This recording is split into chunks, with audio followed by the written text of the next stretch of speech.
Powerful by Lauren Roberts. Read by Endea Miles and Kevin Shen.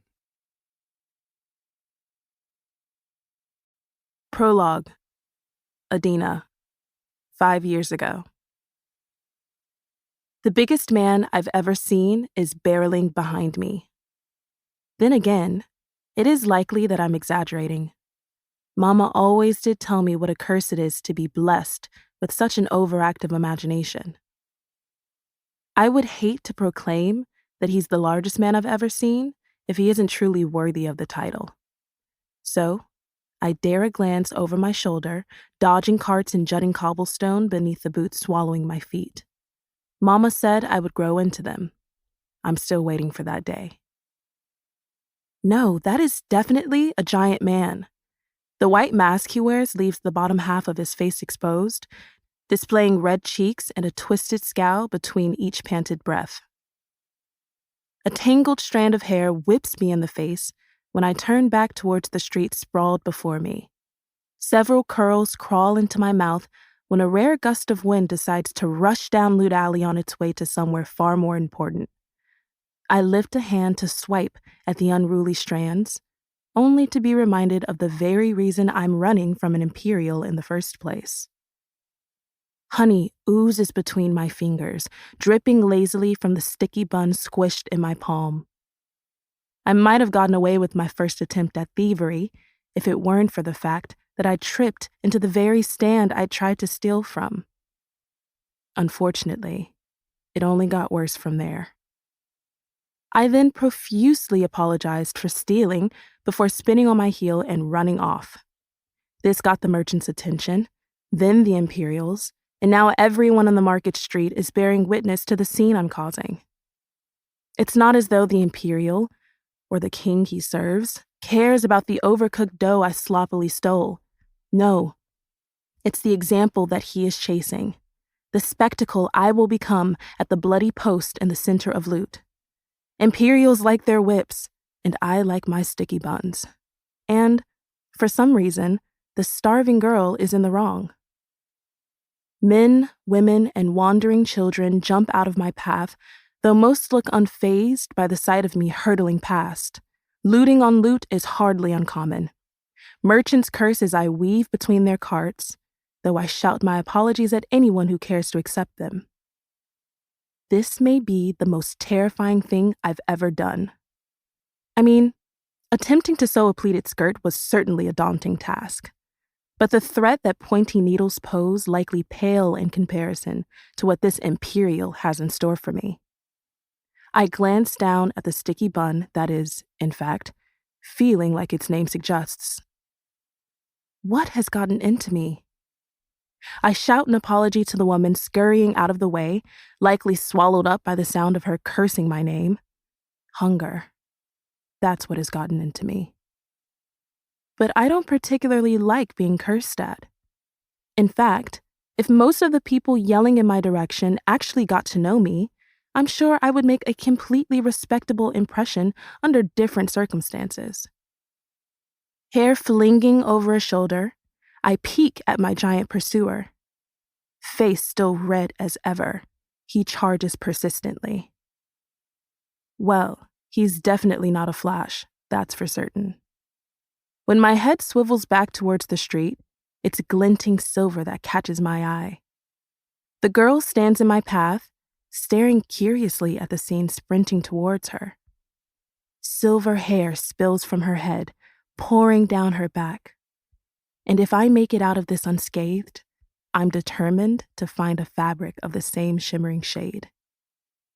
I admire her hair until it is suddenly right in front of me. She hasn't moved, and I'm not planning on slowing down. So, without a second thought, I run right into her. Well, technically, I run right through her. I phase when our bodies meet, feeling nothing as I pass through her body to the other side of the open street.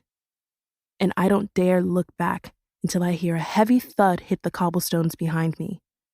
I barely catch the Imperial's face hitting the stones before the girl is bounding behind me.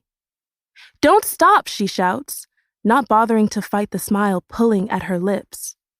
All I can manage is a breathless laugh in response as I focus on forcing my tired legs faster. We run until she yanks me down a narrow alley, dodging the huddled homeless. "This way," she orders, continuing to tug on my arm. It's only after slinking down several shadowed alleyways that we allow ourselves to lean against a grimy brick wall, gulping down equally dusty air. She looks over at me, and I look over at her. Something like understanding seems to settle between us, as though loneliness has found its equal. The girl raises her eyebrows at the sticky bun still gripped in my hand. "First time stealing?" "That obvious?" I smile sheepishly. She shrugs. "You would think a phaser would be better at escaping." "See," I say with a sigh. "That's what I thought. And look at where it got me." There is a stretch of silence before I blurt, "Oh, and I'm not really sure what you did back there, but thanks for your help." She flashes a smile. "Nothing difficult, just stuck my foot out. It's the Imperial's fault for running into it, really." We laugh.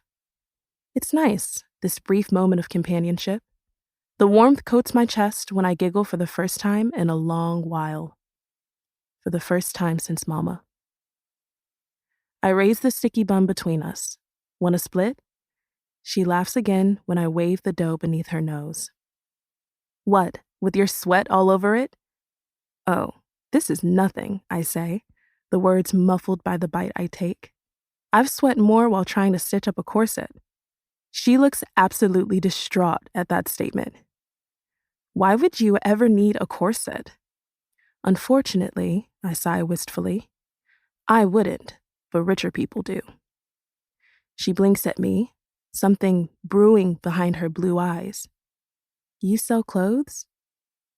My eyes skim down the dirtied shirt hanging from her shoulder to land on the pants bunched at her boots.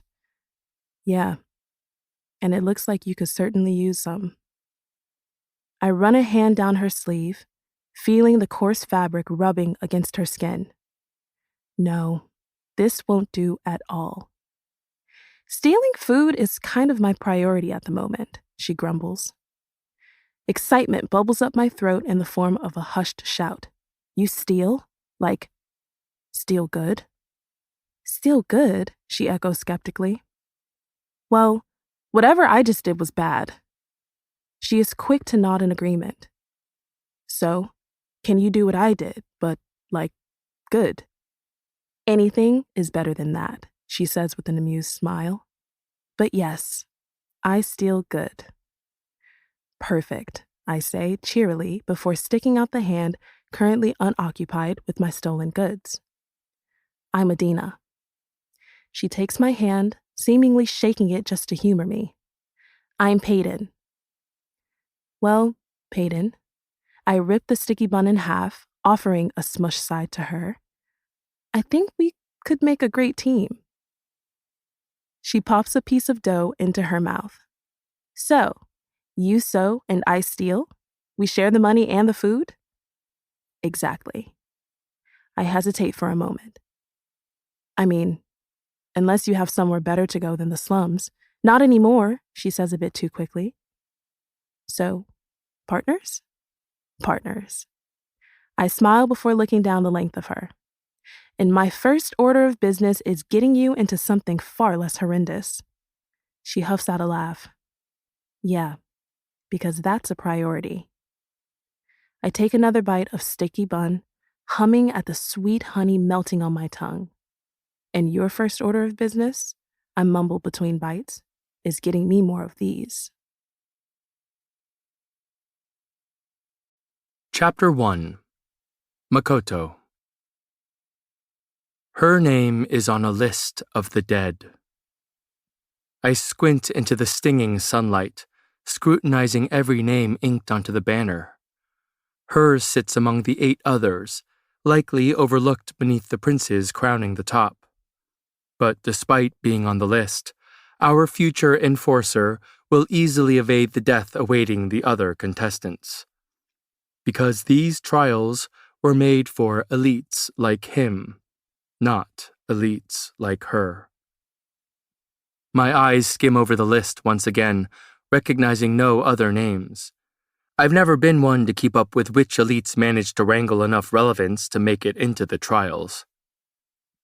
A shoulder collides with mine, followed by several other limbs pushing against me.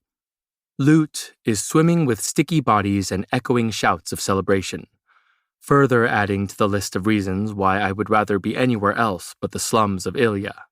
It's a struggle to push my way through the crowded street, every inch of it crawling with ignorance incarnate, every inch cheering for each contestant they chose to represent Loot.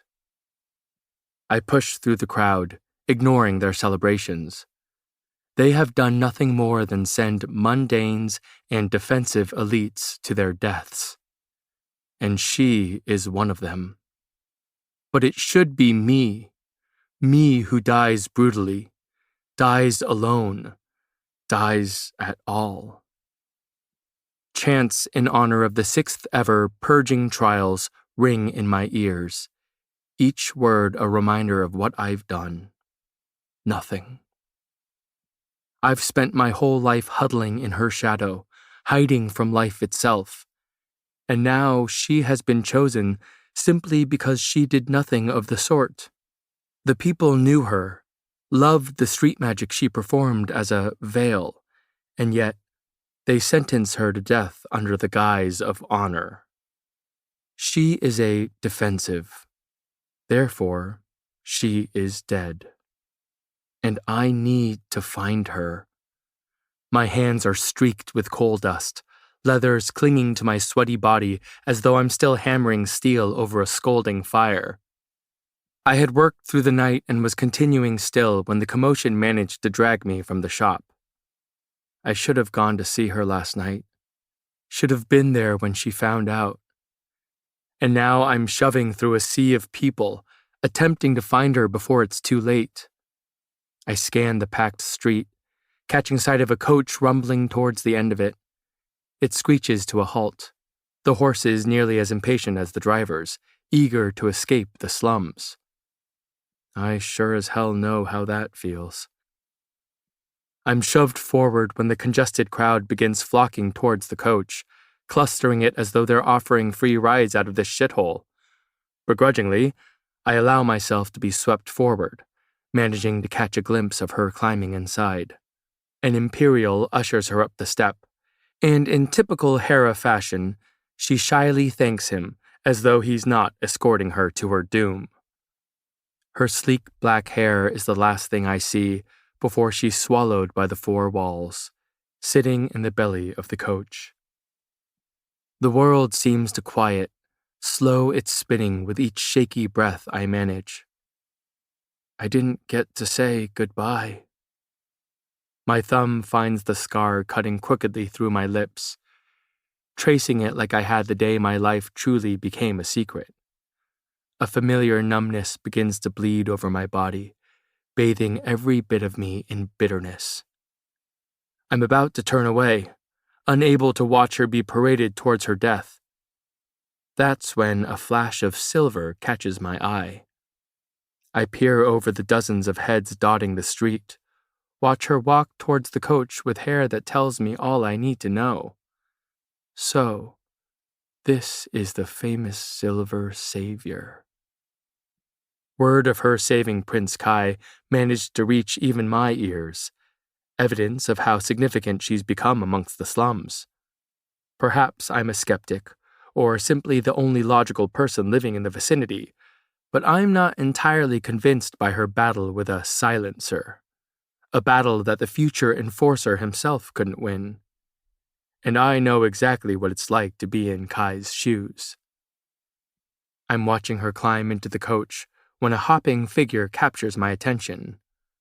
Dark curls bounce with each attempt to see over the crowd. Her hands are raised, waving haphazardly at the Silver Savior. She's shouting something that looks quite heartfelt, likely a wasted goodbye that will never be heard. I lean over a pair of young women who are chanting terribly off-key to the rest of the street. Squinting, I struggle to scan the girl's face with how persistently she's bouncing. Something about her seems faintly familiar, as though this isn't the first time I've been graced by the presence of her perpetual perkiness. I roll my eyes when recognition rams into me. Oh, I know exactly who this is. In fact, I believe she even made it onto my ever-growing list of reasons to never leave my shop. I was buying supplies from a merchant who was just as eager to take my money as I was to retreat back into my glorified shed. It was with a bundle of leather tucked beneath my arm and a severe lack of pep in my step that I heard the most absurdly bubbly sales pitch. And that's when I saw her, curly hair bouncing with each energetic bob of her head. A plethora of clothing piled around her, while she described what is commonly known as a blue shirt, with about a dozen more words than necessary.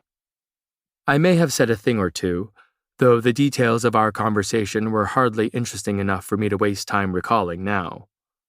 That was several weeks ago now, but there is no mistaking that the girl currently waving a crazed set of hands down the street is the same seamstress who sells on the corner of an alley. And she's a phaser. I know that much about her. Well, that, and her astounding ability to never tire of talking. I watch her blow kisses to the silver savior, so many that I brace myself to witness her faint. But she does nothing of the sort, leaving me to continue watching the endearing embodiment of her affections for this girl. There is no mistaking the sincerity in each flailing wave and shouted sentiment. This seamstress knows the silver savior, and quite personally by the looks of it. Likely enough to do just about anything for her. My mind races recklessly, scheming. A horribly impulsive plan begins to form, one that should likely never leave the confines of my mind, let alone be executed at all. But this just might work. That is typically what one thinks right before everything goes to shit. Then again, one might argue that things couldn't possibly get any shittier. Chapter 2. Adina. Scraps of fabric are my only company. The whole thing sounds far more depressing than it is, really. This is a very temporary lapse of loneliness. Once pay returns from the trials, because I refuse to believe there is any other outcome, she will be back to sleeping soundlessly on my left. I scoot over at the thought, ensuring there is plenty enough space for the presence of her to sleep peacefully. I refuse to occupy her side, and, instead, reserve it with my pile of fabric. A memorial, if you will. But not in a dead, depressing way. More like an I miss you and don't worry, I'm saving your spot sort of way. The fort is a bit drafty tonight, though that's likely due to the fact that we constructed it from dozens of miscellaneous items at the age of 13. The sudden urge to give our little home a makeover has me far too giddy to sleep. Pay deserves a more fabulous fort to come home to, though I suppose she'll be able to buy half the slums if she happens to win these trials. How remarkable would it be if she manages it? Manages to win what is meant to showcase the elite power, yet she has nothing of the sort. But if any ordinary could, it would be Pay. She will fool them all with her psychic abilities, because if she hadn't told me otherwise, I likely would still believe her act of observance. I burrow into our blanket, my mind buzzing with possibilities. And then I nod to myself, settling on my fort redecoration surprise. This will be my gift to her. I hadn't realized I'd drifted asleep until a ray of sun tickles my forehead. Rolling over, my face finds the mound of scraps to be rather comfortable before the strands have me sneezing. Once my nose has finished throwing its fit, I sit up, brushing back the bangs sticking to my forehead. My sleepy eyes are slow to open but quick to find the spot beside me empty. I stutter from where I sit behind the fort, unsure of what to do with myself. For the past 5 years, Peyton has only woken up due to my perseverance each morning. And maybe a part of me reveled in the routine of it, of being the first person she sees. Though, the task is certainly not for the faint of heart. She's stubborn, even in sleep. With resolve I'd rather not muster at the moment, I managed to get to my feet. Exchanging one oversized shirt for another, I attempt to run fingers through the tangled curls earned from a night of tossing and turning. It's not long before I give up, as I do each day. I've decided it is now part of my routine. After twisting my hair into a messy knot at the nape of my neck, I gather a bundle of clothes into my arms and phase right through the barrier that is our fort. Sunlight coats the tops of crumbling shops as I set out onto loot, its rays creeping down the walls to splatter the pavement. I smile at the sight before silently saying good morning to the shiny star. We've always been close, connected in a way I can't explain. I pass several merchants preparing their carts for the day, smiling at the few who appreciate the gesture. Routine. Again. I've nearly made it to my corner when the smell of fresh dough wafts towards me. My stomach complains loudly at the scent, grumbling about its lack of food. And apparently, my feet listen. They carry me towards the source of the smell while I hug the mass of fabric tighter against me. That's how I find myself standing before a merchant's cart, piled high with sticky buns. The man nods curtly while I smile sweetly, as though I'm not considering anything unlawful. But it's as though the temptation was created just for me. My stomach is insistent, my hands greedy to snatch a glazed piece of dough. I never have been much good at snatching, hence why I've always left that area of expertise to Pay. But she's left me alone with my appetite and no voice of reason. What a dangerous combination. And my hunger is currently drowning out all rationality. So, when the merchant's back is turned, I repeat history. I steal a sticky bun. The honey seeping between my fingers feels like the embodiment of déjà vu. I stare at it glistening in my palm while struggling to clutch my bundle of clothing beneath a single arm. Turning away slowly, I whisper an apology to the seemingly kind man as I step away from his stand.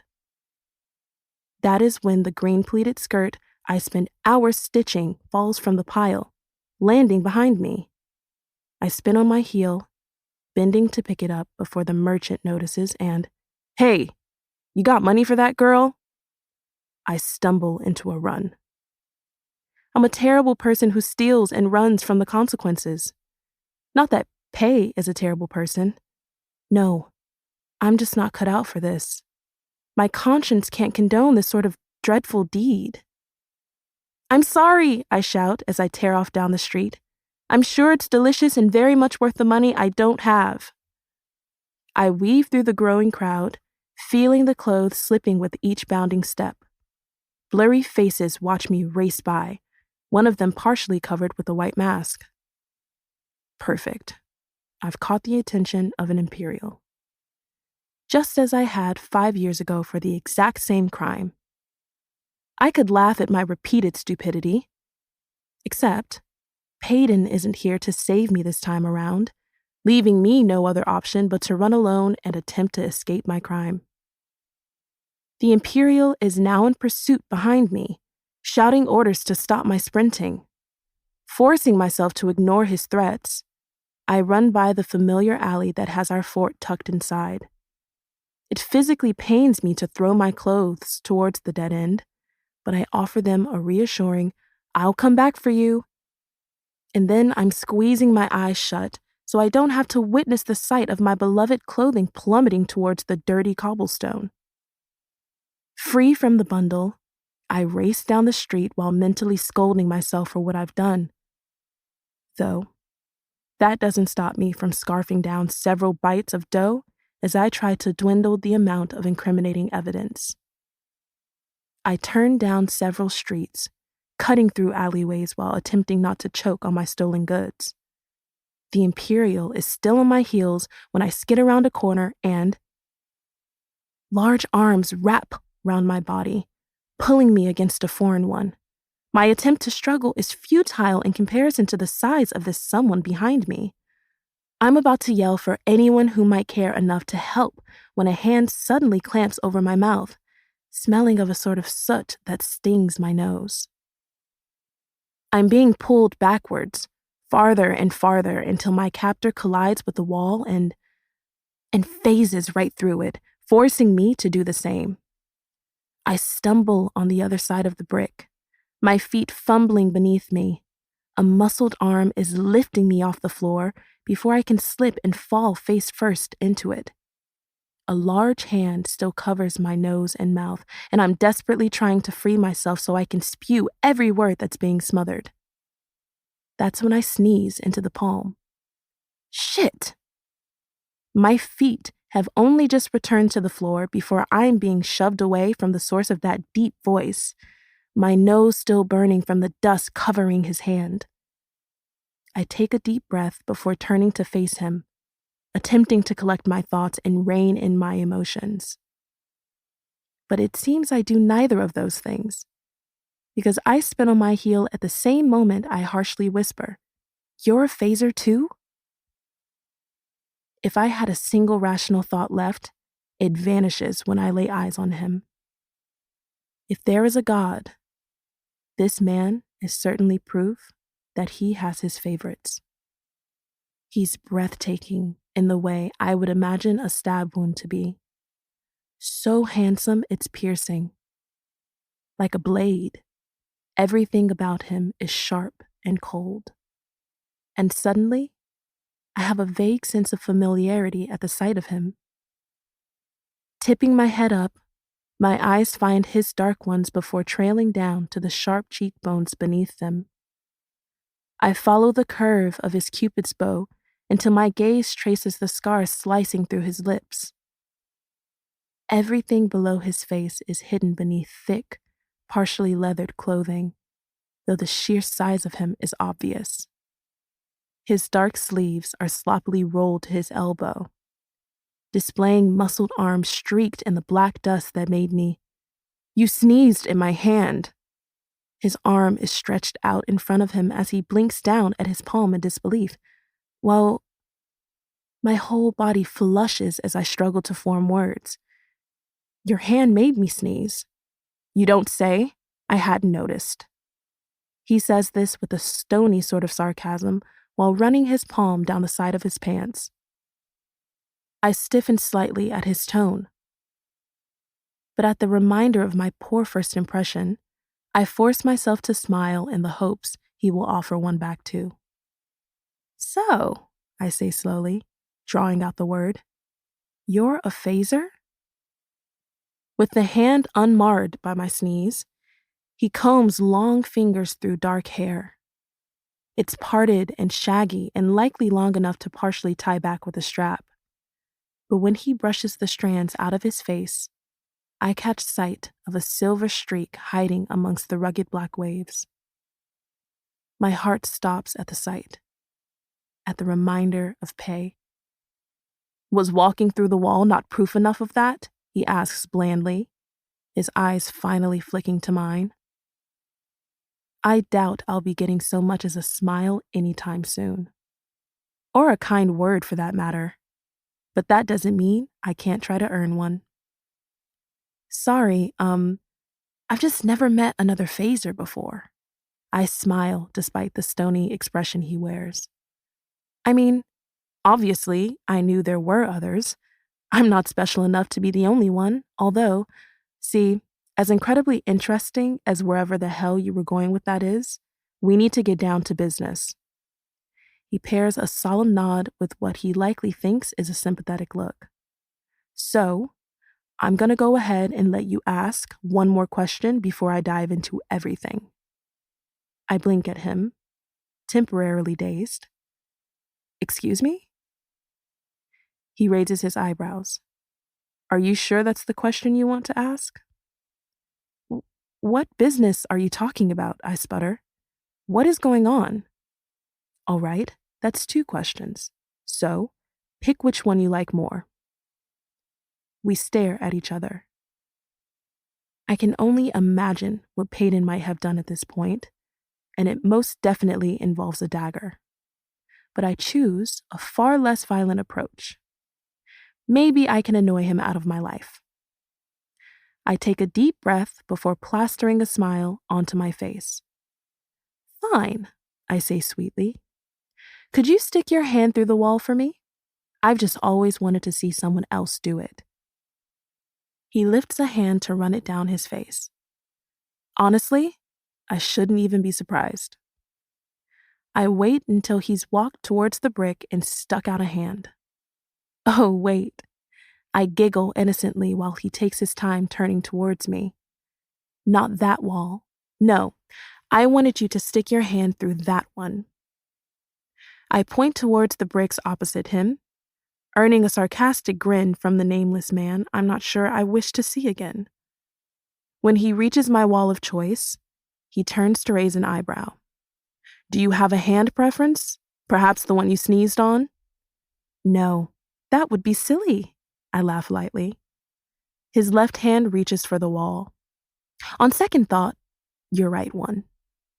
He turns stiffly, barely containing his abundance of annoyance. Any other requests? Maybe stick my head through as well? A foot? I shake my head, smiling a bit too widely. Nope. He turns back towards the wall. Several heartbeats pound past in which he simply waits. After throwing a glance over his shoulder, he deems it safe to finally slide his hand through the wall. I watch it disappear onto the other side, smiling at the familiarity of it all.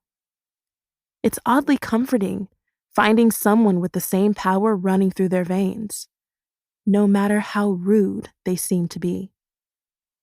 After freeing his hand from the wall, he throws me a tired look. Satisfied? I cross my arms over my chest in an attempt to seem intimidating. And if I'm not, life is abundant with disappointment, I'm afraid. He strides back over to me, voice deep and tone dull. Now, it's time I tell you why I saved your ass. I pin him with a questioning look. Yes, I have been wondering that, because I'm getting the impression that it certainly wasn't out of the goodness of your heart. Obviously not. He crosses stained arms over his leathered chest. Speaking of, why the hell didn't you just phase into a building and lose the Imperial? With a sudden urge to defend myself, I lift my chin. Well, I never know what's waiting on the other side. I am then distracted by my dim surroundings, as though seeing them for the first time. We are standing in a crumbling building, deserted by everything but whatever creatures are likely crawling around. He stares at me for a stressful few seconds before stating, Odd. I can feel his eyes lingering over the length of me and would rather not know what it is he's seeing. Possibly the sweat dotting my brow, or, better yet, the mop of tangled hair falling from its already messy bun. I run my sticky hand down the side of my pants self-consciously, trying to rid it of the remaining honey clinging to my palm. When he finally looks away, his tone is suddenly serious. All right, I need your help. He all but rolls his eyes at the sight of my spreading smile. Sorry, could you say that one more time? I ask sweetly with a hand cupped around my ear. There's that mock sympathy seeping onto his features again. Not a chance. You're all out of questions, son. Taking a deep breath, he begins pacing absent-mindedly. You're a seamstress, yes? How do you know I'm... My words stop the moment my heart seems to do the same. I blink at him, his features suddenly shifting into something undeniably familiar. My gasp has him startling in surprise, pressing a hand over his heart. You! I know you! His eyes dart away from mine, guilty in the way they pointedly avoid my gaze. I thought you looked familiar, I blurt before poking an accusing finger into his chest. You're the one who shouted at me on the street. He shrugs nervously, scratching a hand against the back of his shaggy hair. I would prefer to call it constructive criticism, but I can see how, well, you criticized my favorite blouse, and I stand by what I said. It should have been red, I finished through my teeth. Yeah, I remember. He looks as though he might actually laugh. Well, have you sold it yet? I'm unable to look at him as I grumble. No, the customer agreed with you. He shuts his eyes, fighting some internal battle that has him blowing out a breath. How incredibly unfortunate for you that they had good taste. My teeth grind together, the feeling foreign and full of frustration. This man is, so far, slightly insufferable. I've never met someone so completely cold and condescending. It's impressive, really, his ability to ruffle even me. The thought suddenly has me setting my jaw along with a new goal for myself. I hereby refuse to give him the satisfaction of irritating me. And that is why I scare him with a wide smile as I say, So, why is it you need my help? It takes him a moment to recover from my sudden shift of emotion. Look, he sighs. Someone very important to me just got sent into the trials. His eyes search mine. You know exactly what that's like. How do you? I trail off, confusion crinkling my brow. How do you know that? I was out on the street when the coach pulled up to take the contestants to the castle. He clears his throat. I watched Hera climb in before the Silver Savior followed. And that is when I saw you, jumping and waving at her like she was your everything. That's because she is, I whisper. Well, I don't know about you, but I never got to say goodbye to my everything. He spits out the words as though they left a bitter taste in his mouth. Hera won't make it through these trials, and that is why I need your help. I pair a sympathetic look with a shake of my head. What could I possibly do? He steps towards me, swallowing the distance between us. I need to get into the castle and see her one last time. There's something I need to give her. The words tumble from his mouth, urgent and more earnest than any one prior. I know it might sound crazy, but if you can make me look like an Imperial, I can phase through the walls and walk around the castle without fear of getting caught. My lips part as shock smothers every other emotion. You want me to disguise you as an Imperial? Do you have a better idea? He counters. I quickly come to the conclusion that I do not, in fact, have a better idea. Each of my hands finds a hip as I look up at him stubbornly. And why would I want to help you? You haven't exactly made a good first impression. I pause. Either of the times we've met. Well, my charm isn't for everyone, he sighs, lifting a hand to run his thumb over the scar splitting his lips. But I assure you, this would be mutually beneficial. I frown. How so? For starters, it's very clear that you need help. I'm about to object when he raises a sooty hand, stilling my tongue. Need I remind you of your little attempt at thievery just now? He tisks, giving me a disapproving shake of his head. I can offer you food, water, supplies, all of it. How incredibly tempting. Plague knows I won't last long without Peyton here to steal me sustenance. I shift on my feet. And what else? He ducks his head slightly, his gaze piercing. A chance to see your best friend again before it's too late. I bristle at his insinuation. Of course I'll see her again, when this is all over. His words are icy enough to send a chill down my spine. But what if you don't? I swallow, hating that I'm even considering his words. So, I would go with you to the palace. He nods slowly. And I would go see Peyton while you see Hera? Another nod. As far as I know, they should be staying in the same wing of the castle during the trials. Though, annoyingly, I have no idea where that might be.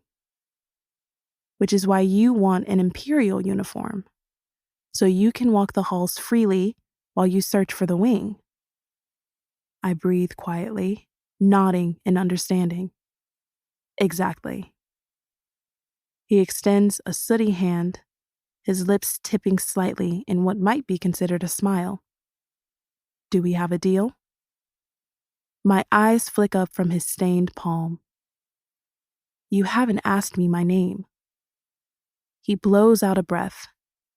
Sorry, I was focused on more important details. At the flat look on my face, he grumbles. By all means, please grace me with the knowledge of your name. I'm on the edge of my seat. I smile brightly. I'm Adina. Thank you very much for asking. And what is your name?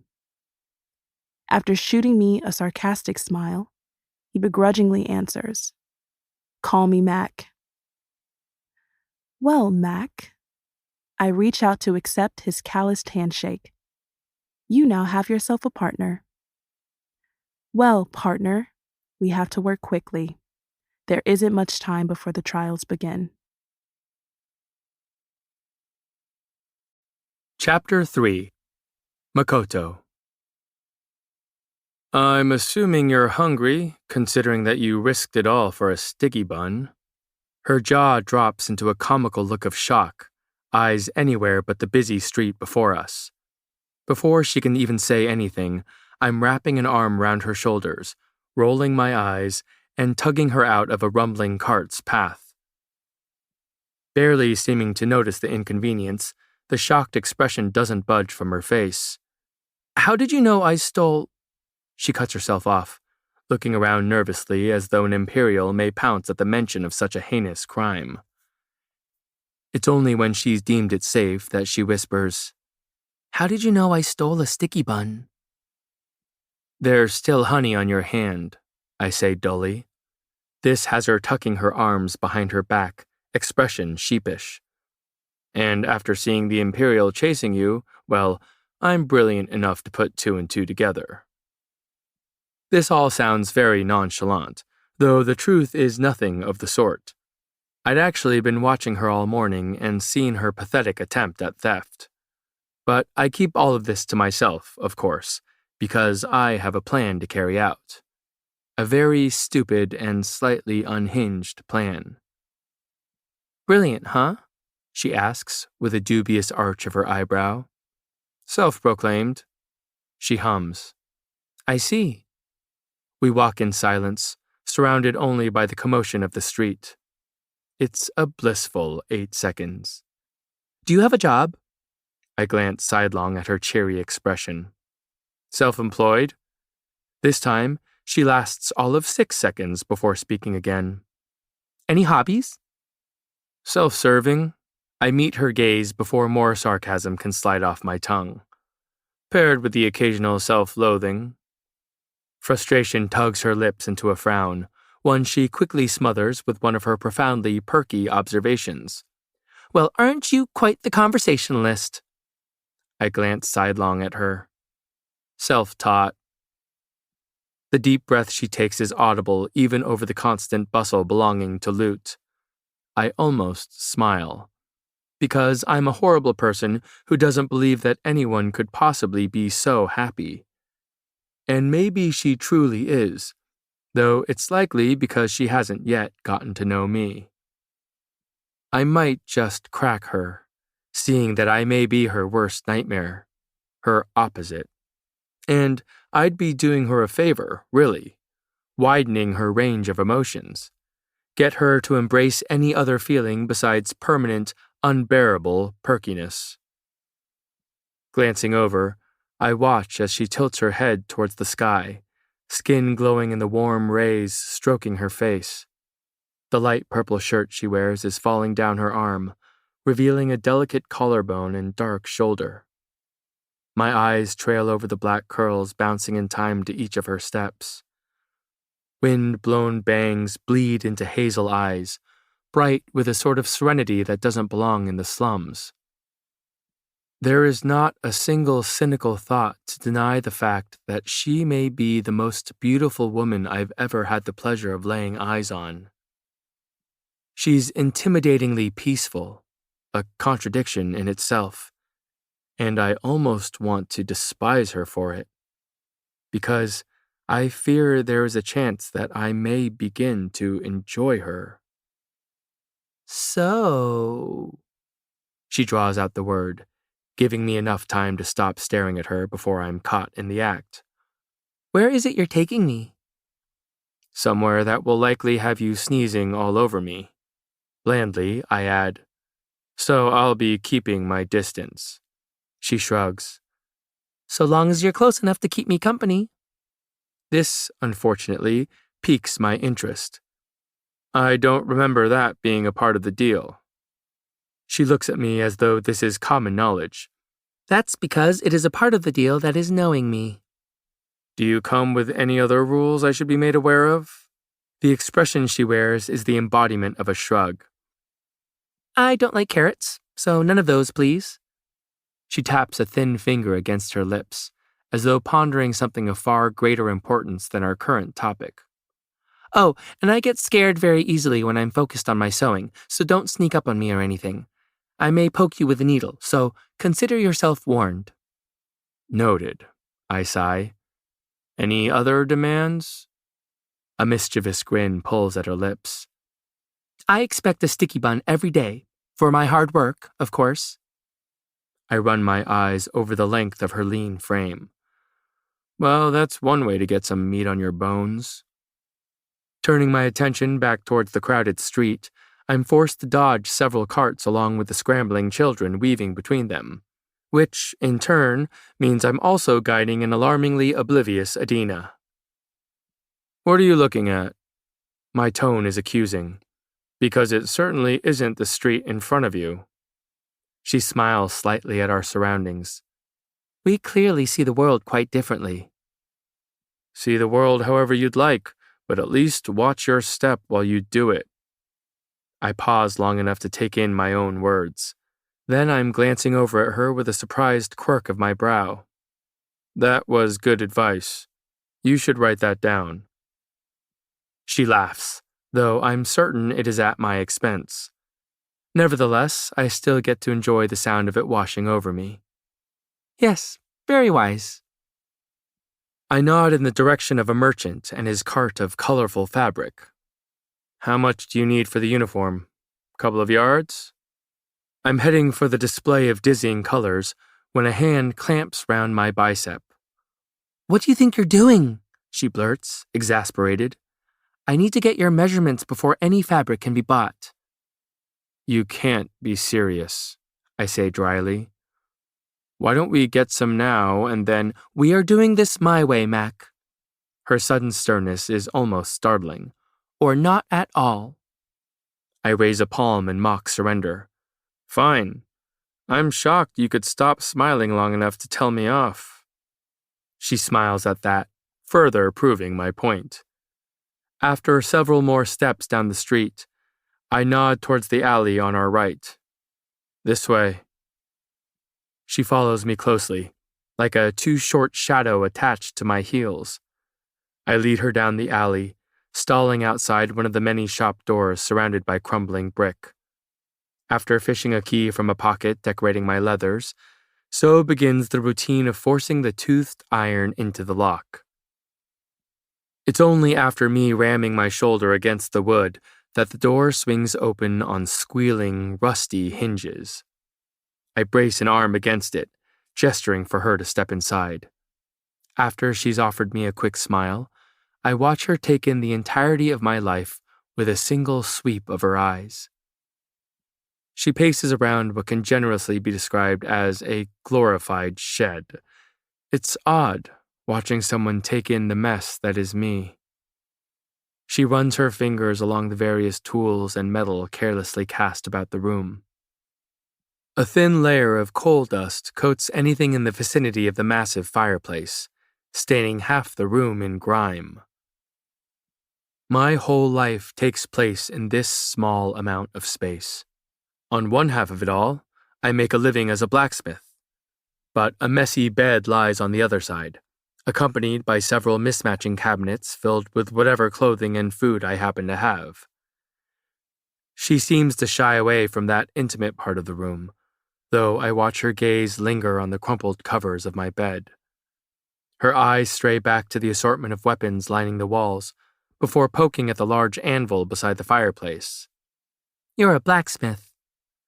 I cross my arms over my chest. "How incredibly observant you are." Ignoring my comment, she asks, "Who do you sell these weapons to?" I shrug. "Whoever is smart enough to want one." I'm met with a questioning look, urging me to elaborate. "Everyone in the slums should have a way to defend themselves. It's survival of the fittest." Her eyes are locked on the several shelves of weapons. "I guess I've never seen loot that way." She frowns solemnly. "It's always felt like a home." I swallow. Homes tend to hurt you the most. At that, she's quiet for a surprisingly long moment. That is, until she's not. "So, you just hand someone whatever weapon they want?" I lean against a wall, watching her take in my handiwork. "Well, they typically ask me to teach them how to use whatever weapon they choose." She turns to face me with a shocked smile. "And you help them?" "Don't act so surprised." "Sorry," she laughs defensively. "It's just that I thought you didn't have any goodness in your heart to give." "Well, not to you," I scoff. "I'm not wasting any of my goodness on someone who clearly already has an abundance." She laughs again, and though that wasn't my intention, I'm not complaining about the outcome. "I'll take that as a compliment." "Of course you will," I mutter before pushing off the wall to stride towards her. She tilts her head up to meet my gaze. "Ready to get your measurements taken?" "Do I have a choice?" She beams. "Nope." Her eyes scan the room in search of something before she finally asks, "Do you have a measuring tape?" After tearing through my cluttered cabinets, I happen to find the rolled tape I stowed away. Adina makes quick work of unraveling it before I'm being ushered into the center of the room. When she clears her throat, I look down at her in question. Her eyes shift uncomfortably. "I'm going to need you to take your shirt off." Before I can even open my mouth, she's rambling rapidly. "See, I can't get a true measurement with all the pockets on your clothes. I mean, you can keep your pants on because the ones Imperials wear are loose as it is, so it's really just the shirt that needs to come off, unless you don't want to, of course." "This is not worth a 10-minute explanation," I sigh, while pulling the shirt from my body in one swift movement. It slides easily over my head, considering it's mostly made of a spandex material with a protective leather panel down the front. I throw the shirt to the floor, watching her eyes follow the movement as she thoroughly avoids the sight of my bare chest. She squints down at the crumpled fabric before bending to run her fingers over it. "The leather prevents most of the sparks from burning your skin?" When I nod in agreement to her observation, she adds softly, "But the rest remains breathable enough to wear beside the fire." "And the pockets are just convenient for miscellaneous tools," I add simply. A small smile curves her lips. "Reminds me of something I made for pay, except the pockets were for stolen goods." We're quiet for several slow heartbeats. All right, stretch out your arms for me, please. I reluctantly obey, standing before her with a bare chest and arms outstretched. She's quick to run the measuring tape along the length of each limb, jotting the measurements down on a scrap of paper she scavenged. Her eyes dart over my body, never straying too long on any patch of skin in particular. But I don't miss the bob of her throat, the brush of her fingers, which are incredibly cold. She smells of honey, of happiness incarnate, and it's entirely too distracting. She then reaches her arms behind my back, encircling the tape round my chest. Don't mind me, she mumbles awkwardly, her breath warm on my skin. After reading the measurement and proceeding to jot it down, she looks up with a comical look of concern. Well, someone is not eating their sticky buns. I give her a flat look. Well, someone has been eating or stealing them all before I can get one. I certainly hope you're not accusing me. Her eyes are wide, her frown impressive. Trust me, I would love to eat loot out of their supply of sticky buns. She looks me up and down, coming to a profound conclusion. Now it makes sense why you're so grumpy. Ah, yes. My voice is dull. My lack of ingested sticky buns. You finally figured it out. But her attention is back on the crumpled paper in her hand. Okay, get me 5.5 yards of white fabric, just to be safe. You're much taller than my typical model. Which would be pay? She shoves the parchment into my palm. Oh, and don't get the cheap fabric that unravels. This needs to look real, so get polyester. I blink as though that is question enough. And why aren't you coming with me? Because, she says slowly, her tone suggesting this is obvious, I have things to prepare, and a pre-sewing ritual, if you will. I suddenly feel a pounding headache coming on. Of course you do. I quickly pull on my shirt before walking towards the door. Don't break anything. Her shout follows me out into the alley. Only if you get me a new needle. Chapter 4. Adina. I'm snooping. A dangerous concoction of boredom and curiosity made me do it. After organizing my notes and calculating measurements, there was nothing left to do but poke around the messy collection of Mac's life. I avoid the more personal side of the shop he lives in, though I study the bed and cabinets from afar. Oddly enough, it's his impressive assortment of weapons that intrigues me the most. I'm causing quite the commotion, clanking steel together and running my hands over everything in sight. And then I gasp. And that gasp is followed by a very unpleasant stinging. Blood pools in my palm. A crooked slice mars the center of my hand, spilling scarlet across my skin. The culprit lies on one of the many shelves straining beneath the weight of countless tools, its sharp blade buried harmlessly among them. I've barely held a dagger, let alone been sliced open by one. In fact, the most I've ever interacted with the blade has been when I hand paid in hers. I'm considering dashing out the door and fleeing the kingdom. I haven't known Mac for long, but I do know that he will hardly be sympathetic. He'll likely mock and... The door swings open, as though I've summoned him with my stupidity. I don't know what polyester is, but this shit better be that because it sure as hell wasn't cheap. I spin to face him, pushing my bloody hand behind my back. Tugging on a smile, I glance at the white bundle in his arms. Without warning, he's suddenly striding towards me, swallowing the space between us. Go on. He nods down to the fabric. Make sure this is what you wanted. Swallowing. I pull the uninjured hand from behind my back while trying to ignore the biting sting of the other. Within one heartbeat, my fingers hover above the fabric. And in the next, his hand is clamped round my wrist, halting the movement. What did you do? His voice is even, deliberate. I can feel my eyes widen with guilt. What are you talking about? A sigh. Let's not start lying to each other, hun. There's blood on your knuckle. My eyes fly down to my hand. Oh. Yes, oh. He reaches behind my back, brushing my hips in a way that sends a jolt down my body. After snatching my incriminating hand, his eyes widen slightly at the blood dripping from it. This may be the most emotion I've seen from him yet. At the concern flitting across his face, I smile warmly. I'm fine, really. I just nicked myself with the blade. No need to worry. It's a little late for that, he says, eyes flicking up to meet mine. My heart warms at his sentiment, at this anticipated show of kindness. I knew he would come round, begin to show some sort of kindness for, shoo, you're going to get blood on the fabric.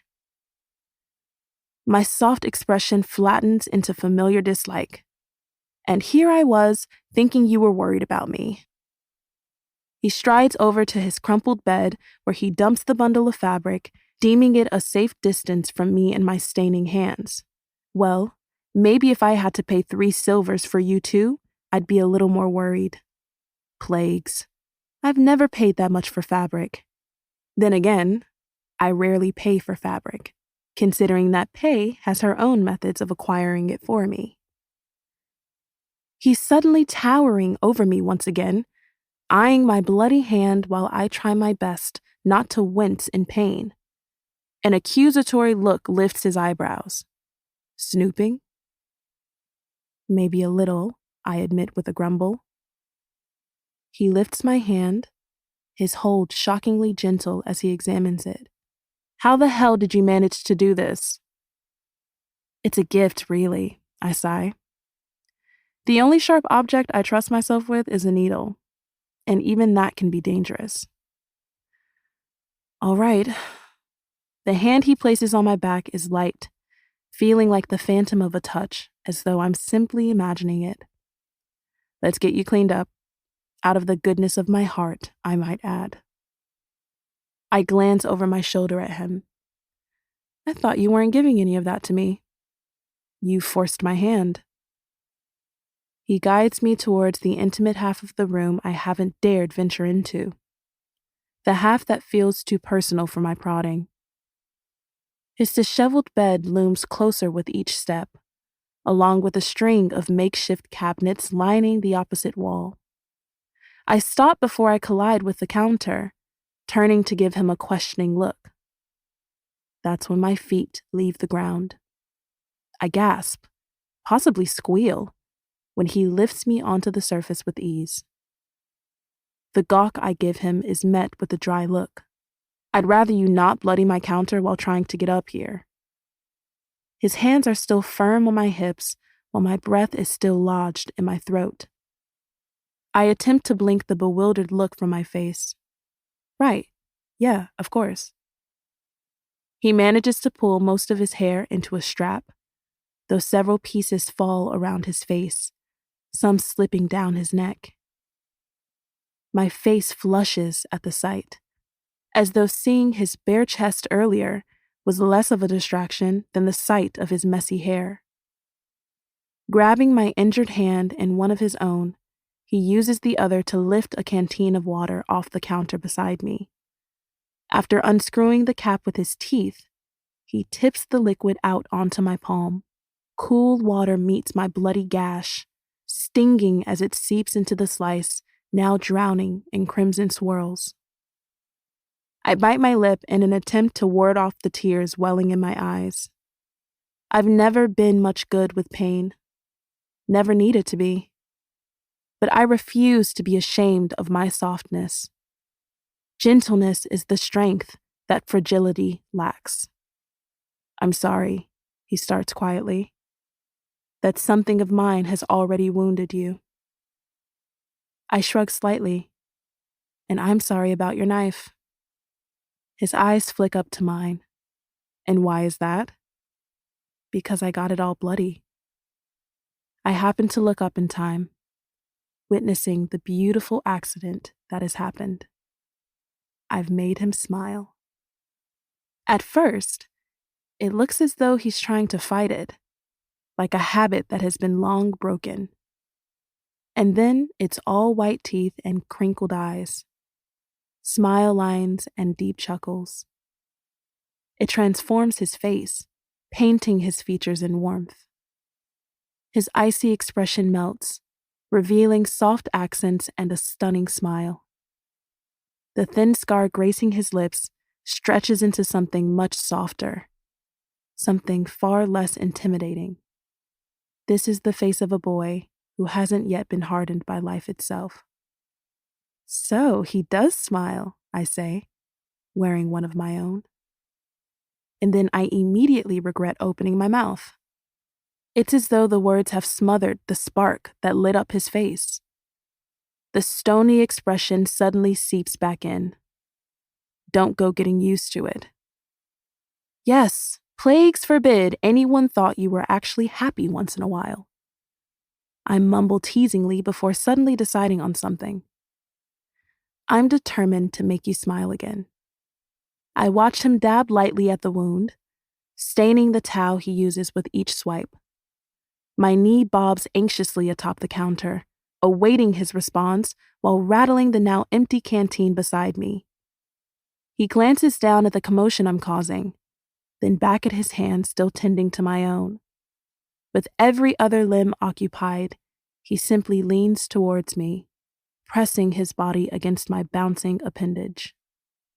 The weight of his hip burns through every layer of clothing, every rational thought, every fiber of my frenzied being. My knee stills beneath the pressure he applies, my heart doing the same at the sheer closeness of him. He manages to lean in further, murmuring, "You'll have to earn it, honey." I'm not sure what's gotten into me, but it's suddenly difficult to swallow the lump growing in my throat at the sound of his deep voice. And why is that? Because I'm hardly deserving of them myself. It's clear that he doesn't wish to elaborate on his vagueness. We eye each other for a long moment before he begins digging around in a cabinet, pulling an unraveling roll of medical cloth from its depths. Tearing it with the teeth I'll likely never get to glimpse again, he begins thoroughly wrapping the width of my palm. "There," he says blandly, stepping back to admire his work. "No chance of you bloodying my fabric now. Might look more realistic that way," I offer with a tilt of my head. "Have you seen how stained most imperial uniforms are?" "Damn it, Adina," he huffs. "Maybe mention that before I heroically tend to your wound." Chapter 5. Makoto. Her head bobs dangerously close to the sharp needle slipping from between her fingers. She startles, swallowing her gasp as she blinks awake. Tired eyes meet mine from where I'm leaning over my work table, sketching a new knife design. I turn back to my work, unsurprised by anything she does at this point. "You're going to stab yourself again." "I've worked through the night before," she says defensively, though actively fighting a yawn. "I'll be fine." "This time it'll be your eye," I sigh. "Maybe your throat. Definitely a couple fingers." "I'm not gonna stab anything, Mac." She breathes my name, and I'm surprised by the effect it has on me from a person so pretty. I straighten, striding towards her. "No, you will not." She sputters when I pluck the needle from her fingers. "Because I am taking this for the night." "No, there's so much left to do," she argues, gesturing to the assortment of pinned fabric. "I've barely begun the stitching, and don't even get me started on how long the paneling will take on the—" "You've been working for 2 full days now." I cross my arms over my chest. "And I've heard enough words for today. I can't imagine how exhausted you must be after speaking them all." Her dull look could rival one of the many in my arsenal. "Is this you kicking me out for the night?" I flash her a mocking smile. Don't let the door hit you on the way out. Fine. She stands, staring up at me sternly. It's comically endearing. Hopefully some sleep will make you less grumpy for me tomorrow. Did that work for me last night? Clearly not, but I won't lose hope. Yet. Whatever helps you sleep better tonight, I say pleasantly. She brushes past me, walking swiftly towards the door. Then, without warning, she spins on her heel. I'll be here bright and early. Oh, you certainly were this morning, I mutter. She turns back to the door. I sigh when her head whips back around. And I expect to be greeted with a smile and a sticky bun. She nods curtly, as though finalizing this demand. I cross my arms. I thought we were done with the demands, hun. Get me my sticky bun and we will be. With that, she's sealed from view when the wooden door swings shut behind her with a squeal. It's only then that I take my first deep breath since meeting her. She is an intoxicating sort of exhausting, like running until you've lost your breath, but enjoying the feeling all the while. And I feel as though I've been sprinting for days. Even worse, I fear that I am, in fact, beginning to enjoy her. What a terrifying realization, to admit one's admiration for another. I run my hands through the strands of hair falling around my face, sighing as I make my way over to the disheveled bed I so desperately want to fall face first into. Instead, I sit on the edge of it, lost in thoughts I'd rather not entertain. Thoughts of a girl I've only just met, of all things. How very pathetically poetic. Shaking myself from a stupor of inevitable self-destruction, I stand to begin my nightly routine. This consists of first peeling the coal-stained clothes from my body. Once that task is complete, I slip off the partially leathered pants still hugging my legs, and after rummaging through one of the many crooked cabinets in my boxers alone, I manage to find a thin pair of pants to pull on. This all happens in a timely manner, as routines typically do, because next, I'm wetting a cloth to wipe the soot from my skin. In all honesty, a relatively foreign concept, I tend to keel over on my work table at this hour, dead asleep. But tonight, the interruption in my routine has ensured that my mind is plenty awake to actually finish it for once. Soot clings to the damp cloth I drag across my skin, each swipe revealing the scars beneath. That is when the pounding at my door begins. And, plagues, it doesn't stop until I swing it open. It's her I see standing before me, though perhaps a version I never thought I'd witness. Her face is splotchy, striped with tears that leak from the hazel eyes above. Every inch of her is shaking, quaking beneath the fear smothering her frail form. Panic clogs her throat, leaving only actions to speak on her behalf. She falls into me, wrapping thin arms round my bare waist before pressing a tear-stained face into my skin. I hesitate, feeling unsurety stiffen my body. It seems to pass at the acknowledgement of it, as though only remaining long enough for me to recognize these newfound emotions she's instilled in me, because uncertainty implies that I care enough to question how I should act. With that horrifying realization, my arms fold round her, pulling her tightly against my chest. She sniffles against me, splattering my skin with an assortment of liquids I'd rather not consider at the moment. I'm sorry, she whispers, choking on the words. I had nowhere else to go. My hand tilts her face up towards mine, allowing me full view of her distraught complexion. What happened? What's going on? Another sniff. I was on my way to the fort, and there was this group of men in the alley. My blood begins to boil before she's even finished her sentence. They started saying things, and then they were following me, and her eyes well with angry tears. I started running. I didn't know what to do. Shh.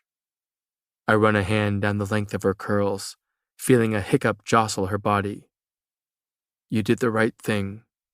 Run to me. Always run to me. Except that I won't be here much longer, if everything goes according to plan. I say none of that, of course, in an effort to conceal my cowardliness. She blinks up at me, tears clinging to her thick lashes. Did I wake you? I'm sorry, I should have. Kicked their asses? I finish with a sigh. Yes, but you don't know how to do that, do you? She shakes her head, sniffling with the movement. Pei was always there to kick asses for me. She hesitates at the profanity, as though considering if this situation warrants it. Her internal dilemma almost makes me smile. Yes, well, she's not here anymore, I say slowly. So maybe it's time for you to learn for yourself. She steps out of my hold, a look of uncertainty on her face. You see, I'm really more of a lover than a fighter. Yes, I've gathered that. My words are much softer than anticipated, as though she somehow coaxed the compassion out of me. She turns away, hiding her face in the shadow I'm casting over her. Look at me. Again, each word is soft enough to comfort, but stern enough to steal her attention. Her head tilts back towards me. Are you all right? She nods vigorously. I am now. Good. I step aside, offering the room to her. Because it looks like you'll be sleeping here until further notice.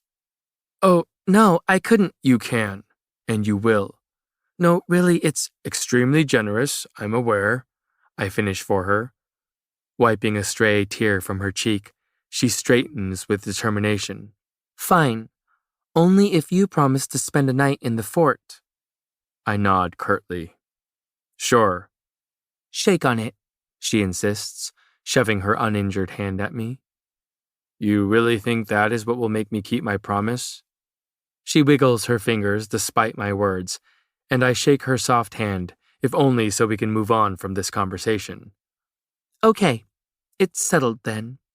She sniffs again before thoroughly clearing her face of any fallen tears. Then her gaze lands expectantly on me. Right, I say, less than enthusiastically. Take the bed. She looks bashfully at the crumpled sheets. Oh, I'm used to sleeping on the ground anyway, so I'll just accept my continued generosity. She opens her mouth, but it's my voice that fills the room. Great. Take the bed. Her hands are suddenly planted firmly on her hips. Could I get a please with that demand? Ah, look who's finally standing up for themselves. I tap my finger against her nose. But no. Huffing bangs out of her eyes, she walks hesitantly towards the bed. After a long moment of contemplation, she sits stiffly on the edge of it. Standing over her, I begin pulling at one of the wrinkled blankets she's currently sitting on. She all but tips over, sputtering. In response to her objection, I spread the soft fabric on the floor beside the bed. Surely you can sacrifice a single blanket for me? Surely you could have asked me to stand up, she mumbles with a forced smile. Surely you know there is no fun in that. Her gaze prickles my skin as I crumple clothing into a makeshift pillow. I struggle to ignore the feel of it, the look on her face. Even in the midst of crying, she managed to glow, as though each tear was a drop of sunlight. You missed a spot. My head lifts at the sound of her voice. I raise my eyebrows in question. The coal dust, she clarifies. There's still some on your elbow. Do stay away then, I frown. I'd rather not be sneezed on again. She smiles, snatching the damp cloth from the counter sitting opposite the bed. Oh, don't be ridiculous. Grabbing my arm, she attempts to tug me towards her, and, begrudgingly, I allow it. She hesitates slightly before swiping the cloth across my arm. The fabric is rough against my skin, though her touch is unsurprisingly gentle. I'm far from fragile. I say this in response to each of her tender touches. I know, she says softly. There is quite the difference between fragility and delicacy. These words are nothing like the hundreds of bubbly ones prior. These words are deliberate, insightful in a way that only she is. So, you think I'm delicate? She tilts her head in question. Don't you want to be handled with care? This leaves me speechless. It's only when she sets the stained cloth down that I clear my throat, making my first sound in a multitude of moments. I watch her sink back onto the mattress, burrowing into the blankets beneath her. That is when I begin striding towards the door, shoving daggers into the band of my pants. I can hear the concern in her voice. Where are you going? The door swings open. To find them. Chapter 6. Adina. I wake to the smell of sticky buns. Just as I have every morning after Mac went to find the men who chased me into his arms. Though I'm not entirely sure what came of his hunt, and I'm beginning to fear I may not want to know. The night still haunts me, as does the look on Mac's face when he went to look for the vile group. The things they were saying, the sound of their footsteps pounding behind me. I hope to never be so frightened again. My eyes flutter open in time to watch him plop a plate onto my stomach, occupied by honey-drenched dough that glistens in the dull light. I sit up, stretching with my usual smiling yawn. Day 3 of breakfast in bed? I'm so spoiled. Yes, very. He says this dryly, as he does most things. Another day, another demand. I nod towards the sticky bun awaiting him on the work table. At least this demand benefits the both of us. Well, it sure as hell doesn't benefit me financially, he grumbles. You're getting to be expensive. Unfolding myself from the cocoon of blankets, I get to my feet with a groan. The blue sweater hanging from my shoulder swaddles me in warmth and, more distractingly, his scent. He smells of something akin to fire. Not smoky, per se, but similarly bold and lingering. Like a weapon incarnate, leathery and lethal. He'd thrown the sweater at my head 2 nights ago after likening my chattering teeth to the incessant hammering of steel, or something equally as dramatic.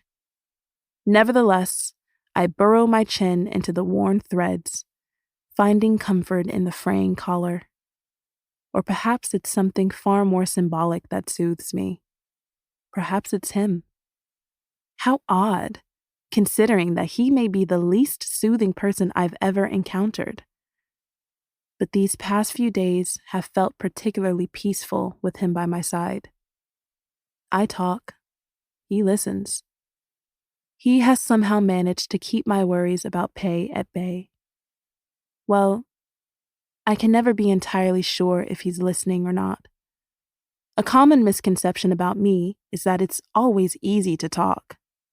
But, truly, it depends on who is listening.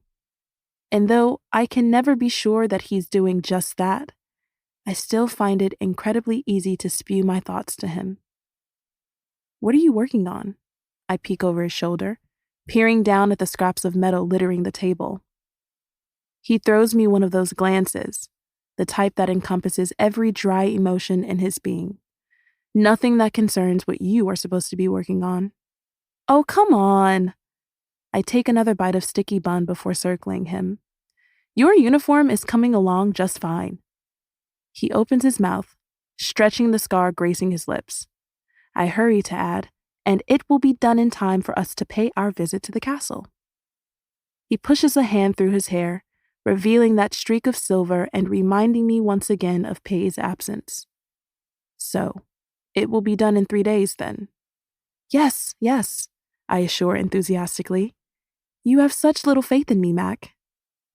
Rightfully so, he counters. Need I remind you of the tears that were shed over a button last night? Buttons are the bane of my existence, I say simply. That was the only appropriate response. Naturally. His sarcasm hardly phases me as I nod towards his work in question. With a sigh, he reluctantly says, I'm testing some knife designs. This one, he lifts a thin blade from the table, flips open into 2 knives. He demonstrates, fitting his finger into the metal loop at the top before spinning it into his palm. Sure enough, there's a soft click before another blade appears on the opposite end. And this one? I ask, pointing at one of the several knives lying harmlessly on the wood. He pushes my hand away, giving me a look. Your limbs are no longer allowed anywhere near my weapons. I attempt to hide my smile and nod at the knife instead, urging him to continue. These 4 actually combine into 1. With that, he begins assembling the blades, hooking their handles together to create a deadly star of sorts. My heart stops when he throws the contraption at the far wall, forcing a gasp from my lips. The steel manages to slip between the crumbling bricks, sinking deep into the wall. I blink in awe as my heart pounds back to life. That was magnificent.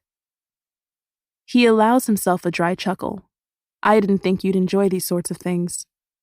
I cross my arms. Just because I'm a lover doesn't mean I can't admire the fighters. He strides over to the wall, pulling the knife out with a grunt. That's right. I have yet to make a fighter out of you. I snort. Trust me, Pei has tried. She used to beg me to carry a knife, but I trail off at the sudden lack of space between us. His long strides have led him straight to me, his body so close that I can smell the leather clinging to his clothing. I open my mouth to spew something that will ease my nerves, as I typically do, but it's his voice I hear. Now, he says slowly, his tone low. What would you do if I held this blade to your stomach? I laugh lightly. Well, you would never do that, so I haven't exactly thought of. He grazes the blade against my ribs. He leans in, whispering in a way that has my face heating. You think too highly of me, hun. I swallow. This is absurd. I will never find myself in this situation. As long as you live in the slums, he pauses, his gaze flicking slowly over me, you will most definitely find yourself in this situation. Now, tell me what you would do. I tap a finger against my lips. Well, I would first try to reason with them, politely, of course. Plagues. Pinching the bridge of his nose between calloused fingers, he shakes his head. You may actually be hopeless. He drops the knife, allowing me to finally take a full breath. When he raises his palms in front of me, I raise my eyebrows in question. Come on, show me a punch. You want me to punch your hands? That seems a little painful. You'll be fine, he sighs. I meant for you. That almost earns me a smile. I think I can handle it. I straighten, balling my hands into tight fists. My knuckles meet his palm, and I beam up at him. There, how is that? As terrible as predicted, he says simply. When his hands find my hips, I startle at the firm feel of them. This, he twists my hips with little effort, is how it should feel when you throw a punch. I almost laugh. At this moment, all I feel is the grip of his hands on my hips. I seem to be numb to everything but the feel of him.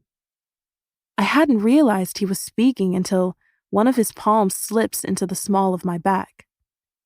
Twist with your arm to throw all your weight behind it. Straighten your back and engage your core. Your whole body throws the punch, not just your arm. He steps behind me then, trailing his fingers around my waist as he does so. I can hardly suppress my shiver at this foreign feeling. Tucking his head close to mine, he breathes. Try again. I'll guide you. I swallow. Mostly my pride, but also my sudden wave of nerves. When my arm thrusts forward, he pivots my hips, moving in time with the swing. The heat of his body presses against my back, and I'm suddenly breathing far too hard for a single punch.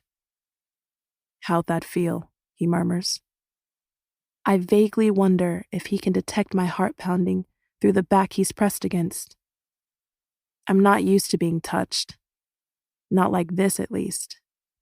This feels like the type of intimacy I've only ever dreamed of. The type you fall asleep fantasizing about.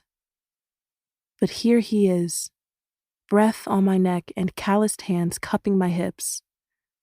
I can't help but memorize the moment, study the feelings he stirs inside of me. Feelings for someone so annoyingly aggravating, someone so opposite my very being. I clear my throat. It's completely ridiculous, really. I've only known this man a handful of days and am already absurdly affected by his every move. It truly is a curse to feel so deeply, to so daringly deem someone worthy of my affection. Mama always did say I was much too eager for my own good. My impatience ensures that I won't gradually fall for someone. Instead, I lose my balance, tripping until I faceplant into an inevitable failure. Again, Dina. I think I've forgotten how to breathe. Dina? The usual indifference he wears falters when I whip my head round to face him. I can see the realization in the way his brown eyes widen in time with my own, and the feel of his body tensing against mine.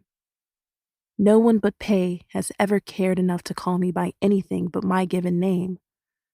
Until now, that is. The name itself feels like a caress, stilling my pounding heart as though he's run figurative fingers down it. Warmth floods my body at the sound, at the sheer implication of the word. Because it was formed by familiarity. Nicknames blossom between acquaintance and something more. Though, I'm not sure where we stand on that spectrum. Or perhaps I'm being completely absurd and am completely overthinking everything. I'm suddenly being spun around with firm hands that have found their way to my waist. My lower back bumps into the wooden table, trapping me against the distracting density of him. He gives me that look. The one where he tilts his head down with the dull twist of his lips. I hope it was your fighting technique you were daydreaming about. I tilt my head up, apparently unable to keep my eyes from tracing the scar cutting his lips. What else would possibly be on my mind? I smile, each word breathy. You tell me. He leans in, bracing his hands on the table either side of me. I feel his arms brushing my sides and curse myself for the lack of self-restraint I possess. You're looking far more fidgety than normal. I can't say I enjoy it. I clear my throat before pasting a smile onto my face, pretending as though I'm not suddenly thinking of him as something more than a begrudging partner. Guess I just can't contain my excitement for this very enjoyable training you're forcing me to do. He blinks, shaking his head in disbelief. All right, remind me to teach you how to lie next. I nod before his hands find my hips once again, sending a shock all the way down to my toes. Now, keep swinging until I'm satisfied you could hit me. I punch. His fingers grip my hips. I punch. His hand flattens against my back. punch. His lips almost form a smile. And so begins my doomed trip into Mac.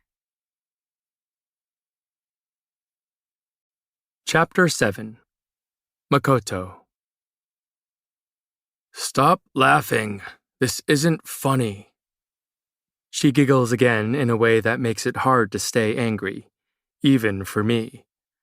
But when the needle's point finds the tip of my finger once again, I toss the fabric aside with a huff. Oh, please, don't give up. The look of disappointment on her face almost makes me reconsider.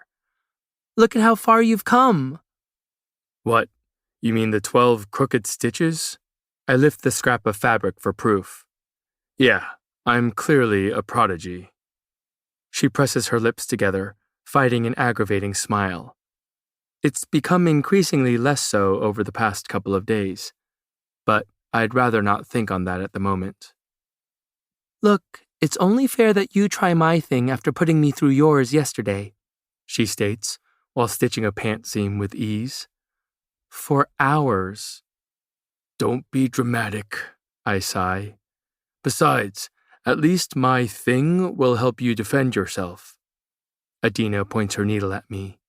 You haven't seen me wield this thing yet. My eyes skim over the scraps of loose fabric beside the uniform she's still assembling.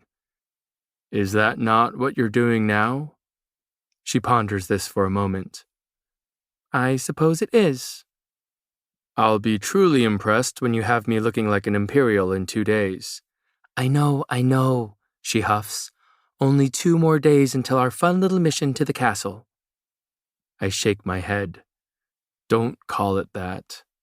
I am so excited to see Pei, she practically squeals, content to ignore me.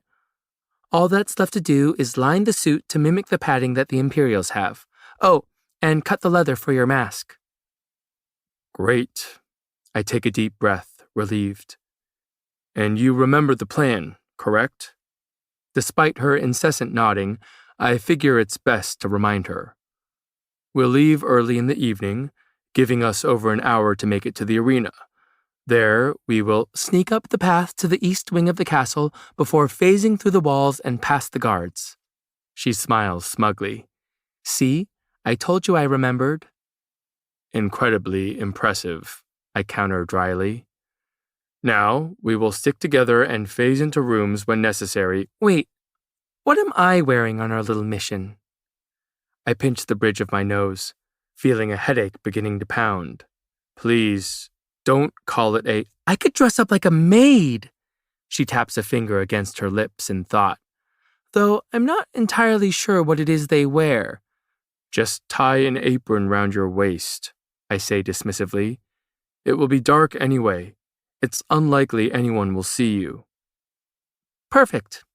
Then she nods to the pathetic piece of shit she's forced me to work on. Now, go on. You've got more stitches to do. You can't be serious. She laughs lightly. You should have seen my stitches when Mama first tried to teach me. It was a disaster. Her voice softens before trailing off at the mention of a life I know nothing about. You don't talk about her, I say quietly. In fact, you don't talk about anyone who isn't Pei. She shrugs as though the past that brought her to this present is of little importance. There's not much to say. Besides, she glances up at me with those wide hazel eyes. You never talk about Hera. There's not much to say, I counter. That's odd. Her voice is nonchalant, but her piercing gaze is anything but. I figured she was pretty important for you to go through all this trouble to see her one last time. Right. I'm supposed to be seeing her one last time, not attempting anything treasonous. I let out an exasperated sound. Your curiosity is exhausting, honey. Speaking of, she says enthusiastically while wearing a frown, I'm afraid I don't know much about you. Apart from your measurements, which I now have memorized, by the way. I hope you know that I find that slightly unnerving. Well, if you won't tell me about Hera, she cuts in, looking slightly ruffled by my withholding of information, Tell me something else. I just did. A pause. Your curiosity exhausts me. Rolling those hazel eyes, she pushes on valiantly. What about your family? I almost muster a laugh. Oh, just the friendliest bunch. You would love them.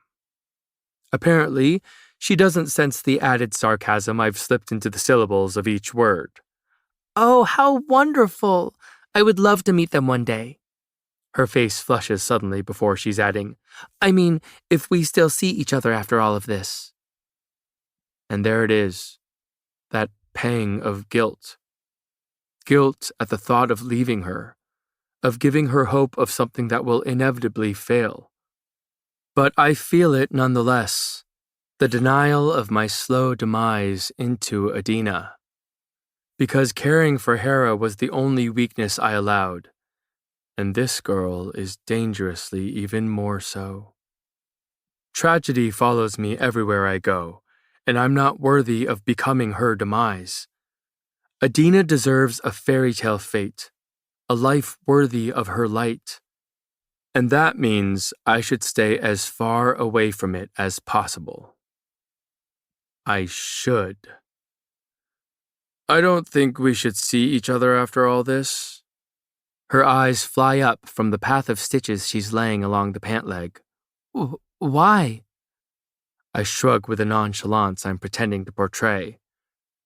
Because my unpleasantness may rub off on you. She lifts her chin, wearing that bright smile of hers. I think you're just worried that I'll make you nicer. I frown. That would be unfortunate. I have a reputation to uphold.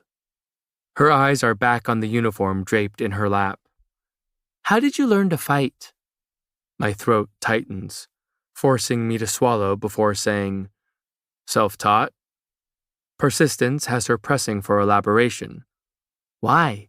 Because you wanted to learn how to use the weapons you were making? Because I was afraid. My father was a blacksmith. My voice is dull.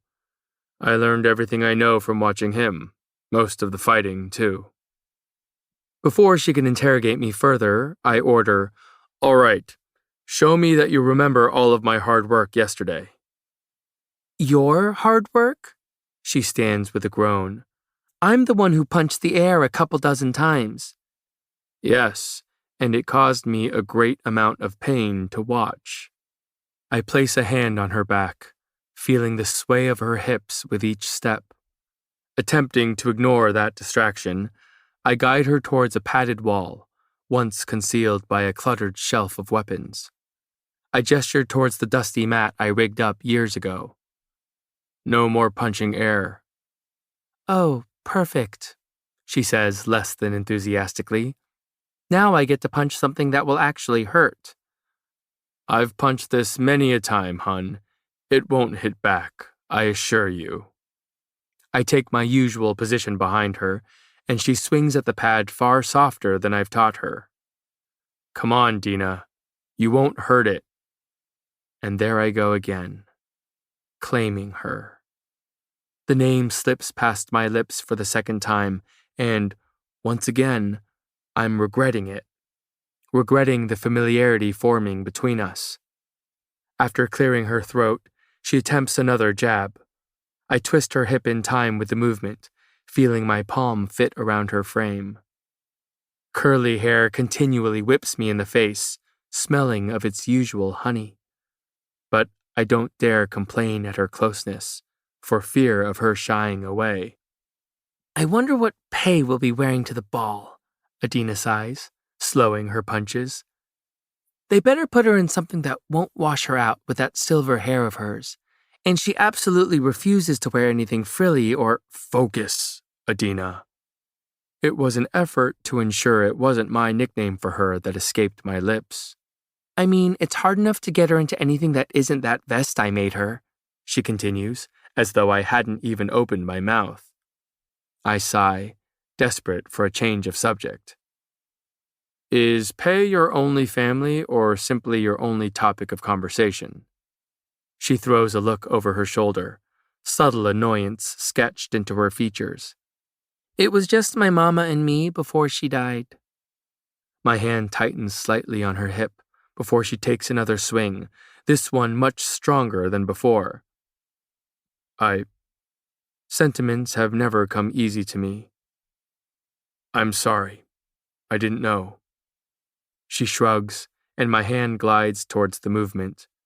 The sound of her sucking in a breath threatens to make me smile, but I hold my composure as I run a palm over the length of her stiff shoulder. I can feel the shudder of her body beneath my skin. It's okay, she breathes, her voice shaky. She was sick. There was nothing the healer could do. And you've been living on the streets ever since? I ask quietly. 5 years now. She nods in that reminiscent way. 5 years in the fort with pay. That's when she whips around, slapping curls across my face. Oh, I still have to show you the fort. You promised you'd spend the night there. I push her jabbing finger out of my face. Did I? I don't recall. Now she's crossed thin arms over her chest. Don't you lie to me, Mac. She stumbles over her scrutiny before fixing me with a defiant look. How am I supposed to properly scold you if I don't know your full name? Good. I brush a curl from her eyes so she can see me clearly as I say, let's keep it that way. The sound that comes from her throat is comparable to a frustrated groan. Am I allowed to know anything about you? Of course. I nod towards the uniform stretched out on the floor. My measurements. Her eyes shut slowly, fluttering dark lashes against soft cheeks. It's comical, watching the frustration flash across her features. But she smothers it quickly with a smile in that typical Adina way. Fine. This smile has a sort of bite to it.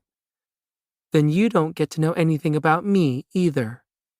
I nod slowly, if only so I can conceal my slight smile with the strands of hair falling around my face. Oh, I already know far too much. Chapter 8. Adina. Can I open my eyes now? Are you decent? There's a rustle of fabric followed by a dry answer. I'm clothed, if that's what you're asking. I peek open an eye that lands on the crisp white pants hanging from his hips. My lips press together. His hips are still bare. He's standing there with only half a uniform on, leaving his chest exposed and my eyes wide. My gaze skims over the scattered scars marring his skin before I finally muster the strength to look away. A handful of days ago, his bare chest would be less of an intriguing sight. But now, I'm horribly enthralled by all of him. What? He asks with a scrutinizing stare. Don't act like I'm the only man you've seen without a shirt on. My cheeks burn. Right. He stills, eyes narrowing. You haven't, have you? No, I blurt defensively. There are plenty of men who walk around loot without a shirt on. Right, he nods slowly. And do you always stare at them this intensely? I didn't think my face could get any hotter. Whatever. Hurry up, I have places to be. I stumble through my words before turning round to curse myself away from his prying eyes. Is that so? His tone is mocking. And where are you off to besides the palace tonight? In case you've forgotten, I state with satisfaction, I have a business to run. Ah, yes. I glance back in time to catch him tugging the top half of his uniform over the messy waves falling around his face. You have clothes to sell. Now even those living in the slums can starve in style. I give him the new look I've developed, a cross between unimpressed and slightly amused. Well, when you put it like that. He scoffs before raising his arms, surveying the length of my handiwork. Do I look the part? In the dark, at the very least. I take a few slow steps toward his white-clad figure, eyeing every seam and panel along the fabric. Then I'm clapping my hands together, squealing slightly. It's perfect! You look more menacing than usual. His lips twitch. It's about time you gave me a compliment. Oh wait, one more thing. I snatched the leather mask from the dusty work table. Stepping close enough to smell the starch I've doused his uniform in. For authenticity, of course. I look up into dark eyes already pinned on me. I'm acutely aware that we are sharing the same air as I reach up to fasten the mask over his eyes and nose. The feel of his gaze roaming over my face has my palms growing sweaty. But I continue my admiration of his own features, following the curve of his cheekbones beneath the mask, the straight bridge of his nose in the center. When my gaze glides over the scar decorating his lips, I'm forced to fight the urge to run my finger over it. Still menacing, he murmurs, his face hovering over mine. More than ever, I assure breathlessly. We watch each other for several shaky breaths before he clears his throat. Don't you have places to be? A particular blue shirt to sew? At the mention of my creation he so ruthlessly criticized, I gained the strength to take a step away from him. Why, yes, I do. And if it doesn't sell, I know exactly what I'll be wearing on our little mission. He shakes his head in disbelief, crossing large arms over his chest. You know, you are far more conniving than you look. I tip my chin up. And how exactly do I look? Sweet, unassuming, pretty enough to get away with wearing that horribly blue shirt. My throat is dry, but I attempt a swallow anyway. He's looking down at me in the same way I do my stitching.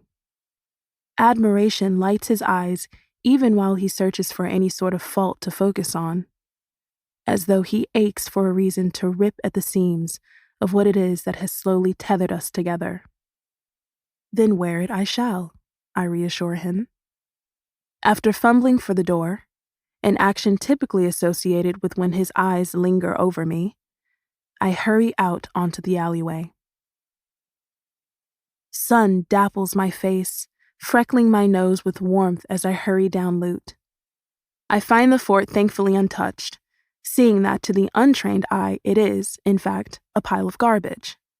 I'm reminded of my decision to redecorate for Pei when she returns and add the task to my mental list of chores. Lifting one of the many rugs, I find clothing buried beneath, belonging to the bundle I'd thrown into the alley during my attempted robbery. After meeting Mac, I came back to properly collect and dust off my work before ensuring every scrap of fabric was hidden beneath the many layers of the fort. Once I've gathered the bundle of clothing in my arms, I set off towards the corner I've neglected for nearly 2 weeks now. But after tonight, I will no longer be fed for free or cozied up beneath the cover of his sheets. Not that I wouldn't want that to continue. But Mac has made it very clear that I shouldn't be seeing him after our mission. Though, I have yet to find a good reason as to why. He makes me happy, for whatever absurdly odd reason. He's not exactly a ray of sunshine, but perhaps something equivalent to moonlight. Mysterious and unnerving, equally as beautiful, yet soft enough to stare at. With thoughts of Mac consuming whatever rationality I had left, I hurry down the bustling street. I'm nearly at my corner now and have yet to drop a single item of clothing. This is something I hope will become a regular occurrence. With that goal in mind, I hug the mass of fabric tighter as I hurry towards the mouth of my usual alley. Most merchants have carts to sell from. I have other methods. Years ago, Pei and I fastened a long wire across the opening of this alley, and I am shocked to find the rusty nail still holding. While balancing the bundle of clothing in my arms, I begin draping them across the line to display my handiwork. It makes for a makeshift sort of banner, colorful enough to draw attention. Once each piece is arranged to my liking, I plop down beneath the display and fight the urge to pick at my nails in boredom. Deciding to spend my time wisely, I begin fiddling with the bits of leftover leather from Mac's uniform. The display of his knife collection comes to mind as I run my thumb over the smooth material. He has no way to carry them on him without fear of being stabbed by protruding blades. That's when an idea begins to form. Patterns and measurements are suddenly swirling behind my closed eyelids, aligning into a tangible design. I begin tearing fabric and pinning corners, watching my idea come to life. That's when my stomach grumbles at me, the sound a reminder of the little money I have. And with that in mind, I smile brightly at each person who passes, as if that is enough to persuade them to buy something. And just when I'm starting to think my attempts are scaring customers away, a man strolls towards me. I stand, drape my project over the wire, and greet him with what I hope is a slightly less desperate smile. I watch him grow closer, watch fuzzy features familiarize with every step. I know this man. His is one of the faces I see when shutting my eyes before bed. This is one of the men that followed me. "Hello, pretty," he croons, closing the distance between us. "You're even nicer to look at in the daytime." My eyes shift nervously, glancing at the passing people. With what may be a false sense of security, I attempt to keep things civil, professional despite my discomfort. "Good morning, sir." His responding smirk is unsettling. "Is there anything in particular you're looking for? Perhaps there is a missus you are shopping for? Because I have this beautiful blue top that—" "I'd like to see it on you," he cuts in, voice raspy and blue eyes burning. "Well, off of you, actually." I take a step back, feeling the grimy wall suddenly against my shoulders. My voice quivers, but I force the words out. "I think you should leave now." My eyes linger on his blossoming black eye as he runs a hand through oily brown hair. His smile only grows more crazed. "Oh no, I'm not letting you out of my sight again, pretty." My lips part, allowing words to stumble out. "Please, did I not take care of you properly the first time?" That dry voice cuts through my own, full of challenge. My eyes lift to the looming figure now suddenly behind the man closing in on me. Mac looks relaxed, bored even, as he waits expectantly with arms crossed over a broad chest. Most of his ebony hair is tied back with a strap, though several pieces fall around his face, blowing in the soft breeze. That strand of silver peeks out at me, glinting with familiarity and comfort. Tears well at the mere sight of him. The man whips round, eyes widening. Shit. I'm not exactly sure how it happened, seeing that I chose quite the inopportune moment to blink, but the man's face is suddenly shoved against the grimy wall beside me while the length of Mac's arm presses against the back of his neck. "You are a pathetically slow learner," Mac says dryly. "I figured one black eye would be enough to get my point across, but it seems you'd like a matching one." I didn't recognize her, I swear." The man's voice is muffled against the brick. Mac leans in, his voice a murmur. We both know why that's a lie. And then he's grabbing the man by the collar to roughly turn him round, shoving his back against the wall. He sputters, forcing Mac to speak over him. "Dina, I think you should do the honors." "What?" I croak from where I'm gawking beside him. "It will be good practice." He says this simply, as though I have any idea of what he's suggesting. "I would have let you punch me if it came to it, but this is a far more appealing option." You want me to punch him?" I shake my head in protest. "No, you go ahead, I'm good." "Dina, really, I'll leave this one up to you," I assure with an unconvincing smile. "This is more your thing." With a sigh, he reaches out a hand to close round my arm, dragging me towards him against my will. Come on, this is part of your training. He squares my shoulders, positioning me for a punch. Mac, think of what him and his friends tried to do. His voice is a murmur. Think of what he will continue to try with other women in the slums. I take a steadying breath, letting his words sink in. But it's what he says next that has my fist flying towards the man's face. Think of what he would try to do to pay. The man sputters, spitting blood from his mouth. Pain shoots down my arm, feeling as though my knuckles have been dipped in fire. My shout is strained. Plagues! He raises his eyebrows at my exclamation. Come on, tell me how you really feel. Hugging my hand, I glance around before quietly proclaiming what I'd bitten back. Shit! That hurt like hell! I smile timidly despite the pain, feeling proud of my profanity. And when Mac musters the slightest smile, I know he feels the same. Good form, hun. Maybe you have learned something. Then he turns to the cowering figure pinned against the wall. Don't let me ever see you again. He's gone in an instant, sprinting down the street and shoving bodies aside. Shaking out my aching hand, I watch Mac track the man's movements until he's disappeared into the crowd. Thank you, I whisper before letting my head fall limply against his chest. His arms hesitate before encircling me, and I don't waste a second before doing the same. When I finally release him from my crushing hug, I clear my throat, earning his attention for my quiet question. What did you do that night you went looking for those men? He brushes stray strands of hair from his face. I found them. I lean in.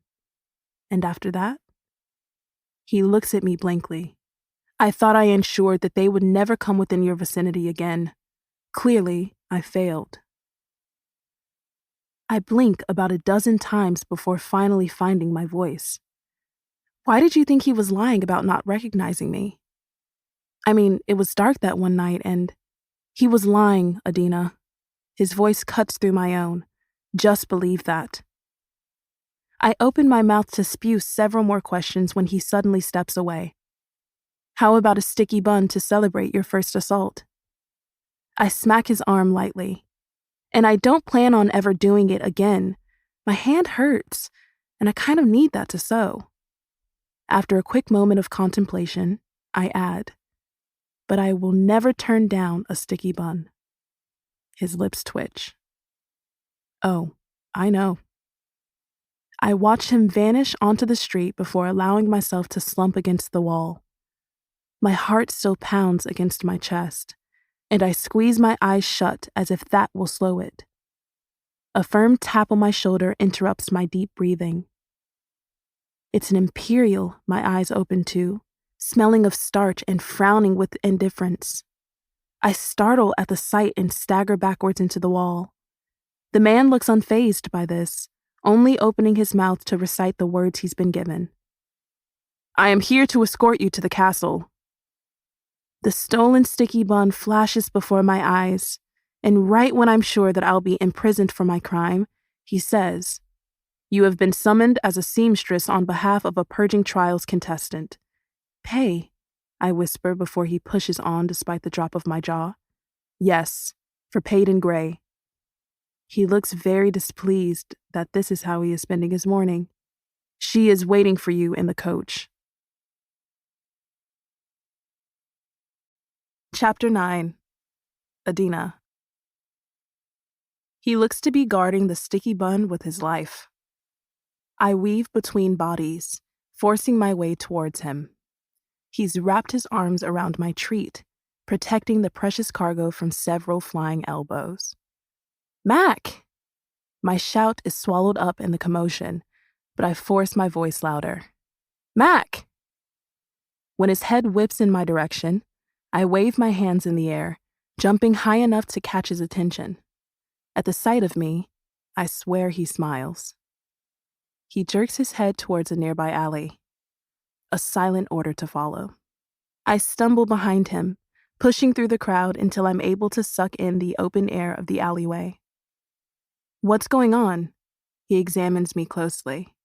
Is everything okay? My lips split into a smile, my voice a squeal. Everything is more than okay. She's here. She's here and she's taking me with her. Slow down. He steps towards me, placing a hand on my shoulder. Who's here? Pay! Words tumble from my mouth. An Imperial told me that I'm being sent to the palace to become her seamstress for the trial's balls. Isn't that amazing? I'll get to sew her dresses and... When? The flat tone of his voice makes me falter. Now, actually. But I told the Imperial that I had to say goodbye, so I've been trying to find you before I have to get back to him. But his voice is alarmingly lethal. We have our mission tonight. We have a plan for both of us to sneak into the castle.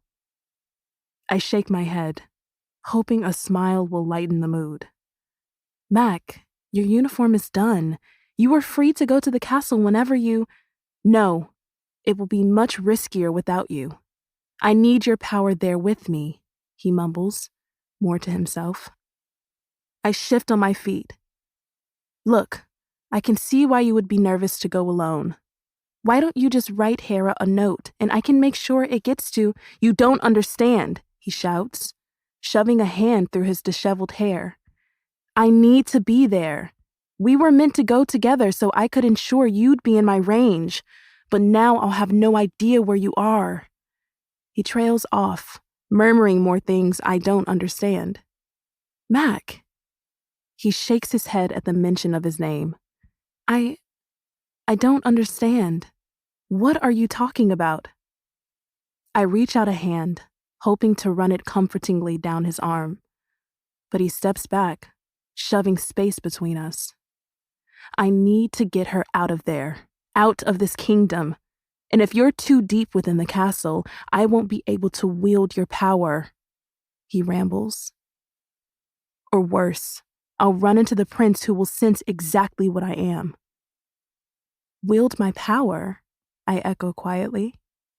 Yes, Adina, wield your power, he breathes. Because that is what I do, what I am. He steps towards me, forcing me back until my shoulders hit the wall.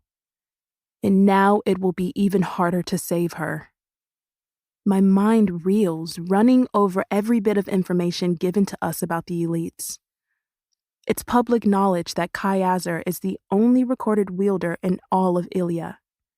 Some believe it is because no one has ever possessed such power, while others speculate that the king has ensured his son is the most powerful elite in the kingdom by killing off any other threat. And I think I may be staring at one. May have been staring at one for weeks. Confusion clogs my throat, forcing me to swallow. You're not a phaser? He laughs, the sound strained and bitter. No, honey, I'm not. And Hera is going to die in these trials if I can't get her out. I shake my head, fighting the tears starting to sting my eyes. Get her out? You mean run away with her? He opens his mouth, but anger is already spitting out of mine. You were going to leave me. You were going to get Hera and flee the kingdom. I suck in a quivering breath. You were going to die when they caught you. I was bound to die anyway, he breathes. It was only a matter of time before someone found out what I am. And there can only be one wielder in the kingdom. My vision clouds with unshed tears. You lied to me. You used me. He shakes his head, urging me to understand. Hera is all I have left. You had me. I choke. You had me, and I would have kept your secret. You have no idea what I'm willing to do for the people I care about. But you lied. I stumbled towards the street, wiping furiously at my damp cheeks. At least I had the decency to say goodbye. I shake out of Mac's grasp, hearing the faint shout of my name as I disappear into the current of people. Chapter 10. Makoto. I watch her climb into the coach, reliving the moment I watched Hera do the same. When the door swings shut, she's sealed from sight, likely smiling with her friend as though she wasn't just wiping tears from her face. Tears that I am to blame for. I used to wonder what it would take to break her, how long it would be before that happiness of hers was dulled like the rest of us. And now I wish I had never found out. Because I did this to her. I turn away when the coach begins rumbling down the road, stealing her away from me.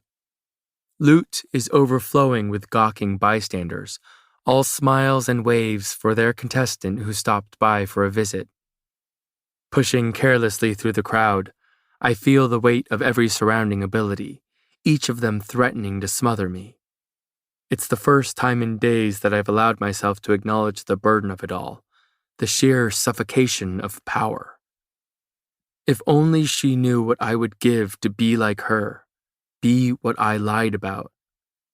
Because the wielder I am has only ever made me weak, targeted, alone. But all of that was forgotten when I was with her, when I was simply a phaser in her presence. Now I may never get the privilege of being in her presence again. Maybe I should have let Father have his way with me. Let him finish what he started the day I earned that gash through my lips. It would have hurt less than lying to Dina through them. But instead, I ran to Hera. And now I need to do it again. But this time, I'll be the one saving her. I shove through the crowd, my mind on the coach that rumbles towards the castle I should be going to tonight. I'll need to rework my already risky plan, seeing that I won't have Adina's power to aid me. Sneaking around unnoticed is no longer an option. Simply posing as an Imperial is the only plan I have left. I guess I'll find out just how convincing Adina's uniform is.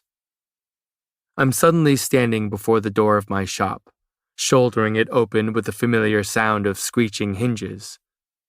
The room looks dull, dreary without her light to fill it. Scraps of fabric are all that remain of her, needle and thread my last tether to our time spent together. I stride slowly around the room, surveying every surface she's left in shambles. A thin coating of honey sticks to the corner of my work table, marking her usual spot.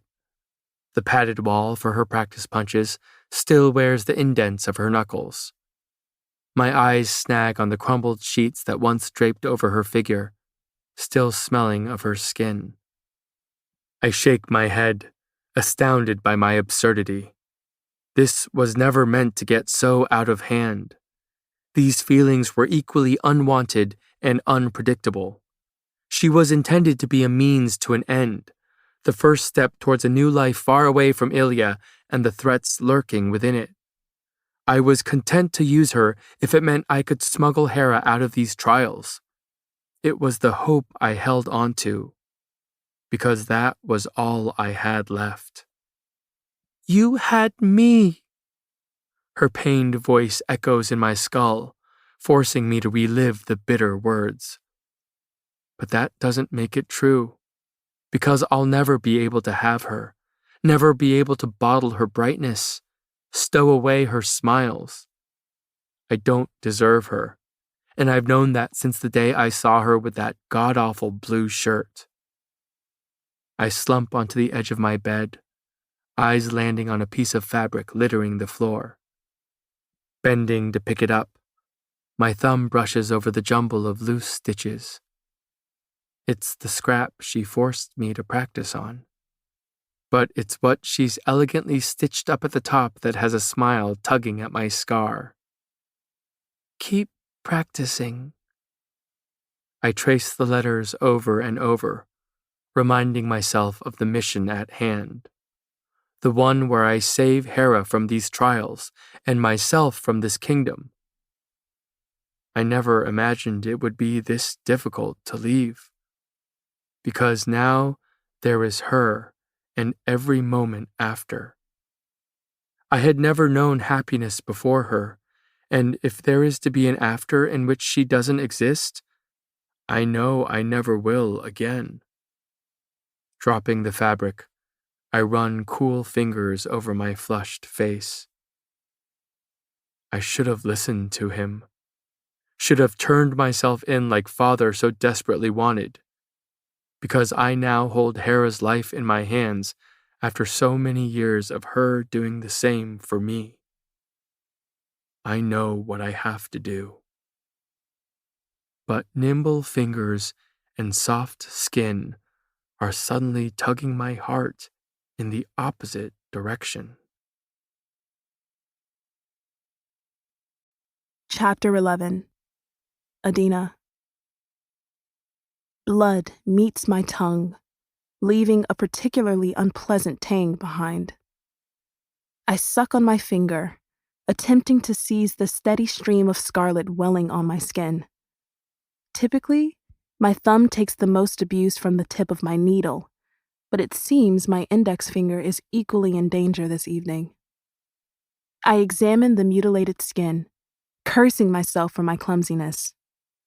My mind is far from the fabric in front of me, just as it has been since this morning. Despite my best efforts, it keeps wandering back to Lute and the boy with soot-stained hands, scarred lips, and a sliver of silver hair.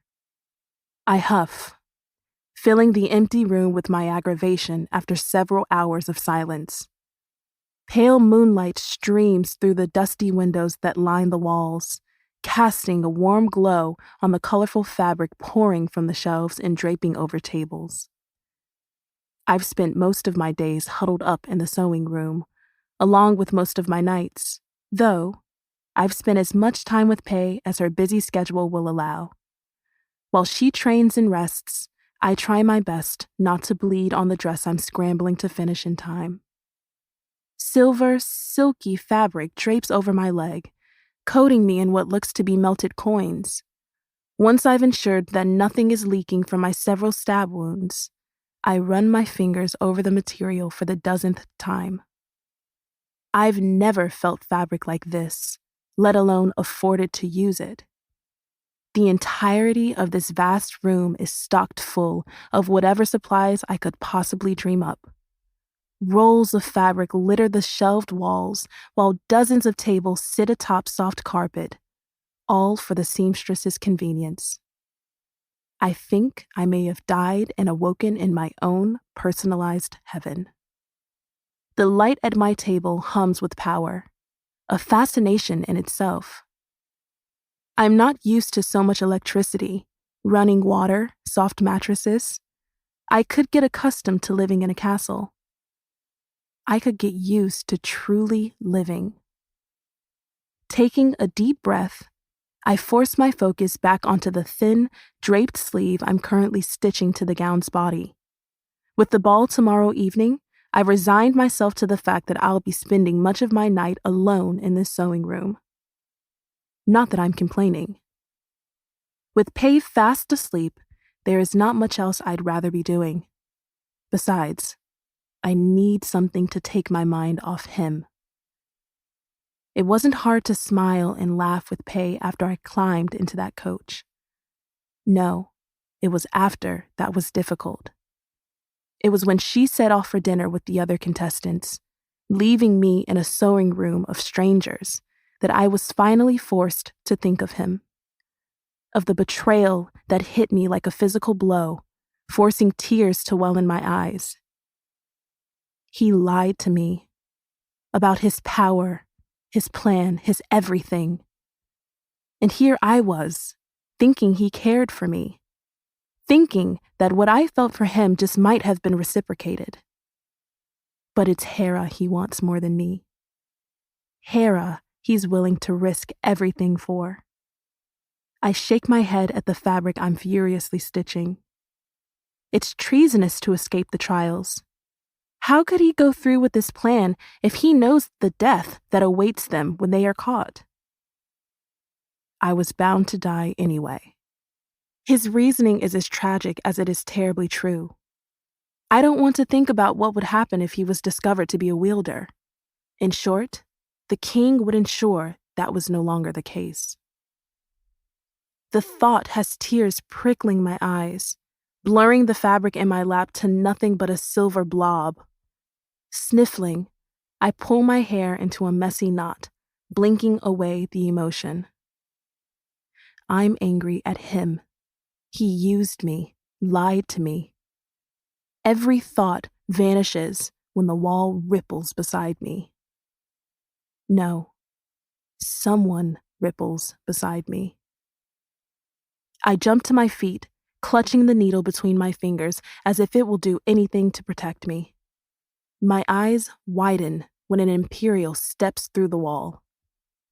An Imperial with the cleanest seams I've ever seen, and black hair interrupted by a streak of silver.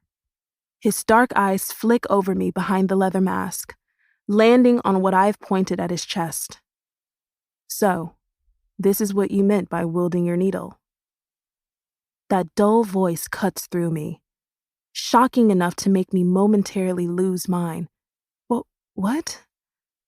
I choke on the word and attempt to try again. What are you doing here? He swallows. His discomfort is visible, evident in the shifting of his feet. It's almost as though he doesn't know what to do with himself, and if I weren't battling so many emotions at the sight of him, I might have laughed. I was walking the halls and felt your power. He clears his throat at the mention of the ability he's kept hidden from me. I knew it was you, and I needed to see you. I gesture to the length of him with the needle still poised to strike. Is that the only reason for your visit? He looks away, sighing. Look, I came to see you first. That has to count for something. Well, it doesn't. I cross my arms, tone defiant. Don't let me hold you up on your way to getting yourself killed. Please, he whispers, taking a step towards me. Just let me explain. Explain? I laugh loud enough to have him looking around nervously. You had nearly 2 weeks to explain to me what was going on. Instead, you lied. I step back, my voice strained. And you spent every day knowing that I would never see you again after I was done making that stupid uniform for you. He's persistent, pushing forward as he pleads, Dina, please. If you don't like what I have to say, you can stab me with your needle once I'm done. I eye him skeptically. Promise? He nods. Yes, but only because I know you wouldn't actually do it. I feel offended, despite knowing he's exactly right. You don't know that. I know you, he says softly, and I know that I'm the fighter and you're the lover. I swallow. Go on. He takes a heavy breath, one that holds the weight of something he's carried for years. I ran away from home. I was 14 at the time. His head shakes slightly. Hera was only 12, living with my family because her parents had died. She's my cousin. Maybe I should have led with that. I struggled to hide the relief flooding to my face. He never talked about what she was to him, and I'm selfishly thankful for their relation and nothing more. We ran away from my parents, started living on our own from that moment on, he continues quietly. She's the only person who's been there for me, the only one who helped keep me alive while I hid in the shadows, terrified that someone would find out what I am. He takes a step closer, swallowing what little space remained between us. That is why I have to do this. I can't let her die, not after she spent years of her life saving me. I'm quiet for longer than he likely expected. I watched him squirm under my scrutiny before finally saying, "Why did you run away?" He shakes his head slightly. "That's a story for another time." "When?" I say, sounding harsher than perhaps I've ever been. "You're here to say goodbye, aren't you? So don't lie to me, Mac. There is no other time for me to finally get to know you." "There's not much worth knowing," he murmurs. "Fine." I stare him down with the pointed look I learned from my mama. "Then I think we're done here." "You want to get to know me?" He rips the mask from his face, revealing the strong features hidden beneath. "I know that not a single person has convinced me to care about them before you. But Hera's family," he corrects. "But you're the embodiment of everything I am not. And yet, here I am, crawling back to you as though I've left a piece of myself behind." He slowly lifts a hand, and I hold my breath when his fingers run down a loose curl. And it scares the shit out of me. "So," I breathe, "what exactly are you saying, Mac? I mean, in the simplest way possible, tell me what—" "I regret not buying that blue shirt from you, if only so I had your attention long enough to convince you that red suits you better. I regret not telling you how much I like it when you blow those bangs out of your eyes, or the way you clap after finishing a row of stitches. I regret smothering every smile you made me want to give you. And I regret not telling you the truth. But most of all, not saying goodbye." My heart plummets, sinking into the stomach filled with butterflies. I can't say a thing, can't move an inch as he leans towards me and footsteps echo from the hallway outside. We jump apart, eyes flying to the closed door and the growing sound of steps behind it. Mac fastens the mask back onto his face, his expression far too stoic for our situation. "You need to go," I whisper urgently. "Imperials never come in here, and if whoever that is sees you, they will know something is going on." "I need to get Hera," he says evenly. "They will catch you." I plead with him, frantically trying to make him understand. For all we know, that could be Kai out there, Adina. "Go! Please!" I beg. "There is no need for both of you to die." The footsteps grow louder with every second spent arguing. He shakes his head. "Then I have to come back tomorrow for her." "You can't." My eyes are pinned on his. "They guard the contestants' doors the night before a trial. They would stop you before you could even make it to her." He opens his mouth to argue, but my whisper quiets him. "Please, Mac, don't regret this too." He stares at me for a long, unblinking moment. And right when I think he's about to make a horrible decision, he strides over to one of the many windows leading to the ground outside. Before he phases through to the open air beyond, he turns to murmur, "Come see me, please. I don't think I can handle losing both of you." And then he's gone, melting through the wall and into the night. I have just enough time to take a steadying breath before the door swings open. My mouth drops at the sight of the man in the doorway before my knees bend into a curtsy. "Your Highness! Hi, sorry. I wasn't expecting you, or else I would have not been here." The future king laughs lightly, like I've seen him do so many times with Pei. "Maybe?" I admit with a hesitant smile. "I don't blame you," he shrugs. "I'm not as much fun as I used to be." "Oh, I'm sure that's not true," I laugh. And then I'm suddenly clearing my throat to ramble. "I mean, not that I think you're lying, of course. It's just that I know Pei enjoys her time with you, so you can't be too boring." I end the sentence with an unsure question while fighting the urge to flee the room. I should really work on keeping my mouth shut. Does she now? He asks, sounding amused. That is news to me. I was beginning to think she despised me. Well, she should know better than to despise you. I sigh, shaking my head. Your Highness, I add quickly. But she doesn't always do what she knows she should. He nods in agreement, a slight smile on his face. That I have learned. He strides over to the illuminated table draped in silver fabric. That is actually why I was hoping to find you here.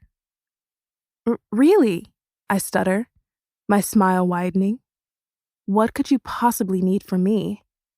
For starters, he sighs, I need you to start calling me Kit, not Your Highness. Then, I need some advice. I beam. I think I can do both of those things for you, Kit. Perfect. He clasps his hands in front of his navy tunic. Now, is this the dress she'll be wearing to the first ball? I nod vigorously. Isn't it beautiful? Ugh, I can't wait to see it on her. And the cut of it will really accentuate her. I press my lips together at the reminder of who I'm talking to. You get the point. It will look great. Oh, I'm sure it will, he sighs, looking unsure. She will definitely be making a statement. I fight to hide my frown. And you don't want her to? I want her to be careful, that's all. He runs his fingers over the smooth fabric. There are people out there who will take offense at her boldness. You know, not wearing green, as is tradition. I nod slowly, unsure of what to say. Thankfully, he speaks instead. So, what do you think? Tux and a black tie? He runs a hand through messy blonde hair. Not that it matters. I doubt very many people will be looking at me anyway. I giggle softly in agreement. Wear a silver tie clip. And don't be offended if she doesn't even notice, but it will be a nice touch for those who care enough to look closely. Oh, there is always someone looking closely. He breathes before falling silent. The light hums atop the table, the only sound for several seconds. That's before I clear my throat to say, well, I'm always available for all your fashion needs. His eyes meet mine. Can you tell me what I'm doing wrong? The question startles me for a moment. With your outfit? I look him over. I mean, that color definitely complements your skin tone. No, he chuckles. Peyton. She will hardly look at me. He lifts his hands in exasperation, scoffing slightly. I mean, I'm not sure what to do anymore. I find her fascinating in a way that no one has ever been before. Like she's realer than anything I've encountered here in the castle. I smile at the sound of his voice, at the sincerity coding each word.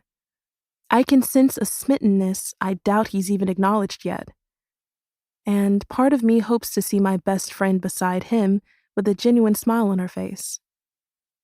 Maybe in another life they were meant to be.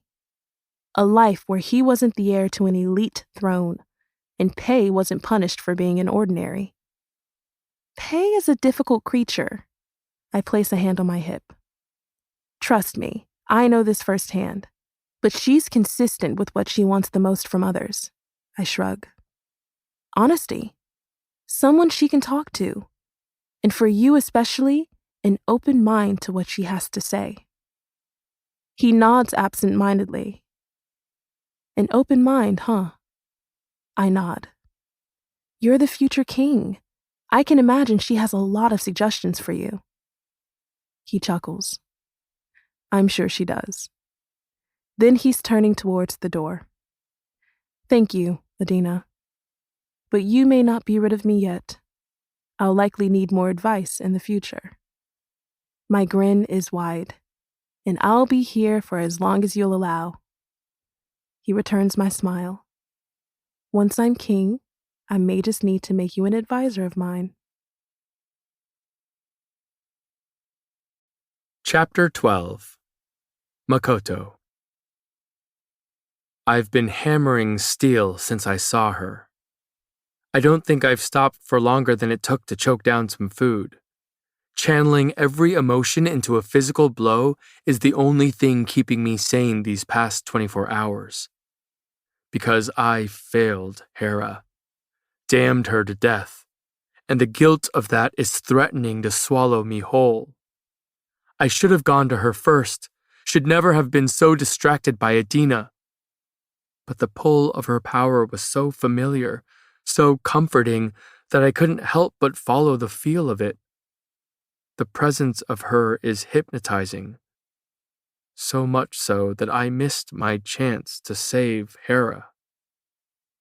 Guilt has my hammer slamming into the steel over and over.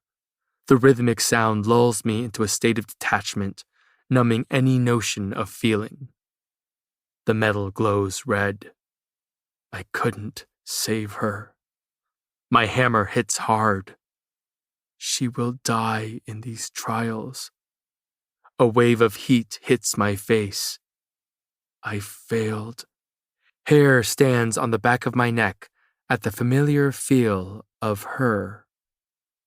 I straighten, dropping my tools to the ground as the power grows with each passing second. My eyes drift to the door, feeling each step she takes towards it. When she knocks, I almost laugh. Whipping open the door, I met with wide eyes and a timid smile. She gives me about 3 seconds to stare before her arms are around me, squeezing tighter than I imagined she'd be able.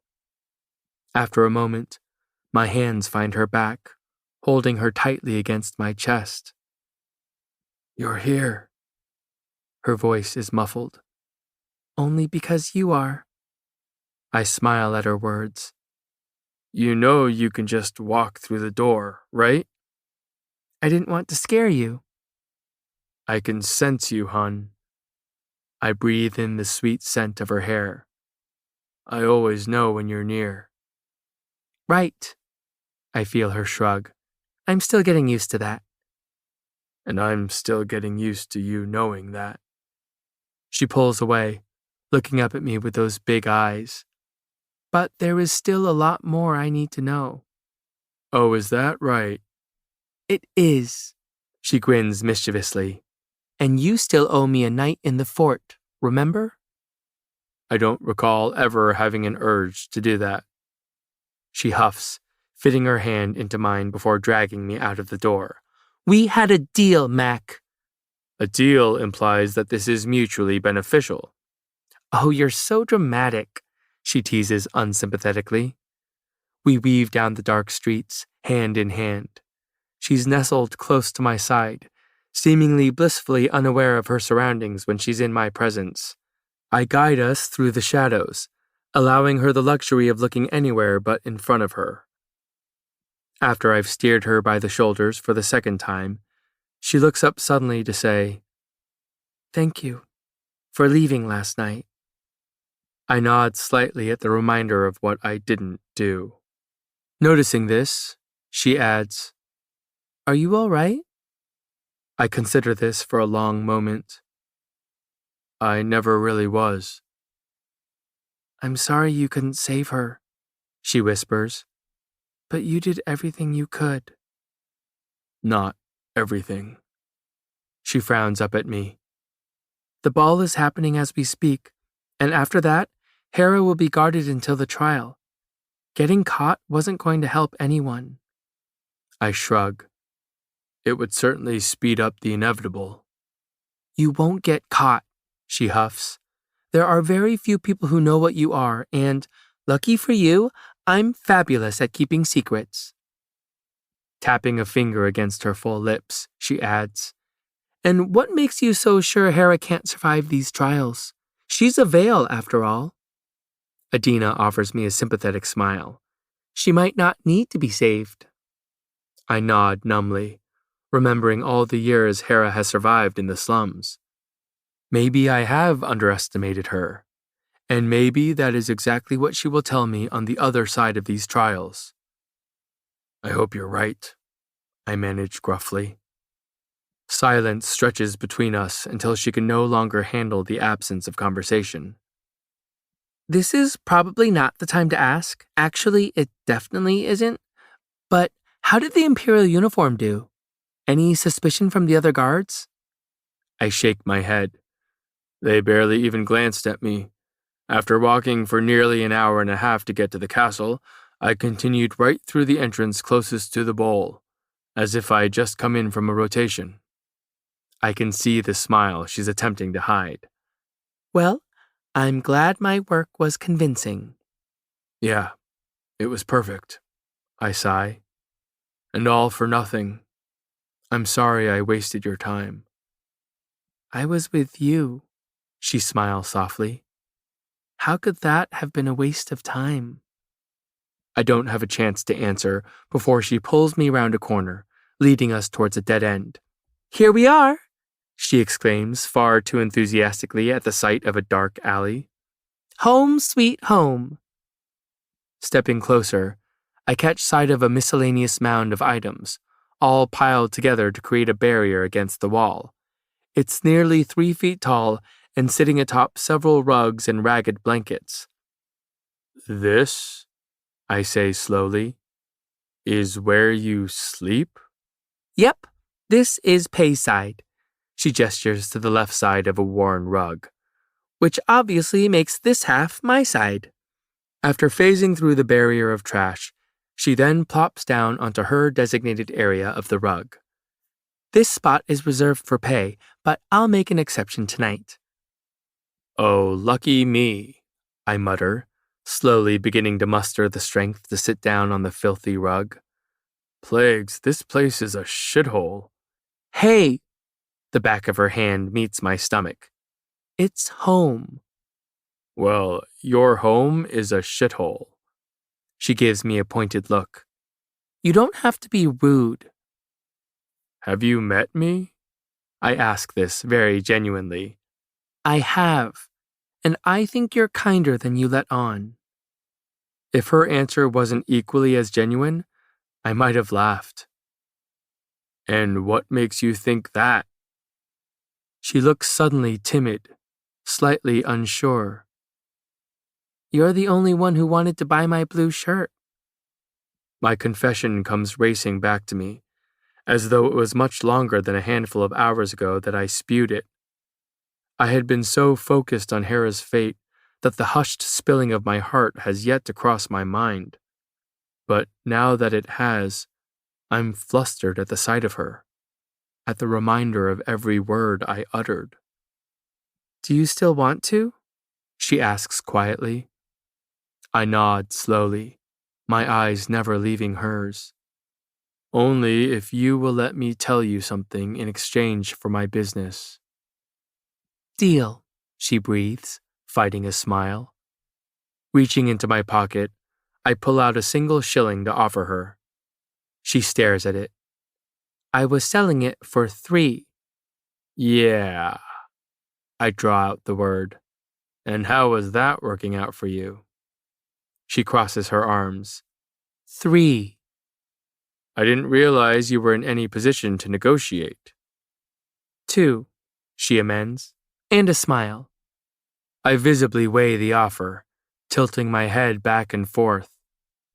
That's a bit steep, honey. She sighs. Just the smile, then. That was the steep part I was referring to.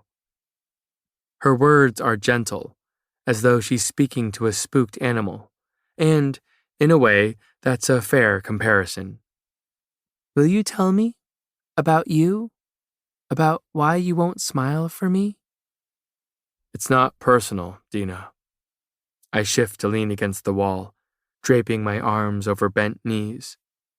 It's just something I stopped doing the day Hera and I ran away from home. She raises her eyebrows in silent encouragement to continue, to which I blow out a breath of annoyance. Fine, but I'm getting that damn shirt for free then. I take a pause, collecting my thoughts before continuing. I grew up on the other side of the slums. My parents were, well, are, the very definition of poor mundanes. They could barely feed themselves, let alone any children. Long story short, and private details later, they unexpectedly had me. It wasn't much of a childhood, really. I say this with a shrug, as if it had little impact on who I turned into. They didn't want to have a kid and never intended on feeding another mouth. But there I was, begrudgingly forcing them into parenthood. She listens intently, head tilted, eyes wide, elbows on her knees and face in her palms. It's endearing at least, adorable at most. Like all elite toddlers, I couldn't control my abilities. But seeing that my mother was a sight and my father a bluff, they figured I was simply another mundane to litter the slums. I sigh. Well, until I got old enough to draw on the more physical powers of those in my vicinity. I almost lit our shack of a home on fire when I was 5. This led my parents to believe that I was a late bloomer, but a burner nonetheless. That is, until I began crawling up the walls within the same hour. I glance over at her, finding a dramatic look of awe on her face. If it were anyone else, I might have thought they were mocking me. But it's Adina, and this look is mild compared to the one she gives me at the sight of sticky buns. "What then?" she urges, waving a hand encouragingly. Then they started to figure out what I was. My voice is dull, masking the bitterness biting each word. They didn't know what to do with me, kept me locked inside our little shack. Hera was the first person I remember seeing other than my parents. She showed up on our doorstep when I was 7, and we quickly became inseparable, seeing that we had no one else. I hadn't noticed my thumb was trailing the length of that scar cutting my lips until I catch her gaze tracing the movement. As I got older, I began to understand why it was that I wasn't allowed out. I was still learning to control my abilities, and being a wielder means certain death. I am, a threat to the king because of a power I didn't ask for. My parents knew this, and it was clear that I was unwanted, especially by my father. I glance up at Adina, hoping for a reason to end this conversation, though I find nothing but concern in her hazel gaze. Nothing but gentleness guiding her hand towards my knee, seeping comfort from every splayed finger. He thought I was useless, told me as much. Swallowing, I attempt not to stumble through each word in my haste to get them out of my mouth. I couldn't work at the shop with him, couldn't leave the house without fear of being found out. I was an expense, a nuisance, a disappointment. "You're not," Adina breathes, shaking her head firmly. "Oh, I was." I nod, my eyes drifting up to the sky above us. I just wasn't fortunate enough to be loved despite it. When my eyes find hers, I regret having said anything at all. It's as though every word has dulled the sparkle in her eyes, smothered her smile into a dreariness undeserving of her lips. I never imagined she could look so grim, and I hate that I'm the cause of it. But knowing she won't allow me to stop now, I continue with a deep breath. I had Hera. My parents tolerated her more than they did me, seeing that she earned money by performing street magic as a veil, but things only grew worse as we got older. Father started drinking more heavily, and Mother did nothing to stop it. And that is when I began learning how to defend myself. I run a hand through my hair, shaking my head at the flood of memories beginning to surface. He would come home late from the shop, occasionally bringing back the weapons he'd made that day. He would yell, Mother would hide. I took the brunt of it, shielded both Hera and my mother when it came to it. It was me he was angry with, me who was useless to him. A hand is now covering her mouth, hiding a half of her shocked face. Is that why you ran away? Yes and no. I was 14 when my shitty life officially fell apart. She scoots towards me, her hand still sympathetically squeezing my knee. The night it happened was the same as usual. Father came home drunk, ready to pick a fight. He'd walked in on Hera and I laughing about something one of us had said. That's when I saw the flash of a sword in his hand. I'd seen him with weapons before, but nothing so sharp, so lethal. I tucked Hera behind me, as I usually did, and looked around for a mother who was never there. But it wasn't the sword that scared me the most, but Father's words. I swallow. I'll never forget what he said to me that night. He said I would be more used to him if they'd just handed me over to the king. If they had sold me out instead of putting up with me for so many years. And then, I blink, feeling emotion beginning to build there. Hating it, I push on, my voice stern. And then he threatened to do just that. Said he'd sell me to the king for the shillings he deserved, and that he should have done it years ago. Mac. Adina's voice is barely a whisper, barely audible over my shaky breaths. I didn't deserve to smile. That is what he told me. My voice grows quieter with each word slipping from my past and haunting my present. I don't remember the sword swinging towards me. Only his voice when he promised to wipe that smile from my face. My thumb finds the scar cutting my lips and shakily traces it. It was after he cut me that Hera and I ran. I didn't know what he would do to her, and I couldn't wait around to see if he would make good on his promise to sell me to the king. I can't look at her, not after what I've said. Hera and I survived in the slums for several years before we were able to afford a real roof over our heads.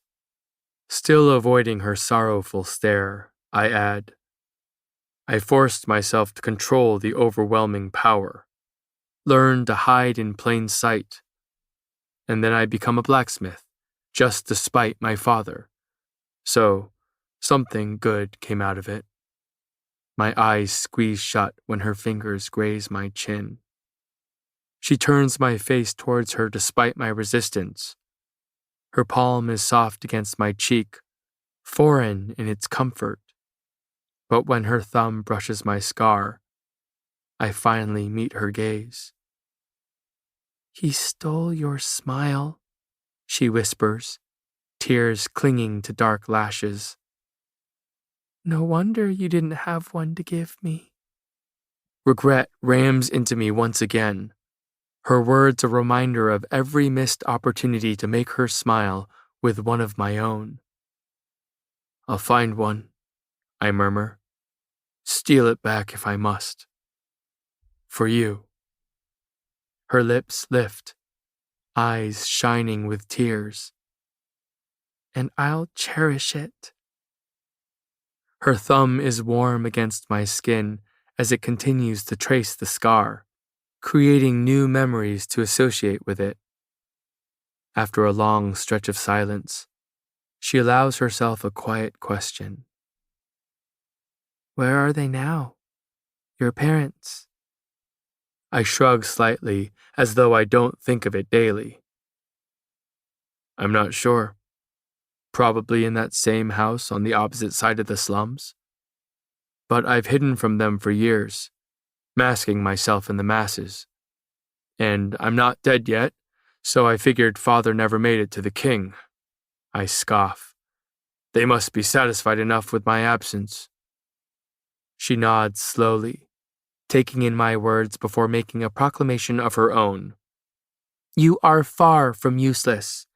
You are strong and clever and can really pull off an imperial uniform in the best way possible.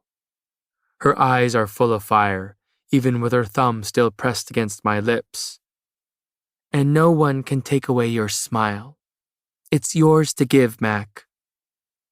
I grab her wrist, gently pulling it down enough for me to speak. Makoto. Her lashes flutter. What? Makoto, I mutter. She squeaks when I tug her towards me with the wrist I'm still holding and a hand behind her knee. My name is Makoto Kitan. Her eyes widen, closer to mine than they ever have been. Now you can properly scold me. I hear her swallow. And what else should I know about you, Makoto?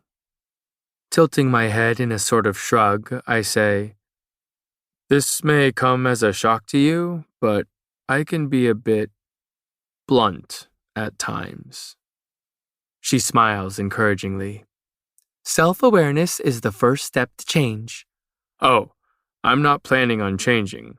I was just ensuring that you knew this was a recurring thing. Now, what else? I sigh. I've never been able to skip properly. Not sure why that is or why I'm embarrassed about the fact. Oh, I'm not a fan of spoons, only forks.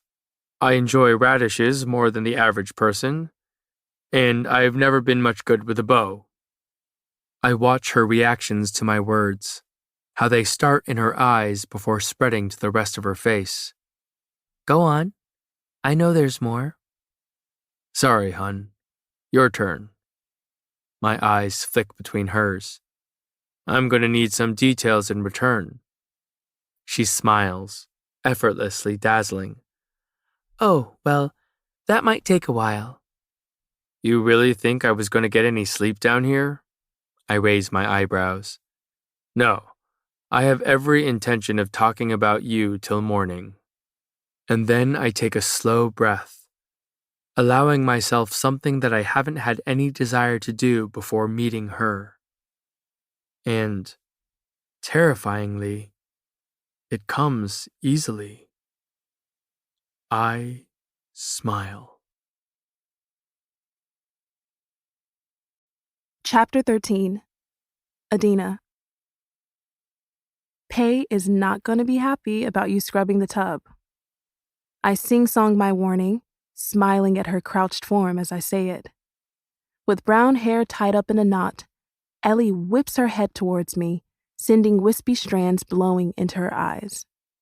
Then she never need know about it. I cross my arms, looking down my nose at her teasingly. And you trust me enough not to tell her? Ellie lifts her sponge, dripping water as she points the dull end at me. She smiles softly. If I go down, you go down with me. Besides, I'm her maid. This is what I do. I sigh, leaning against the doorframe of the bathroom.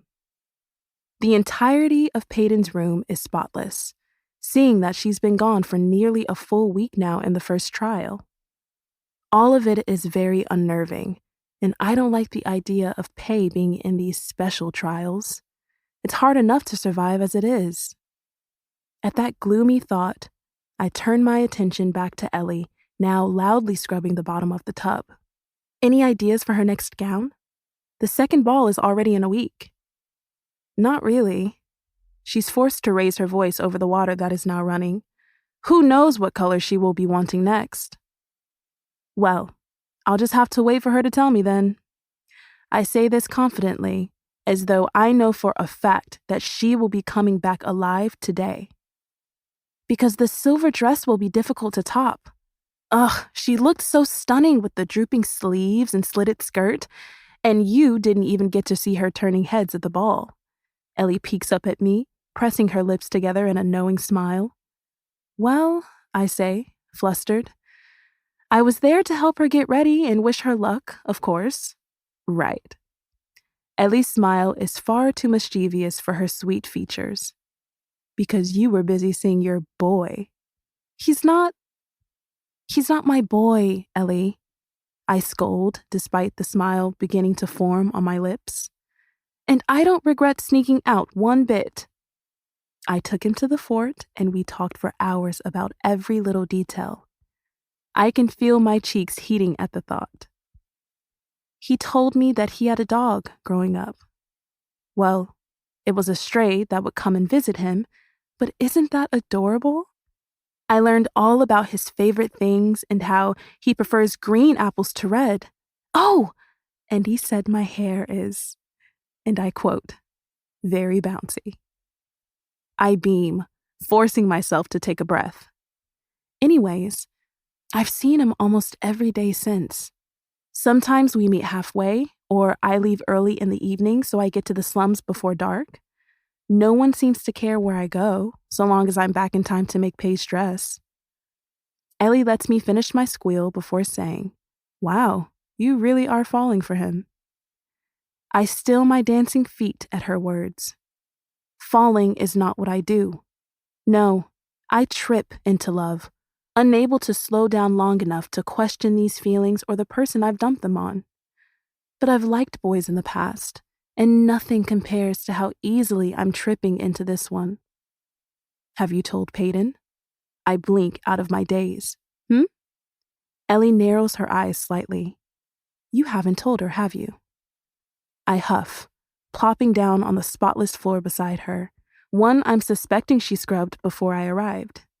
No, I haven't, but I will, just not yet. I pick at my fingers, falling into the same dilemma I've had since being reunited with Peyton.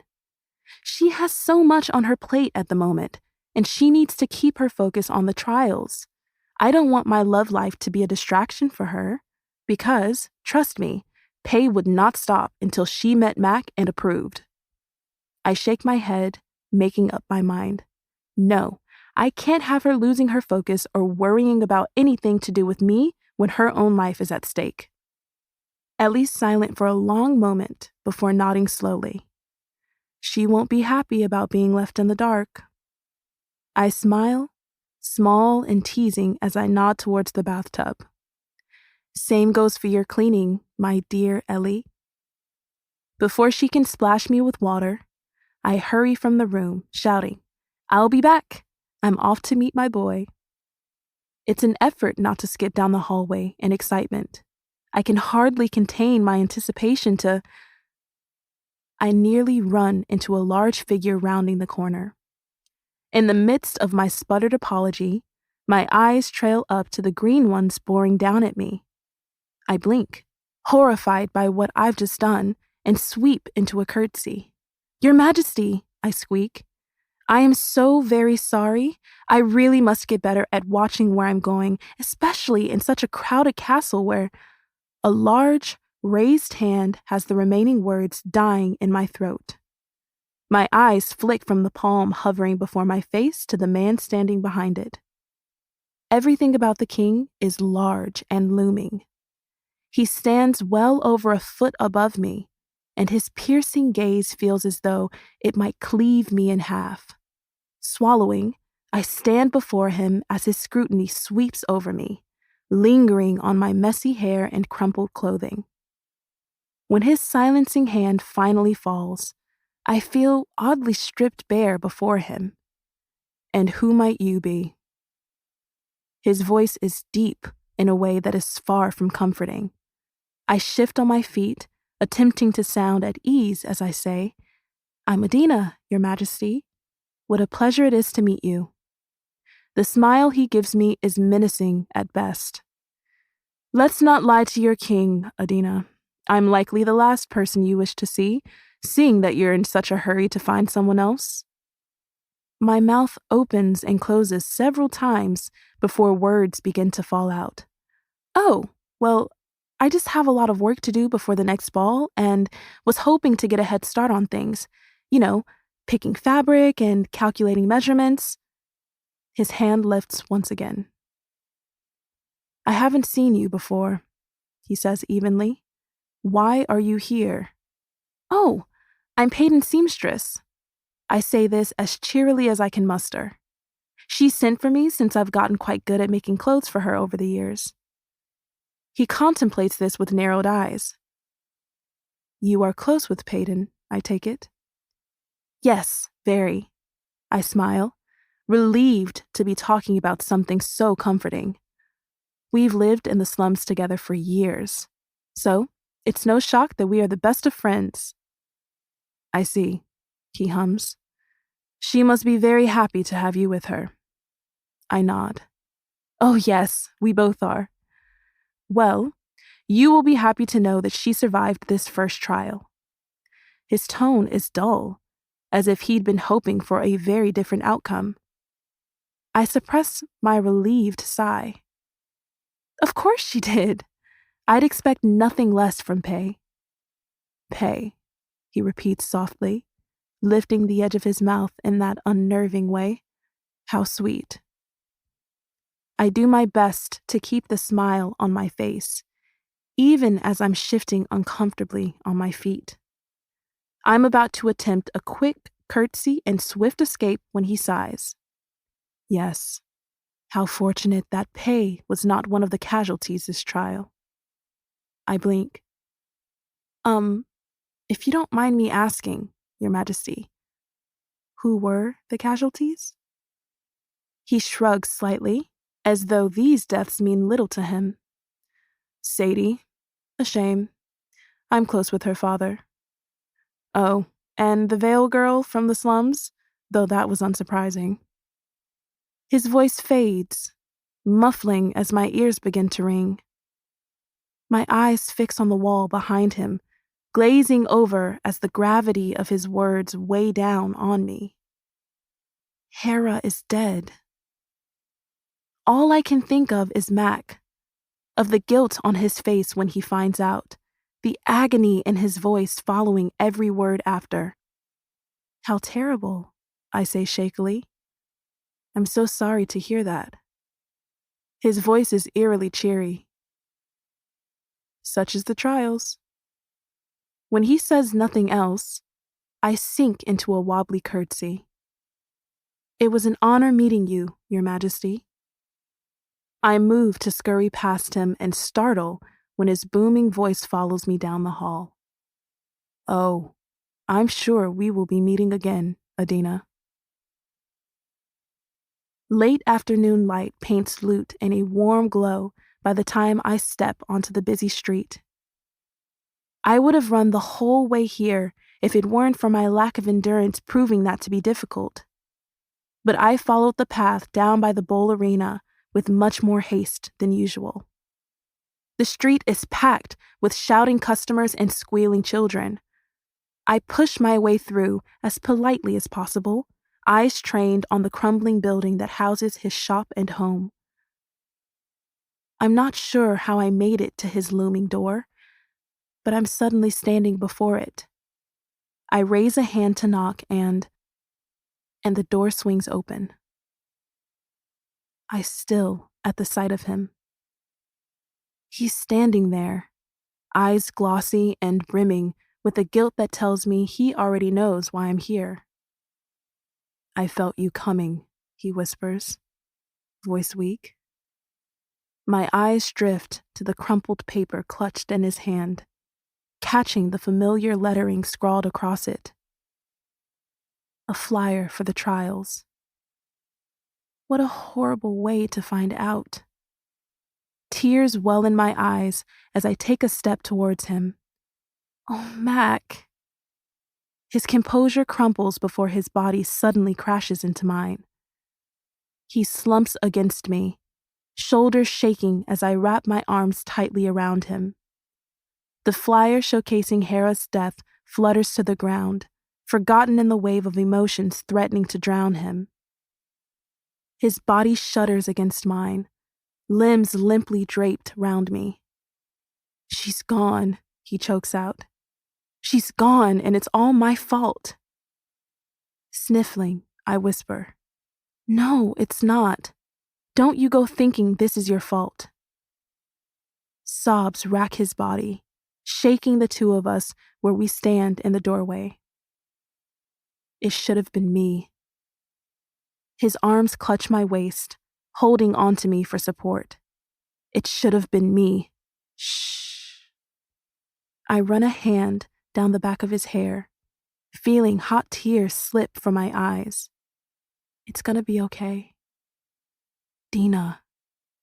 His voice is a whisper, a guilty confession. It should have been me. I wish it was me. Don't say that. I squeeze him tighter, feeling his body shake with each breath. I need you. Don't, he murmurs against my hair. I'll only disappoint you. Chapter 14. Adina.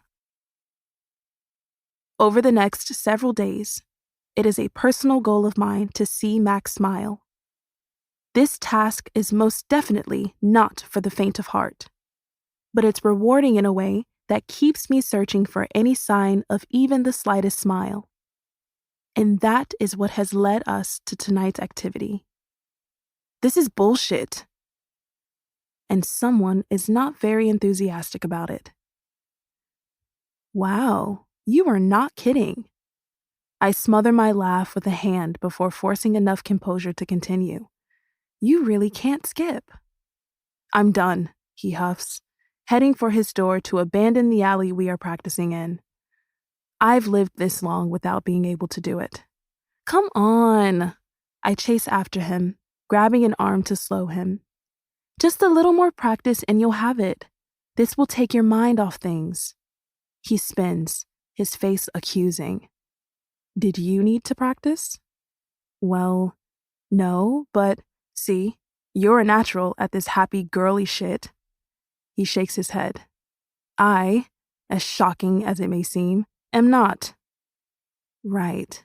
I lower my voice, forcing it to sound gruff. You're all brooding and rough with your sharp knives and lack of smiles. He crosses his arms over his chest. Oh, is that what I'm like? And what you sound like, I smile. Sort of. Fine. He gives me that sarcastic smile, though his eyes are still clouded with the sorrow of losing Hera.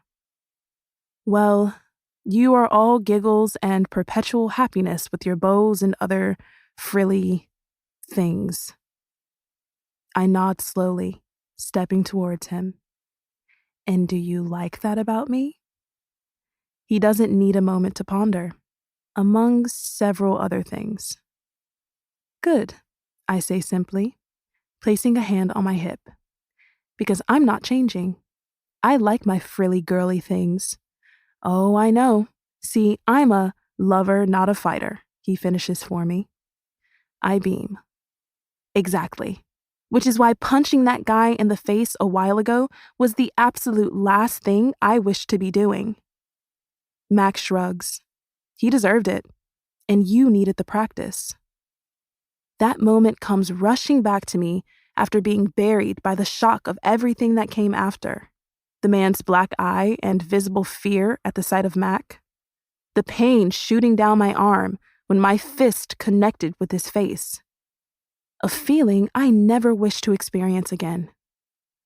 But when I'm suddenly reminded of Mac's words to the man, my curiosity has me asking again. Speaking of that day, how did you know that man was lying when he said he didn't recognize me? Dina, we've been over this, he exhales. I just know. How? I urge. This is ridiculous. Don't make me scold you, Makoto Kitan. I warn with a wag of my finger. Fine. He closes the distance between us easily. I know because I ensured he would never forget what you looked like. Ensured that he would know exactly who you are and never take a step towards you. He takes a breath, his face close. Except that he did, and I failed. I shake my head, mouth hanging ridiculously open.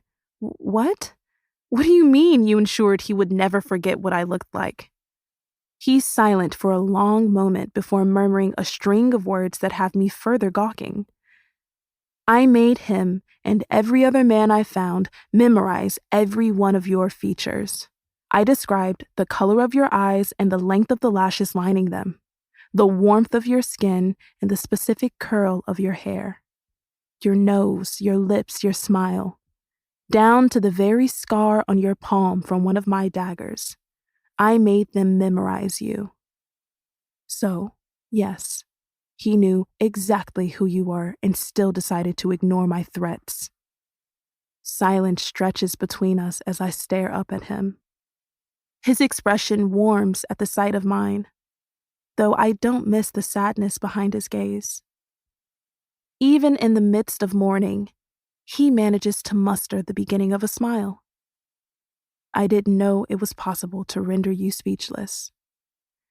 I shake my head, trying to find the words. I just can't believe you would do all that for me. He smiles slightly as I continue. And yet, you refuse to learn how to skip. With that, he's pushing me away with the palm to the forehead. I beam, happy to be his distraction, his bright spot within the bleak. I would argue that nothing I could do for you would top this humiliation, he says dryly. My giggle follows him to the end of the alley, and I clap when he resumes his attempted skipping. Chapter 15. Makoto. What did I say about sleeping in this shithole? She smiles, folding her long legs beneath her, looking impossibly comfortable atop the scratchy rugs behind the fort. That you loved it and would be happy to stay again if it meant spending more time with me? I roll my eyes. Those words certainly didn't come out of my mouth, but I can't argue with that last part. She flashes one of those smiles at me, the type that makes it hard to look away. Good, because I decided that we should visit the fort on the night of each ball. She tears off a piece of sweet dough from the sticky bun I surprised her with.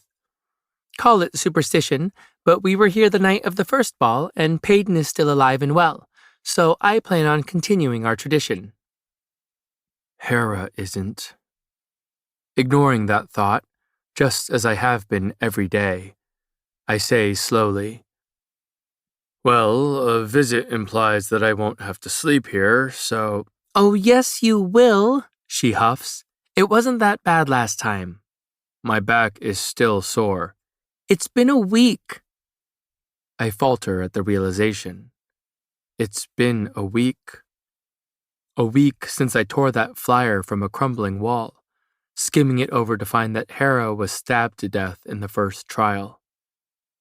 A week since I wept in Adina's arms, felt her soothing touches, voiced my guilt, my regret, my fears. A week since I began mourning the loss of her. But I've cried enough, drowned the pain in my tears. It all feels dull now, though the memory of her is anything but. I'm tired of the tears, the constant state of despair. Hera would scold me for hurting so much at the loss of her. She would quietly tell me to pull myself together, just as she had so many times over the years. So, here I am, attempting to do just that, though I've had quite the distraction to keep me company. Fine, I say, accepting Adina's offer. The fort it is. Thank the plague I only have to do this one more time after tonight. Great! She squeals slightly, giddy at my agreement.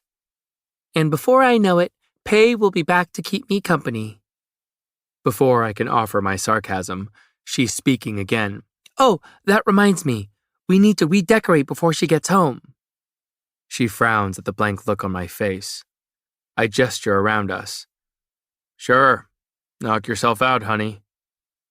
Makoto, she says sternly. The sound of my full name falling from her lips has my own quirking. It will only take a minute. Come on, up you go. After begrudgingly climbing to my feet, I discover that it would not, in fact, take a minute. Adina has me securing yarn on either side of the alley walls, stretching it over the length of the fort. She then proceeds to stitch squares of fabric across it, creating a colorful banner she likes to call festive but not seeming too shocked that she survived. It wasn't long before I was being forced to rearrange the assortment of garbage they sleep behind, organizing the barrier in a more appealing manner, or so she believes. With finishing touches that include a seemingly new blanket and a single pillow to share, I'm finally allowed to take a seat. See? Adina claps her hands from where she admires the slightly less shitty sleeping arrangement. So much better. Pei will be shocked. I bite into the sticky bun, my tone mocking as I mutter, "Yes, nothing says welcome home like a newly arranged pile of garbage." She puts a hand on her hip. This pile of garbage is all I've got. I thought you had me. Her eyes flutter in a way that makes me wonder how to get her to do it again. Do I? I swallow, forcing the feeble words from my mouth. So long as you'll take me. And if I don't? She asks softly. Then no one ever will. Her eyes wander over me, and I can't say I dislike the feel of it. After clearing her throat and looking away timidly, she walks towards the barrier before phasing right through it. Our shoulders brush when she sits beside me, and I tense at the feel of it. Not because I don't want her, but because I'm so unused to someone wanting me, choosing me, finding me worth the effort. Because I'm completely undeserving of it. Of her. If darkness is the absence of light, then that is what I am when she is not around. And I wonder how I've stumbled this long without her to guide me. What is it like? Her question unexpectedly forces me from my thoughts. Having all that power. I don't even hesitate. Lonely. Because no one knows about you? I nod. And I know about everyone else. Everyone is told that Kai is the most powerful elite in decades, she says softly. And yet, here you are, sharing his power and living in the slums. Hiding in the slums, I spit bitterly. She sighs, sounding shockingly frustrated. Do you really think the king would kill you if he knew you were a wielder? I think he would see me as nothing but a threat to him, I say dully. Just like the Fatals. He only kept one of each, and now has a wielder who happens to be a son he can control. She studies me as though I'm one of her rows of stitches. You two seem oddly similar, in more ways than just ability. Well, he's done a lot of shit, and I'm just pretty shitty. I take another bite of honey-drenched dough. I'm sure we'd be the best of friends under different circumstances. Her responding hum tells me she agrees, and apparently that is the only answer she cares to offer. She's suddenly very distracted by the trail of curls falling across her shoulders, and now, so am I. What did I say to her about them? Ah, yes, something profoundly akin to them being bouncy. What a pathetic attempt at nonchalance. As if I don't admire the shine of each ringlet, or the way they cling to one another in an intertwining hug. As if I can't stop myself from staring at the column of her neck when she pulls that curly hair into a messy knot, the forgotten strands like swirling ink down her back. As if I can stop myself from admiring how easily a laugh parts her soft lips. The way the sun warms her skin, as though she was meant to be cloaked in light. It's how joy bubbles out of her in the form of clapping hands and endearing rambles. It's the way my thoughts never cease to wander towards her, my heart falling senselessly after. And I fear that I've admired every inch of her. I have something for you. She follows this admission with a soft giggle that is equally uneasy and intoxicating. Leaning back on my forearms, I voice my wishful thinking. I do hope it's a bed. Nope, she answers far too cheerily. Even better, I hope. Little else is more appealing than sleeping through the night. I look up at her fidgeting form, crossed legs bouncing rhythmically. But give it your best shot, hun. A look of immense distress contorts her face. Well, now I'm nervous. She lifts a hand. That's it. I can't give it to you now. It's not ready. Plagues, what have I done? I mutter. Come on, Dina. Let me see it. I'm sure it's fabulous, or whatever other fluffy word you'd like to use. Her eyes flutter shut when she takes a deep breath. So ridiculously dramatic, this one. Okay. It's with a sudden determination that her eyes open. I've been working on something during my free time at the castle, and I noticed that you don't have anything to carry your knives in. So... She draws out the word. I figure I'm pretty qualified to help you with that. I mean, I made Pay's vest, after all, and that has played a pivotal part in her thieving career. The sheer number of words you speak each day is astounding. Because the design is unique to her needs, she finishes, unfazed by my interruption. So, I did the same for you. After I've nodded my encouragement several times, she finally slips something from the cloth bag beside her. She displays the item with outstretched arms as I run my gaze over the thick fabric paired with the same white leather used to make my imperial mask. I blink, bewildered by the beautiful weapons belt before me, equipped with uniquely sized holsters for each of my knives. Reaching out, I trace the patches of leather with my fingers, feeling each careful stitch and stretch of durable fabric. I feel her eyes on me as I sit up slowly, taking the gift gently from her hands. Do you? She trails off before starting again with a small smile. Do you like it? I can extend the pockets for each knife if you like. I wasn't really sure how long to make them. No, my voice is quietly firm. No, I want it exactly as you made it. It's perfect. Really? She breathes hesitantly, even as her face lights up. Better than a bed? I look at her, allowing myself to share the smile reserved only for her. Far better than a bed. She claps, and I'm no longer surprised by the action, nor am I embittered by the joy that caused it. All I am is fortunate enough to witness it. Oh, good, she sighs, sagging in relief. When I can do nothing but stare at it, she waves an insistent hand. Well, go on. Try it on. I oblige with little argument and swing the belt round me, buckling it quickly. It sits low on my hips, allowing easy access to the knives that will soon line it. I shake my head in disbelief.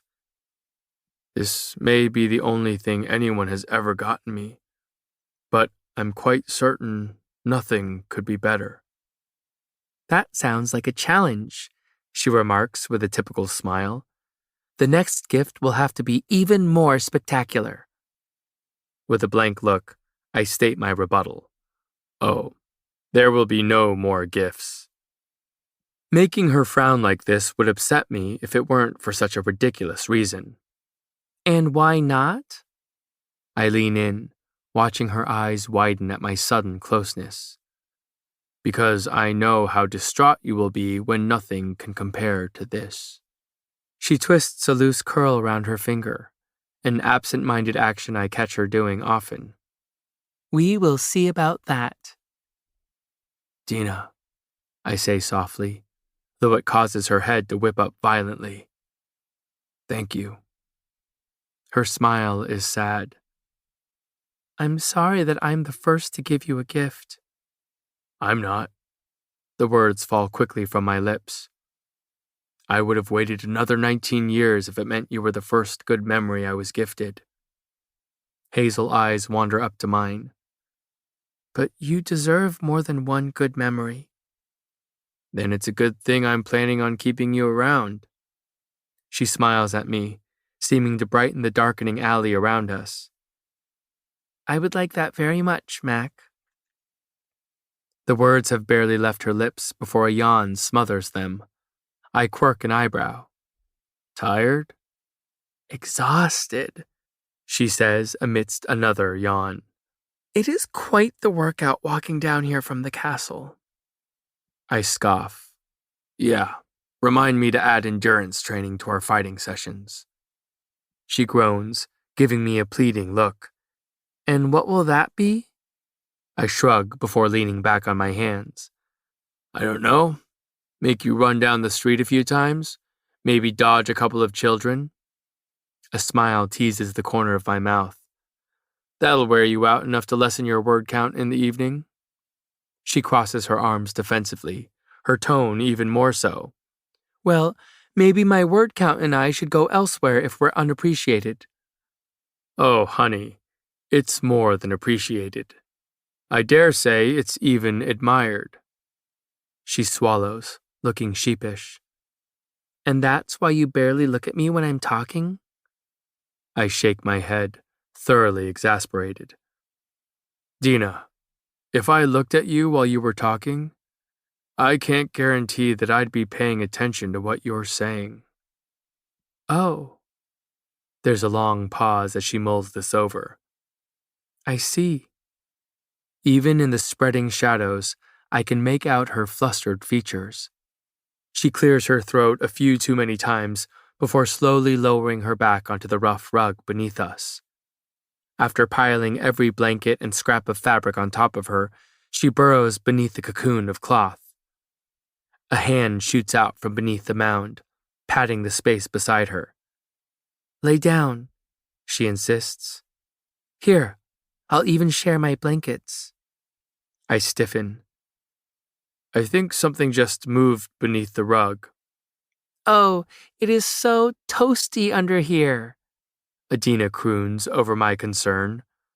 Yeah, stay there so whatever is crawling around will burrow in there with you. Before I have a chance to run away, she's tugging me by the weapons belt.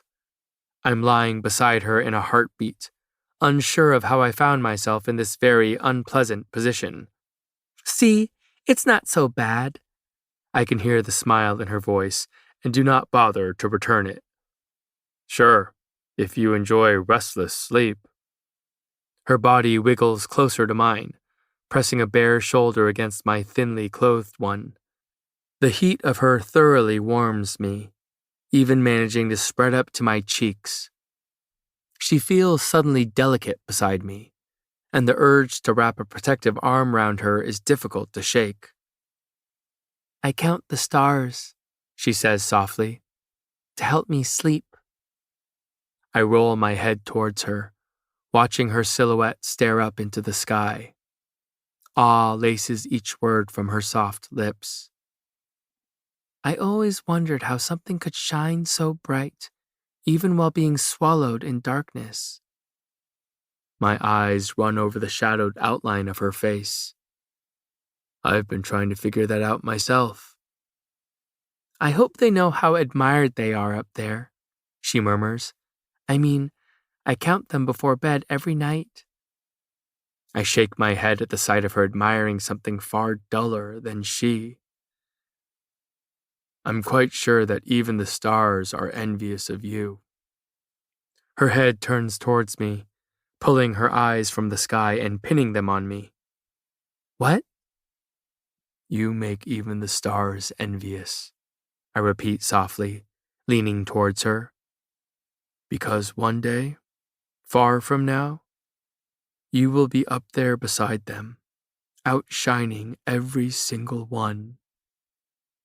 I'm not sure what it is about her that has me suddenly spewing prose like a poet, but if I've learned anything from her, it is to no longer hide what it is I'm feeling, even if that means admitting things I likely shouldn't.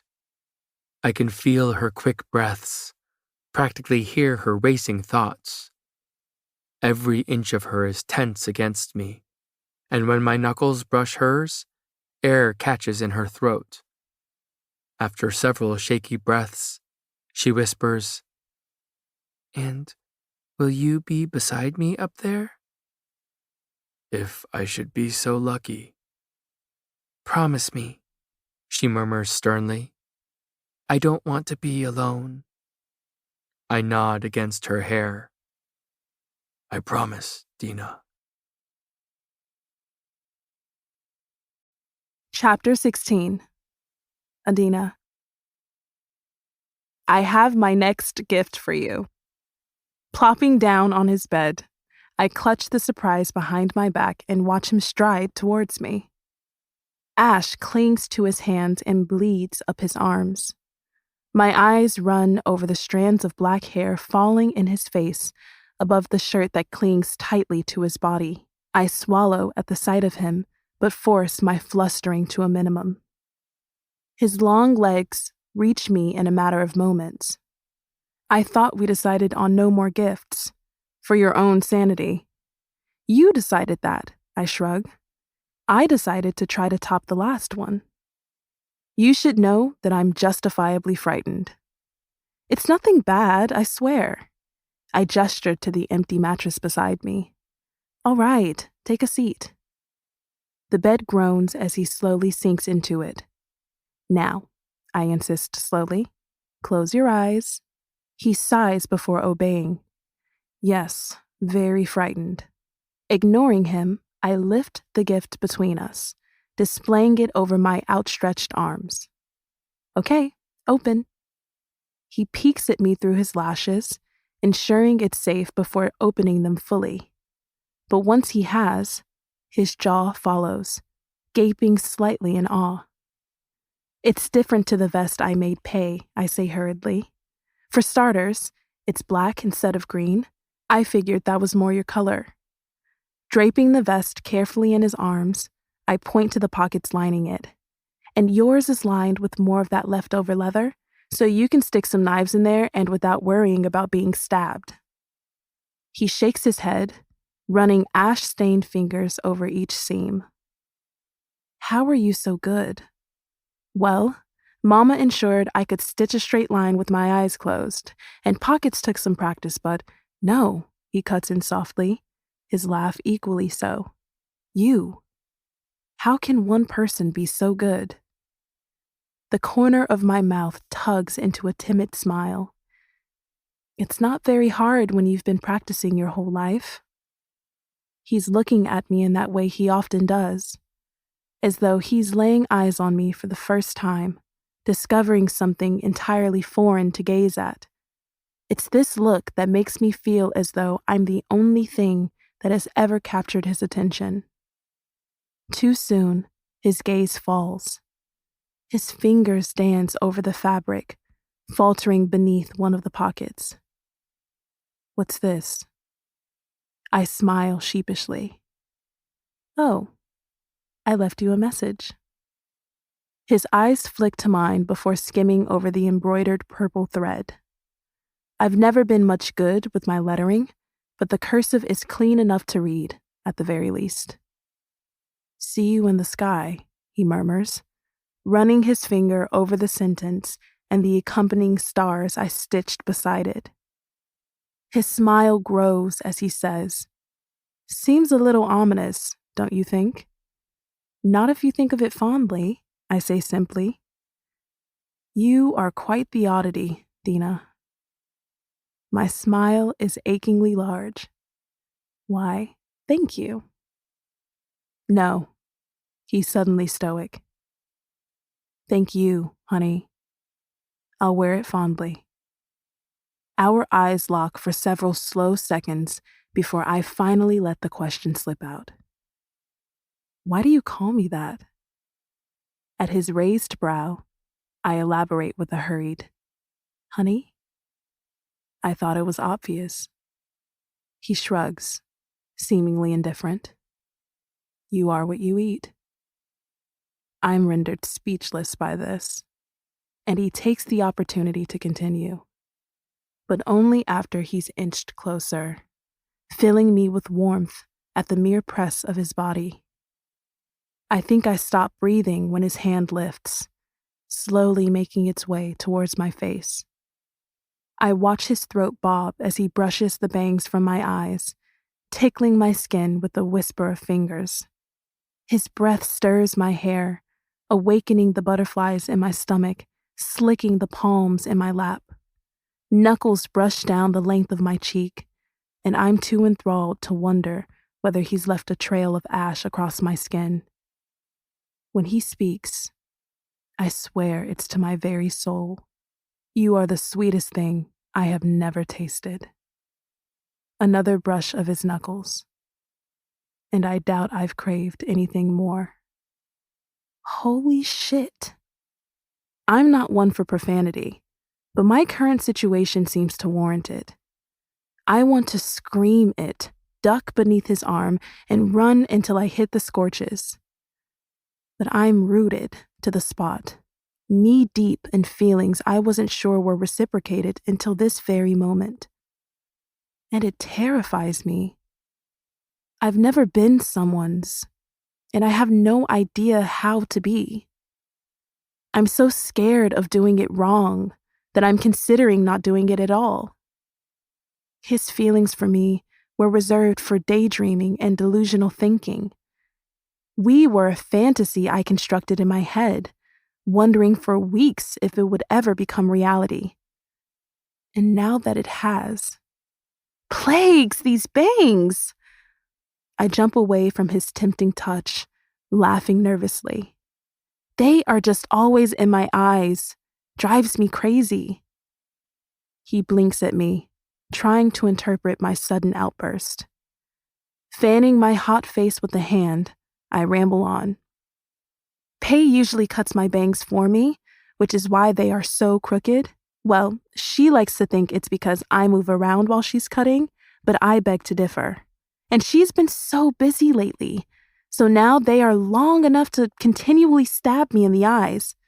I'll cut them. His words startle me into silence for several seconds. You would do that?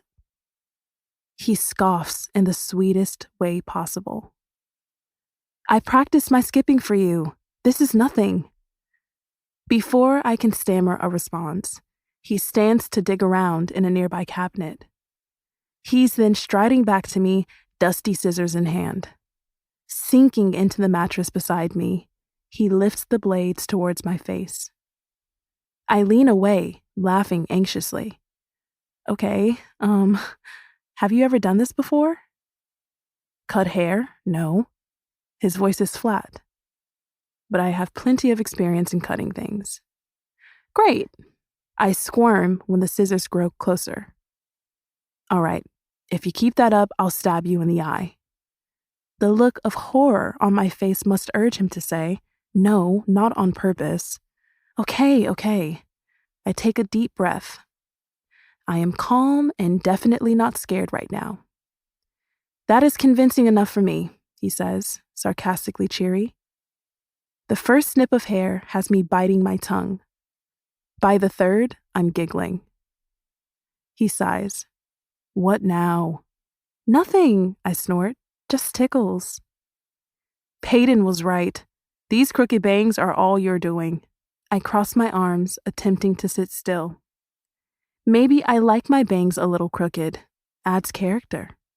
Oh, you don't need any more of that.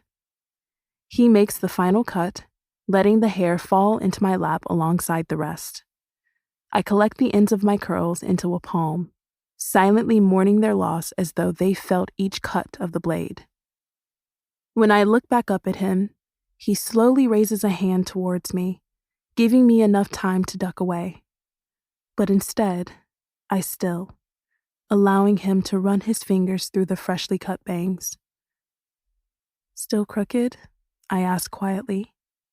He nods, smiling with the corner of his mouth. Not if you tilt your head. The sorrow in his gaze has lessened with each passing day, and when I look at him now, all I see is contentment, acceptance. I grin back, nodding to his shiny hair and each strand escaping the hastily tied strap. Well, not all of us can have perfect hair. He laughs, and I shudder at the deep sound of it. My hair is probably the least perfect thing about me. He gestures to the streak of silver peeking out amongst the black strands. It's marred by this streak of... His voice trails off when my fingers find that strip of silver. I trace the strands, memorize the feel of it beneath my fingertips. I can hear him breathing, feel him inching closer with each passing second. I think it's perfect, I whisper, smiling at the shining silver, like my little piece of pay. His hand finds my waist, fingers firm in a way that has my head spinning. Right when I think I may combust at his touch, that hand of his begins traveling up my back to tug me towards him. He pulls me close, and I'm suddenly, silently hoping he never stops. With his arm wrapped tightly round me, he leans forward until our foreheads brush. And that's when he whispers, "I think you're my little piece of perfection." My heart pounds at his words, at the feel of his hold and brush of his fingers. I've spent my whole life wishing to be wanted, and here he is, begging me to let him. I pull back just far enough to meet his eyes, finding reverence in his gaze. With a deep breath, all fear seems to fall away when I focus on him, when I abandon expectations and simply am. He is my fantasy. This is my reality. With that realization, all hesitation vanishes, and I kiss him. My hands cup his face, fingers splayed over proud cheekbones. It's light, this kiss, innocent and sweet. He kisses me gently, holds me protectively. His lips are soft against mine, tender and warm. I pull back slightly, eyeing him through the bangs he just cut. But his gaze is on my lips, tracing the shape of them. The sight of it has my heart pounding wildly, my mind murmuring ideas that I've never had the courage to do before this moment. His hand flexes against my back, forcing me to take a shaky breath. I'm not very good at this, Mac, I stammer breathlessly. I'm not used to the boys I like actually talking to me, let alone touching me like, "Are you going to stop talking long enough to let me kiss you properly?" His voice is breathless, eyes flicking down to my lips. I swallow, inching towards him. Well, I haven't quite met my word count for the... His lips crash into mine. This kiss is quite the opposite of the first one we shared. His hands are in my hair, running down my neck. It is deep and drawn out in everything I've ever dreamed of. He drops an arm round my waist, pulling me tight enough against him that I vaguely wonder if he can feel my thundering heart. Before I can talk myself out of it, I've swung a leg over both of his, finding myself suddenly perched on his lap. He does something then. Something far more intimate than any kiss or touch so far. No, he pulls back far enough to let me see him smile. It's big and bright and beautifully his. For me? I ask breathlessly, staring at his smile. Every single one, he murmurs. I kiss him fiercely. I kiss him the way I've fantasized kissing someone my whole life. I kiss him like it's the end of a fairy tale. A calloused hand cups my face while the other roams over my back. His lips move against mine as he breathes me in, and I gladly let him. Would gladly be more than a piece of his perfection. I could fill him completely, stuff him with my sentiment until he's sick on it. I would give him every piece of me if he only asked politely. I pull back, breathing heavily. Mac does the same, tipping his forehead against mine. A confession crawls up my throat, tearing at my sealed lips before finally spilling out, "I'm tripping into you, Mac." His thumb brushes across my cheek. "Tripping into me?" I nod, breath shaky. I don't fall for someone. I trip uncontrollably towards them before inevitably hitting the ground. He smiles softly, the action delicate atop his stern features. His eyes wander over my face while his fingers tuck unruly hair behind my ear. "Well, I would catch you, Dina, but it seems we're going down together." I blink at him, my smile widening. "Really?" He nods slowly. "Really." I press my lips together, trying to hide my giddiness. I quickly fail and, instead, press a kiss to his lips. It's a struggle to pry myself away from him after several seconds too long. "I have to go back to the castle tonight." My words fade into a giggle when he circles his arms round my waist, capturing my lips once again.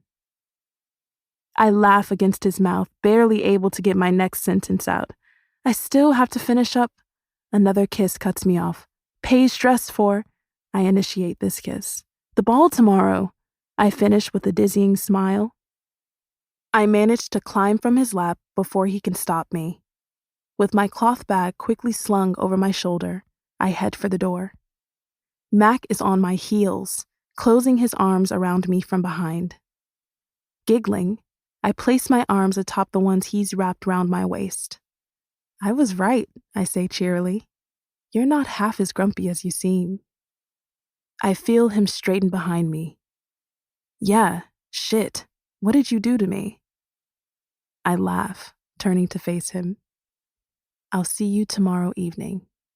I jab a finger in his face. "At the fort, remember?" "Oh, so I won't be sleeping."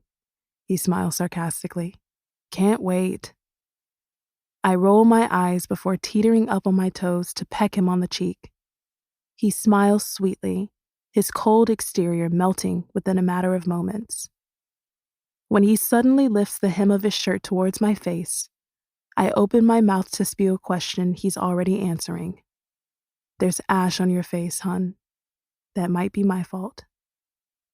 I beam up at him until he's finished cleaning my skin. And then I kiss him goodbye, soft and sweet. "I'll see you soon," I whisper. "I'm counting down the hours, Dina." Chapter 17. Adina. My arms are draped in darkness. Black fabric spills over my hands as I scurry out of the sewing room. I smile down at the silky gown, unable to contain my giddiness at the sight of it. This may be my most beautiful creation yet, and I can't think of a more beautiful person to do it justice. The halls are bustling with staff, all preparing for the final ball looming far too close. With that in mind, I pick up my pace, dodging a parade of Imperials heading for the ballroom. I wasn't there for that first ball, or the second, for that matter, seeing that I was snuggled with Mac in the fort. But I heard of the attack nonetheless. Ever since, the number of Imperials crawling around has greatly increased. I shudder despite the extra sense of safety they provide. Plush carpet softens my steps, and I'm suddenly distracted by the feel of it. I can only imagine how impossible it would be to wake Pei up if the rug beneath our fort was this comfortable. But if she manages to win these trials, our first order of business will be to find something equally as soft. My arms collide with a very solid someone. Eyes flying up from the floor, I meet the equally distracted gaze above me. It's gray and stormy and, plagues help me, it belongs to Prince Kai. I stumble into a curtsy, clutching the silky gown against my chest before it has the chance to slip between my sweaty palms. "Prince Kai! I didn't even see you there. This carpet is terribly distracting." For once, I snap my mouth shut before I can do any more damage. When my gaze finally lifts from his black tunic, I'm relieved to find an amused expression on his face. Plagues, he's pretty. I hope he doesn't see the physical shake of my head as I attempt to expel the thought from it, because I have a pretty boy of my own, though I can admit that Pei is quite a lucky woman. The corner of his mouth tips upward. You must be Adina. Yes, I answer, confusion curling the word into a question. How do you... I step aside for a scurrying servant. How do you know that? Well, there is only one girl in this castle daring enough to wear anything but green to the ball tonight. He runs those gray eyes over the draped fabric in my arms. So that would make you her seamstress from Lute. I blink up at him. Yes, it would. With a smile, I add, you are quite observant. His gaze flicks over the fabric. I've been spending a lot of time with your psychic friend. I bite my tongue. It is incredibly odd to be in on the ruse that everyone else believes, but I smile at him, nonetheless, honored to keep Pei's secret. Oh, I know. My eyes widen. I mean, that is great to hear, Your Highness. There's that slight smirk again. She's picked black tonight, then. I glance down at the gown. She certainly has, and I have no doubt that she will look stunning. Neither do I, he says smoothly. She will certainly be turning heads, though. That's no surprise. Eyeing him closely, I select my words carefully. For once. So, you're okay with her not wearing green? He barely considers my question. Of course. I wouldn't want her to blend in. A small smile lifts my lips as I take in the future enforcer. He certainly is not his brother. No. It seems that Kai would prefer Pei to make a statement. Stand out. And just like that, I've picked which pretty prince to root for. Because it's Kai who was destined for Peyton, no matter how tragic their story, no matter the opposite roles they play in this life. But maybe things will be different in the next. That is good to hear, I say quietly. He's sloppily rolling up the sleeves of his tunic, saying, Why did it distract you? I'm sorry? He nods to our feet, the carpet. Oh, I shrug, struggling to select which words I wish to say. I was trying to memorize the feel of it beneath my feet, so Pei and I can get a rug this plush for our fort. Emotion flits across his face, though I can't seem to decipher it. The dark lashes lining his light eyes flutter, and, for a moment, it looks as though he may say something. Instead, he takes a step away, ending our conversation with a single movement. Nodding curtly, he says, I hope you find that rug. Then he turns, tossing a smirk over his shoulder. You'll get to her room much faster if you phase through the wall. Trust me, I've done it plenty of times. And with that, the enforcer strides down the crowded hallway, Imperials parting for him. I blink, bewildered, at his back. It's suddenly difficult to swallow. How could I have forgotten what he is? I've just met Mac's equal, the man who could have them killed in an instant. All because they possessed the same power, and it seemed to roll off the prince in waves, so at odds with the wilder hidden within Lute. Though they felt eerily familiar, both foreboding in their own ways. I shake my head, mind buzzing as I once again begin my journey down the bustling hall, but I stop short at the sight of the wall beside me. I might as well take his advice. Stepping out onto the other side of the wall, her bedroom awaits mere paces away. I sigh in relief when I'm finally whipping open her door. Pei, I hope you're prepared for all the attention you'll be getting in this dress. Her head peeks round the dressing screen, silver hair swishing with the movement. I really hope you're exaggerating. I hurry over to where she hides, finding Ellie exasperated by the amount of hair she has to deal with. But this is a recurring problem that I don't feel the need to fret about. Instead, I unravel the dress, displaying it against my body. You tell me, I say, my smile smug. Do you think this will get even the royals staring, especially one in particular? Pei gapes at the gown before her, coal-lined eyes running over the length of it. I'm afraid it will. Perfect, I shrug contently. Then I've done my job well. Adina, Pei scoffs, even with a look of awe lighting her face. You may have done your job a little too well. Why? Are you worried a certain prince may fall to his knees at the very sight of you? Pei's cheeks redden even as she crosses her arms and says, I have no idea what you are talking about, A. I tap a finger to my lips. Well, his name rhymes with I, and Guy, Ellie chimes in softly. My face lights up. Oh, and I might have just talked to him in the hallway. She whips round so fast that I narrowly miss inhaling a mouthful of silver hair. You did not. I sigh, smiling blissfully. I did. What could you two possibly have talked about? She says, exasperated. Let me think. What common interest could we have? I smile wickedly. Oh, that's right. You. Ellie giggles while Peyton stifles a groan. Plagues. Maybe I'd rather not know. Well, to sum it all up, I continue anyway, he agreed that you would look stunning tonight, and he will definitely want to dance with you. I pressed my lips together. Those words didn't exactly leave his mouth, but Pei doesn't need to know that. And, besides, I'm sure he was thinking it. Pei sighs, spinning that ring on her thumb incessantly. Don't remind me. I frown.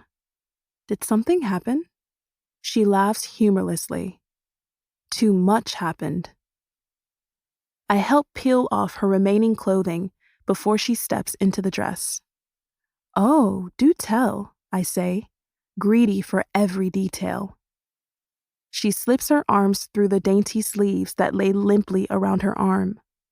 Can I fill you in after the trial, A? She sounds exhausted. I'm still trying to process it all myself. I help her tug the corset up. Of course, Pei. You need to focus on the trial. I say this to ease my guilty conscience. I have yet to tell her of Mac and every moment I've spent with him. She knows of my tendency to trip for someone, and yet she will be one of the last to know. Thanks, A. Peyton smiles, looking relieved. Don't thank me yet. I wiggle a finger, gesturing for her to turn around. I haven't tightened the corset. Plagues, she murmurs. If this dress was any less beautiful, I might beg not to wear it. Oh, please, I tease. You love dressing up, even if you won't admit it. Isn't that right, Ellie? I mean, Ellie hesitates. You do seem to enjoy it. Pei's scoff is cut short when I tug at the laces of her corset. Well, I sure as hell don't enjoy being unable to breathe. But you're breathtaking, I attempt to smother my snort. Quite literally. I think you're enjoying this a little too much, A, she gasps. This may be my last chance to dress you up. I tighten the laces, earning a grunt from Pei. So I might as well take advantage of it. After much pleading from Pei, I finally tie off the laces of her corset and spin her round to admire my work. Most of the bodice is see-through, showing off her tan skin beneath the beads and swirling pattern decorating the corset. The sleeves are dainty and purely for design, as they do nothing to keep the dress up from where they dangle off her shoulders. My eyes take in the pooling skirt and the matching slits on either side. As I do so, Peyton pushes the fabric apart to strap her silver dagger high on a thigh. Then she straightens, standing before Ellie and me for inspection. So, what do you think? You look beautiful, Peyton, Ellie breathes with a smile. Unwanted tears prickle my eyes at the vision before me. You look dangerous, but in the most elegant of ways. She seems to melt at my words. That may be the best compliment I've ever received. Ellie sighs. You need to head to the ballroom soon, and I still have no idea what to do with your hair. Something simple, I suggest. Maybe an updo? I want to see those collarbones of hers. Ellie obliges, tying Pay's hair into a loose knot at the back of her neck, allowing strands to fall around her face as they please. I clasp my palms in front of me, beaming at the finished product. Gorgeous! Now go before you're late. Peyton laughs lightly, reaching out to squeeze my hands. Thank you, A. I can't tell you how much I love each of the dresses you've made for me. I knew you loved them, I say slyly. And me, of course. And you, she grins, of course. My smile suddenly fades into something far more serious. Promise you'll make it back to me after this trial? I promise I'll try my absolute hardest, she murmurs earnestly. Just one more, and I'm free. We are free. My lips lift into an unexpected smile. I'll be cheering you on the whole time, Pay. We admire one another for a long moment before I begin shooing her towards the door. All right, go dance with your prince. Not if I can help it, she calls, throwing a smile over her shoulder before disappearing down the hallway. Ellie turns to face me as soon as she's out the door. You off to go see your boy? I beam. That I am. Gathering up my cloth bag, I stride to the door with a blissful smile. I'll be back for the trial tomorrow, don't worry, even though I'm not sure how much I'll be able to stomach watching. After returning Ellie's wave goodbye, I step out into the hallway and smother the urge to skip with excitement. I buzz with anticipation of our night at the fort and someone steps in my path. It's a servant. He's young and timid and looking up at me uncertainly. Oh, I exclaim. Hello there. But he doesn't return my politeness. No, he only offers me a single rehearsed line. The king has requested to speak with you this evening. Chapter 18. Makoto. I'm shockingly happy as I head towards the fort. I can't remember the last time I was this happy, even with Hera. Hera. It feels wrong to be enjoying life with her no longer in it, but I still mourn her every day in any way I can. I see her in the smiling faces along the street, remember how her magic tricks used to be the reason for laughing children and enthralled parents. I hear her in the sharpening of a blade, for how she used to beg me to let her do it when we were young. I smell her in the rain, a brewing storm. She's all around me, and yet nowhere to be found. I mourn alone, quietly, though I allowed myself a single night to break down in Adina's arms. But Hera is likely already forgotten by the people. Just another victim of the trials she had no chance of winning. I try not to ponder the part I played in her death or my failed attempt to save her. It hurts too much to think I fumbled her freedom, our freedom. I could never leave now, not with Adina still here. I elbow through the crowded street beginning to close for the evening. Bits of dull conversation fill my ears as I head for the familiar dead end. I can't help but smile at the sight of her colorful banner as it waves welcomingly at me. Something about it feels so like her, so comforting, so innocent and sweet.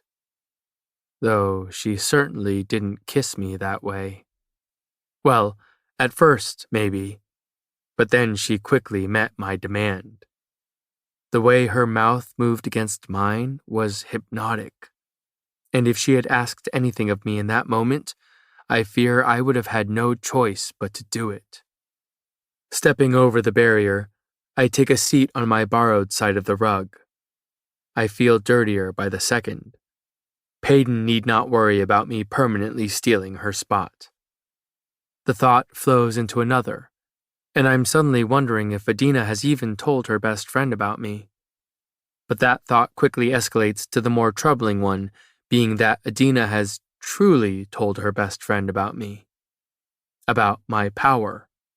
And the whole kingdom is buzzing about how close the contestant and future enforcer have gotten over the course of these trials. All it would take is a single slip of her words, and the prince would know what I am. I shake the trail of increasingly worrisome thoughts away. I've been assured that Dina is a great secret keeper, though I have no sources to back up this claim. I fidget on the rug, trying my best not to touch anything. Waiting impatiently for Adina to arrive, I pull the slim box from one of the many pockets on the vest she made. The lid slides off easily, allowing me to admire what lies within. The needle is slightly larger than the ones I've witnessed her stab each finger with. The silver gleams, even in the dull light. I'm just able to make out the intricate half-moon designs carved across the length of it. I've never gotten a gift for someone. Not like this, anyway. Not something that is filled with affection, given out of wanting rather than necessity. And that's the terrible truth of it. I want her. What did she call it? Tripping into me? I stare at it, willing her to walk down the alley's mouth and into my arms. Because somewhere along the way, I started my trip into her. And now there is no stopping my violent careen. Time ticks by, dousing the alley in darkness. I've covered my gift for her, stowing it safely back in my pocket. My eyelids grow heavy with my back slumped against the grimy wall. Where is she? I doubt she would miss our night in the fort unless absolutely necessary. She likely got busy with Peyton, maybe forced to help with some fashion emergency. I smile at the thought. She's probably having the time of her life, telling people what to wear and how to wear it. I sigh, gathering my legs beneath me to stand. She got busy, I'm sure of it, and she will profusely apologize to me for simply doing her job. I'll tell her that she owes me a kiss, maybe two, maybe a dozen. On the bright side, I don't have to sleep in the fort. Stepping out onto the deserted street, I begin weaving my way back to the shop. I catch sight of a crooked flyer dressing a nearby wall and struggle to skim over it in the darkness. To no one's surprise, it's about the final trial taking place tomorrow. I roll my eyes bitterly, ready to enjoy a blissful 5 years before these trials come back to haunt us again. My eyes stumble over the large sentence scrolled in the very center of the flyer. This year's final trial will take place in the Bowl Arena. All are welcome and encouraged to watch. Now, this wouldn't mean shit if it were any other year. The trials are typically held in the bowl for the kingdom's entertainment. But this year has been different. This year, they have yet to compete within the arena. I'm about to dismiss it when I remember who is going to be there. Adina. She will be in those stands, watching over her best friend between the fingers covering her eyes. I've never dared enter the bowl for any trial in the past, but I had also never had her. I could surprise her, sit with her, comfort her. It's dangerous, but it's for Dina. I'll walk her back to the fort. That alone will be a surprise. And then I'll give her the gift still securely in my pocket. She'll squeal, and I'll smile, just for her. I turn down the alley that leads to my shop when a smile threatens to tip my lips. Because, for the first time in my life, I'm excited to go to a trial. Chapter 19. Adina. I may never see him again. Never see that smile that sneaks out when we are together. Never see that vest that hugs him tightly, just as I wish to right now. Never see that silver streak of hair I find so comforting. Never see if we trip into love together. But, worst of all, I may never get to apologize for missing our date at the fort. It is cold in the dungeons.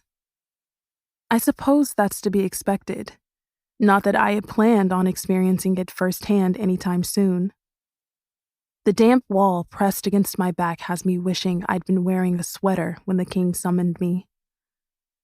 Or perhaps my cardigan with the lace trim. Though I'd hate to wear it for the first time to the dungeons, with no one but the occasional imperial to admire my handiwork.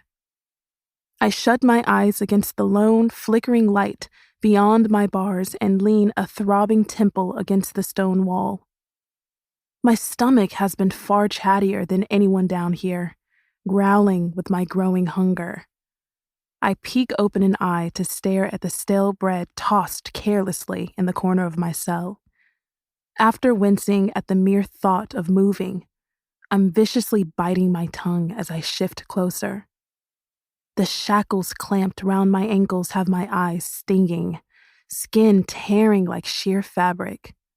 Rusty metal has rubbed my skin raw, leaving angry red blisters beneath. Taking a shaky breath, I reach for the bread. I know what I'll see. I even squeeze my eyes shut to prolong the inevitable, to pretend this is all a nightmare that Pei will wake me up from. Because she always did. She always found a way to fight off fear, to be strong enough for the both of us. I would feel the brush of her fingers against the uneven bangs I made her cut for me, and the soothing touch was enough to drag me from my dreams. And then we would sit with my head on her shoulder, staring at the stars until they melted into morning. But this is not the fort. And there are no stars in sight or shoulders to rest my pounding head on. I am very much awake and opening my eyes, and the sight of my fingers has me swallowing a sob. I wish they had bound my hands behind my back, if only so I couldn't look at them. I'm not sure why they did it. Or, better yet, why I'm down here in the first place. I screamed when they began breaking my fingers, pleaded despite the pain, begged them to spare the one thing I loved to live for. My fingers are my craft, my comfort, my connection to the past I've managed to survive. And then I cried. It was a silent sort of mourning at first, tears slipping from behind squeezed eyelids.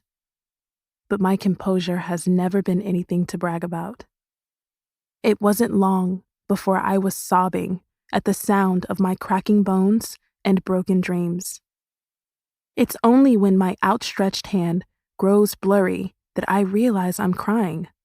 Again. It seems that's all I've done since the king ordered me thrown in here. Why is that again?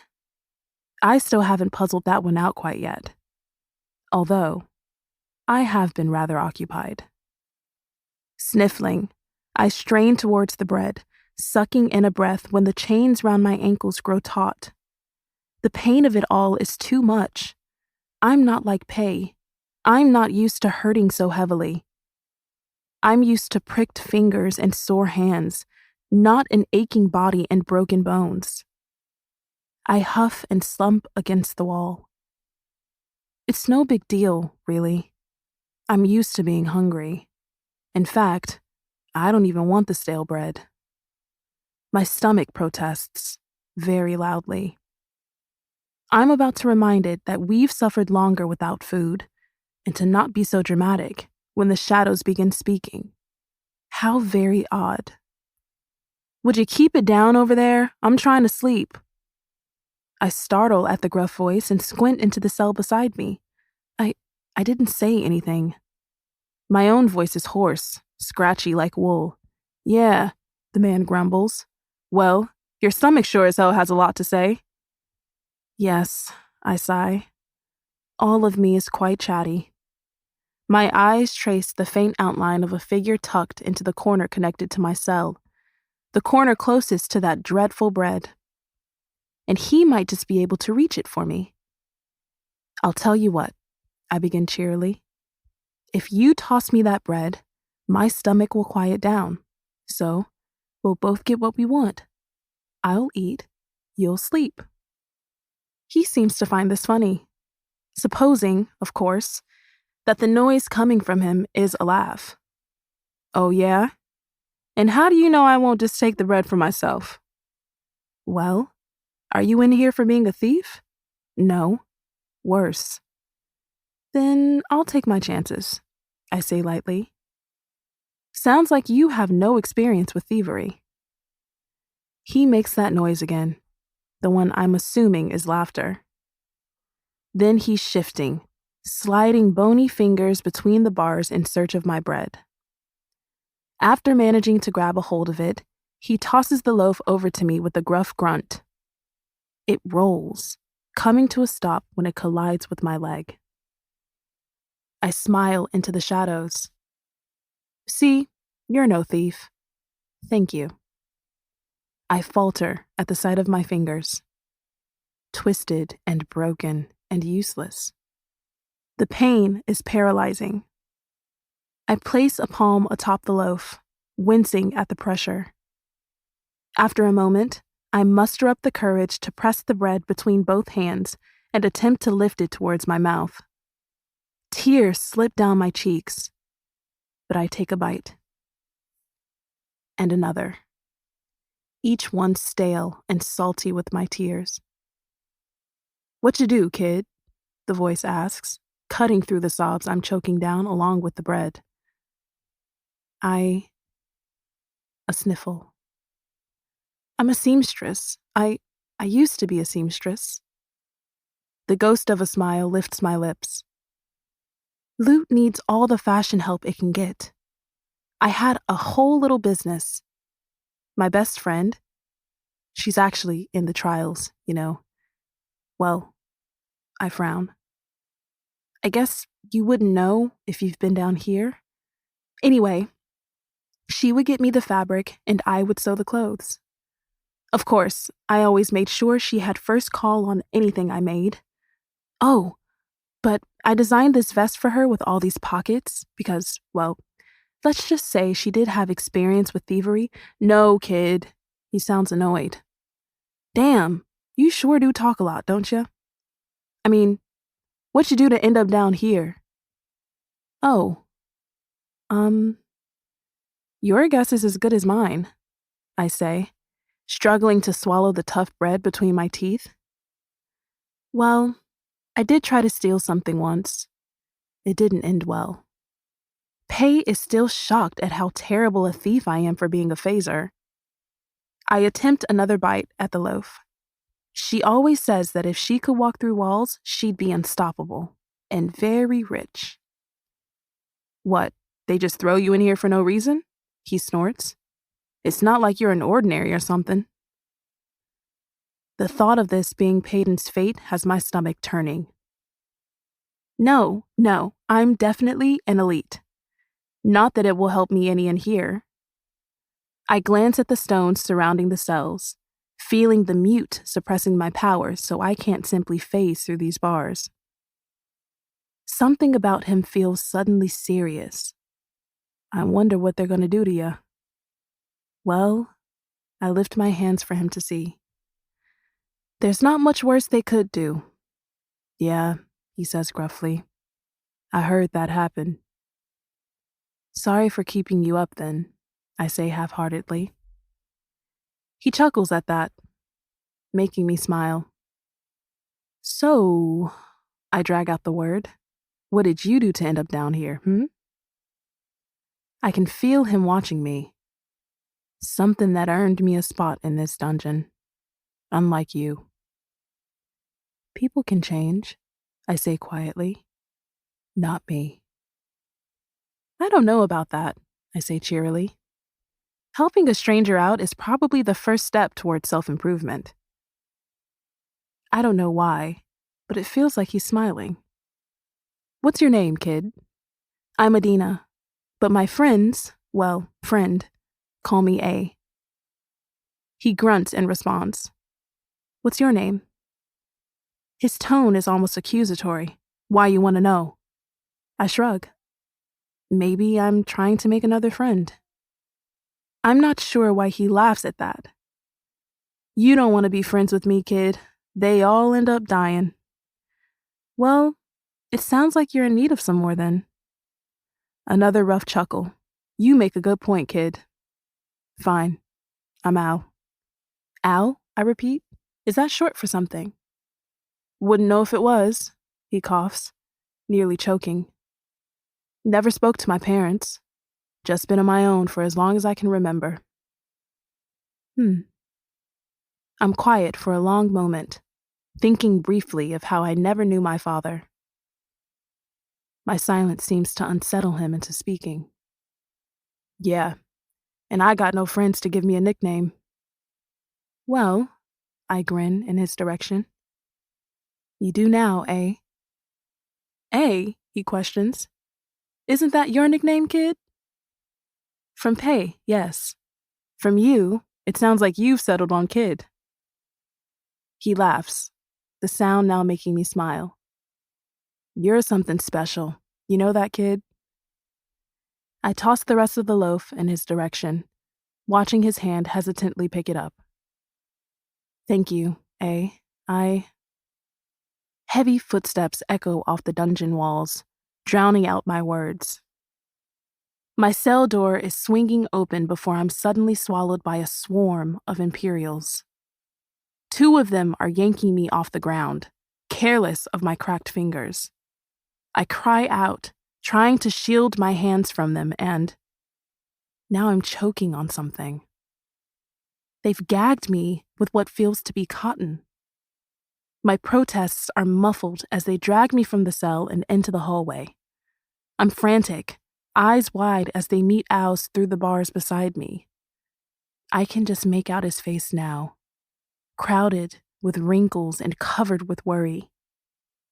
He shakes his head at me, cowering in his corner. All his friends end up dead.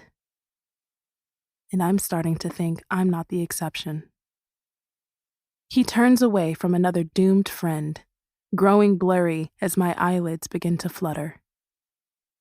And then, nothing. Blackness and blinding pain are all I know. Chapter 20. Makoto. A parade of bodies lines the path to the bowl. The sun beats down on my bent head, slicking me with sweat. I look around, scanning the hundreds of aliens trudging from all directions. It seems that the entirety of the slums has come to see the outcome of this final trial. I feel the press of each power, weighing down my steps. Following the current, I blend in with the bodies surrounding us and continue the trek to the looming arena. Under different circumstances, I would have only been walking for a little more than an hour. But with this crowd and the aggravating ability they possess to walk as slowly as possible, it takes much longer than that. The sun is at its most scalding point in the sky by the time we file towards one of the many tunnels leading into the bowl. The arena is coated in concrete, looking cold and uninviting. Conversations and footfalls echo off the arch of the tunnel we walk through before we are spit out onto the raised ring of pavement above the pit floor. Rows of seats rise towards the sky, filled with thousands of cheering elites. The sheer size of this place is intimidating, let alone what is happening below us in the pit. A giant maze of menacing hedges stretches across the sand, encircling a large opening in the center of it all. I stand there, gawking at the arena as people brush past me in search of a seat. Only then am I reminded that I need to find one of my own and start striding further down the path. Not only do you have to be the first contestant to reach the middle. The source of this booming voice comes from a large glass box further down the path. The king. I swallow, feeling years of fear come rushing up my tightening throat. I always thought the day I saw the king would be my very last. But there's still time for that. You must also kill the person that awaits you there, he finishes, his eyes on the arena, though irrationality has me worrying that they will find mine. But his words faze me least of all. I'm unsurprised by his willingness to sacrifice a criminal from his dungeons in order to put on a good show. Anything to up the stakes for his contestants. The rest of his speech fades away as I focus on finding the one person I'm here for. Hundreds of powers buzz in my blood, and it's a struggle to suppress them in search of her. I haven't had much practice with the very ability I possess, seeing that I've been forced to hide it my entire life. So I hone in on the first faint phaser I can find. My concentration shatters when the trial begins with a ripple of shouts and slamming of feet against the floor. I watch as the contestants race into the thick foliage towards that center ring. Shutting my eyes, I focus again on that phaser ability. And this time, when it tickles my skin, I latch onto it. I follow the feel of it, eyes searching the stands as I head down the path. It grows stronger, closer with every step. That is, until it doesn't any longer. The power hums faintly beneath my skin, and no matter how far I walk down the path, it never seems to get any stronger. Before I know it, I've circled the entire arena, desperately trying to catch a glimpse of her bright smile in the crowd, maybe a frantic wave of her hands when she sees me coming. Nothing. I stop suddenly, spinning around in the path. Confusion crawls up my throat to escape my mouth in the form of a frustrated sigh. Where the hell are you, Dina? I mumble towards the stands stretching around me. Maybe I've focused on the wrong phaser. Maybe I'm not searching for my Adina, but someone else entirely. So I shut my eyes again, forcing myself to focus. But this power feels familiar. Intimate. I'm drawn to it in a way that tells me it can only be her. And it's tugging me to the right. I peek open an eye, finding only the railing to the pit beside me. I huff, shaking my head. Something is clearly wrong with me. Is the mute that lines the stands messing with my ability to simply sense powers? Trying again to feel her, I find myself quickly turning towards the railing once more. I look out into the pit, scanning the foliage and the live footage playing on the screens above it. A flash of silver hair tells me it's Payton who is currently being recorded running between the hedges. There's that tug again. My gaze sweeps over the scene, landing on the circle of sand at the center of it all. There's a body there, seemingly small and rightfully scared. You must also kill the person that awaits you there. So this is the criminal who was unlucky enough to be thrown from the dungeons and into a far worse fate. I blink at the figure, and then my mouth goes dry. I'm forced to clutch the railing in front of me to stop from sinking to my knees. Because I know that dark hair. Those curls that bounce with each terrified turn of her head. I can make out those crooked bangs from where I stand. My shout is swallowed by the roaring crowd. I found her at the center of a trial. Chapter 21. Adina. It is hot in the pit. Again. I suppose that's to be expected. I wake to the sound of stomping feet. The chanting of thousands has my ears ringing as my senses slowly hum to life. After struggling to blink open my heavy eyelids, I startle at the sight of hedges looming around me. Staggering to my feet proves to be rather difficult, with my wrists now bound behind my back and my ankles bound beneath me. I gawk at the hedges surrounding me, gulp at the sounds coming from beyond the dense foliage. At least I don't have to look at my fingers anymore, though they ache so badly that it's impossible to forget what they look like. I do my best to ignore the image of cracked bones and swollen knuckles that persistently flashes in my mind. I'm dreaming. I must be. This is all just a nightmare. Pei will wake me soon with her fingers sweeping back my sweaty bangs. And then we will sit and stare at the stars from behind our fort. Because that is where I am. That is where I want to be. But that is not this place.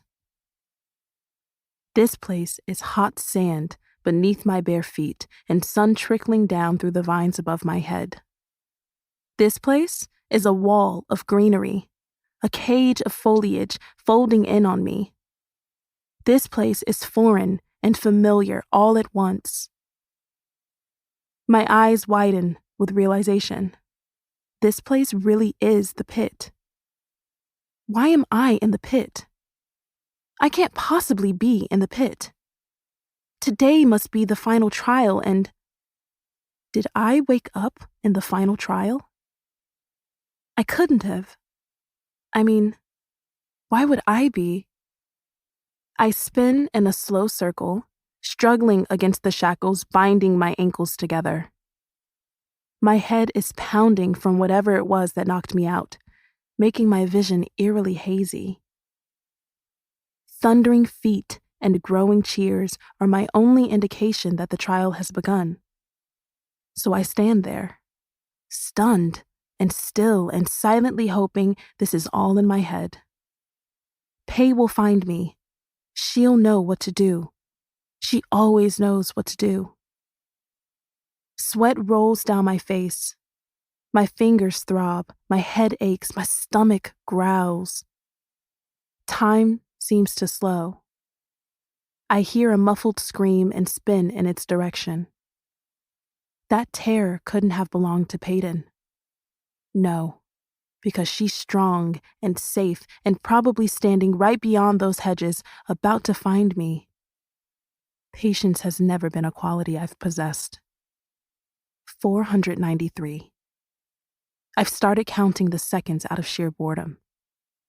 My legs are shaking, feeling unsteady beneath me. 494, 495, 496. I'm not sure what this trial is supposed to be, but I'm pretty sure I have the worst seat. It's difficult to ignore my throbbing fingers, or the nagging thought that I was thrown into this trial for a reason. What could they want with a useless seamstress? 521, 522, 523. Pei will win this. Her prize will be finding me. Shouts echo from every direction, chanting names I can't make out. Do they know I'm here? Do they see me struggling to stay standing?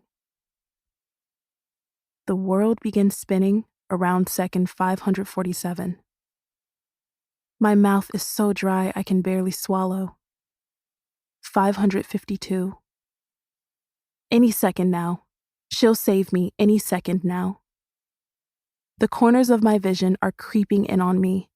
making it feel as though I'm looking through a long tunnel. I just want to wake up so I can see the stars. I'm so dizzy that I almost don't see the figure running towards me. Adina? Her voice cuts through the haze of pain. My pay has found me. She's bounding towards me, sand flying from her heels. I'm so flooded with relief that I sink to my knees, smiling at her blurry form. Payden, I shout, attempting to stand, but the look on her face has me faltering. Why does she look so upset?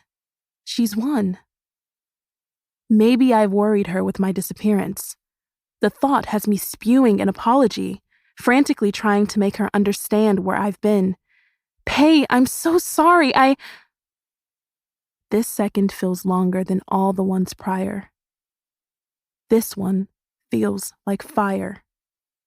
Fatal. Like the beginning of the end. Pain blooms in my chest, burns through my body. I take my time looking down at what is to be the end of me. I blink at the bloody branch that has found its way through my chest, vaguely wondering how it got there. Everything feels dull, muted like the scream that tears from a throat that isn't mine.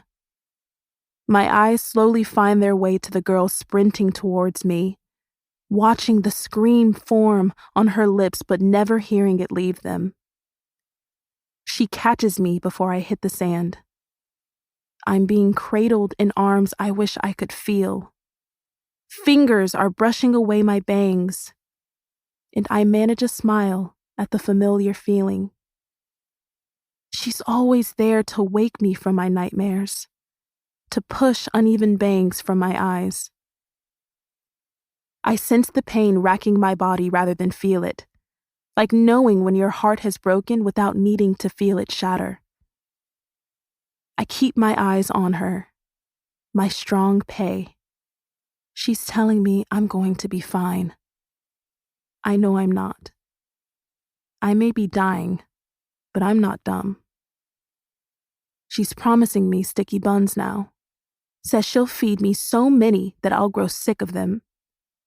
We both know that's a lie. My love for sticky buns will die with me. Die. What a silly little word. One I typically associate with the color of my fabrics.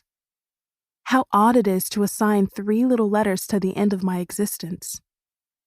You have to promise me you'll stay.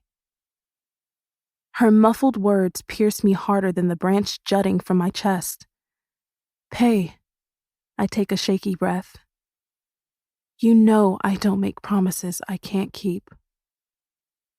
I don't hear much of what she says next. Her tears are splattering my face, though I can't feel them through the blanket of numbness smothering my body.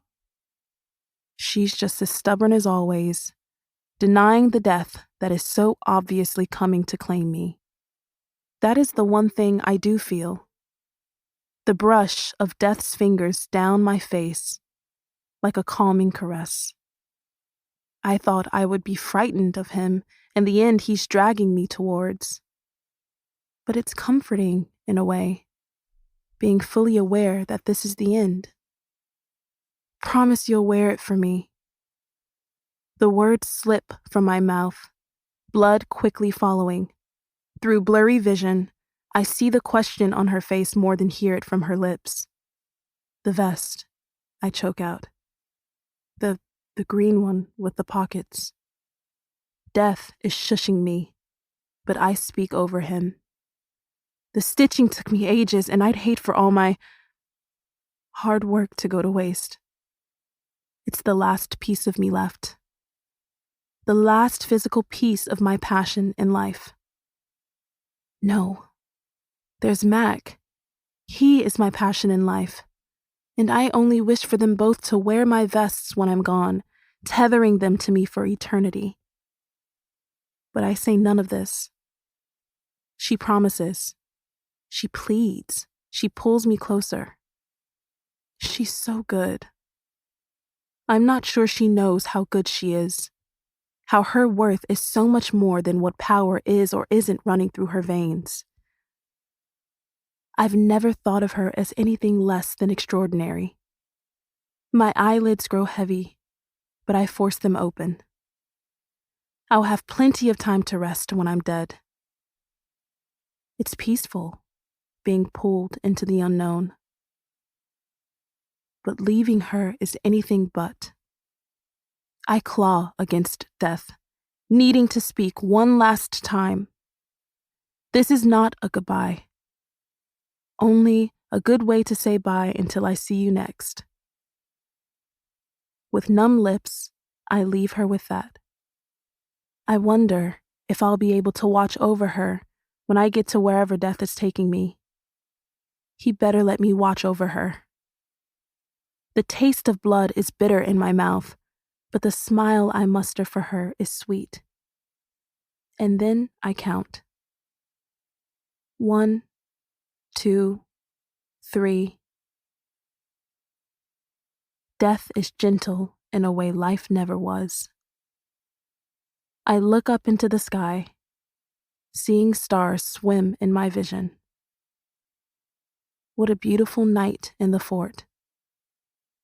4, 5, 6. I'm counting the seconds until I see her next. I'm counting the stars until I see Mac shining beside me. The stars wink at me, welcoming me home. And on second 8, I know nothing. Chapter 22. Makoto. My heart skips a few several beats, sputtering at the sight of her standing there in the sand. I can't breathe, can't think, can't do anything but stare helplessly at her figure so far away.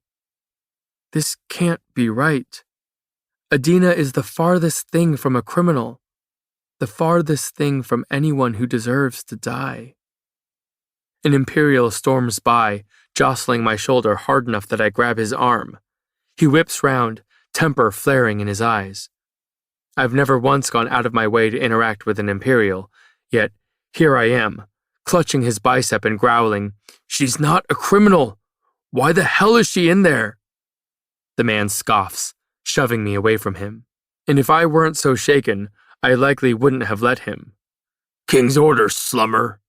He bares his teeth in what he thinks is a menacing way. "Grab me again and I'll throw you in there with her." "Well, in that case..." I catch his arm, twisting it out with a jerk that forces a gasp from his lips. He staggers back, eyes wide with hatred. "Why you?" He stops suddenly, and I fear the worst when his eyes narrow. "On second thought, I think you'd be hurting far more if you simply watched her die." My chest heaves at his words, and before I can do something drastic, he spins on his heel and strides away. I'm left staring after him, breath shaky and palms sweaty. I turn back slowly towards the arena, fearing what it is I'll find there. When my eyes land on her, I can just make out the rope binding her wrists behind her back. But it's her fingers I focus on. They look wrong, oddly different to what I memorized from the many hours of watching her sew. I squint, shading my eyes from the blinding sun. And then I'm once again grasping the rail for support. Her fingers are bent, swollen, broken behind her back. Her sewing fingers. They have broken her sewing fingers. Emotion clogs my throat, making it hard to swallow. Those beautiful hands of hers. Those beautiful hands that have cupped my face, created countless pieces of clothing, clapped joyfully at the smallest of things. And now they never will again. I shake my head, fighting the tears that beg to fall. No, this isn't happening. Why would this be happening to her? A blur from the edge of the circle emerges from the foliage. Blinking away unshed tears, I lean over the railing, catching a glimpse of a vaguely familiar figure. Peyton. Dangerously, I let hope grab a hold of my heart, forcing it to sputter back to life. If what I know about her is true, then the Silver Savior would never hurt her other half. With that as my only hope, I watch her tear through the sand towards a stumbling Adina. I pray to whatever will listen, beg with every ounce of earnestness, offer my life for hers. And yet, it appears that nothing was listening.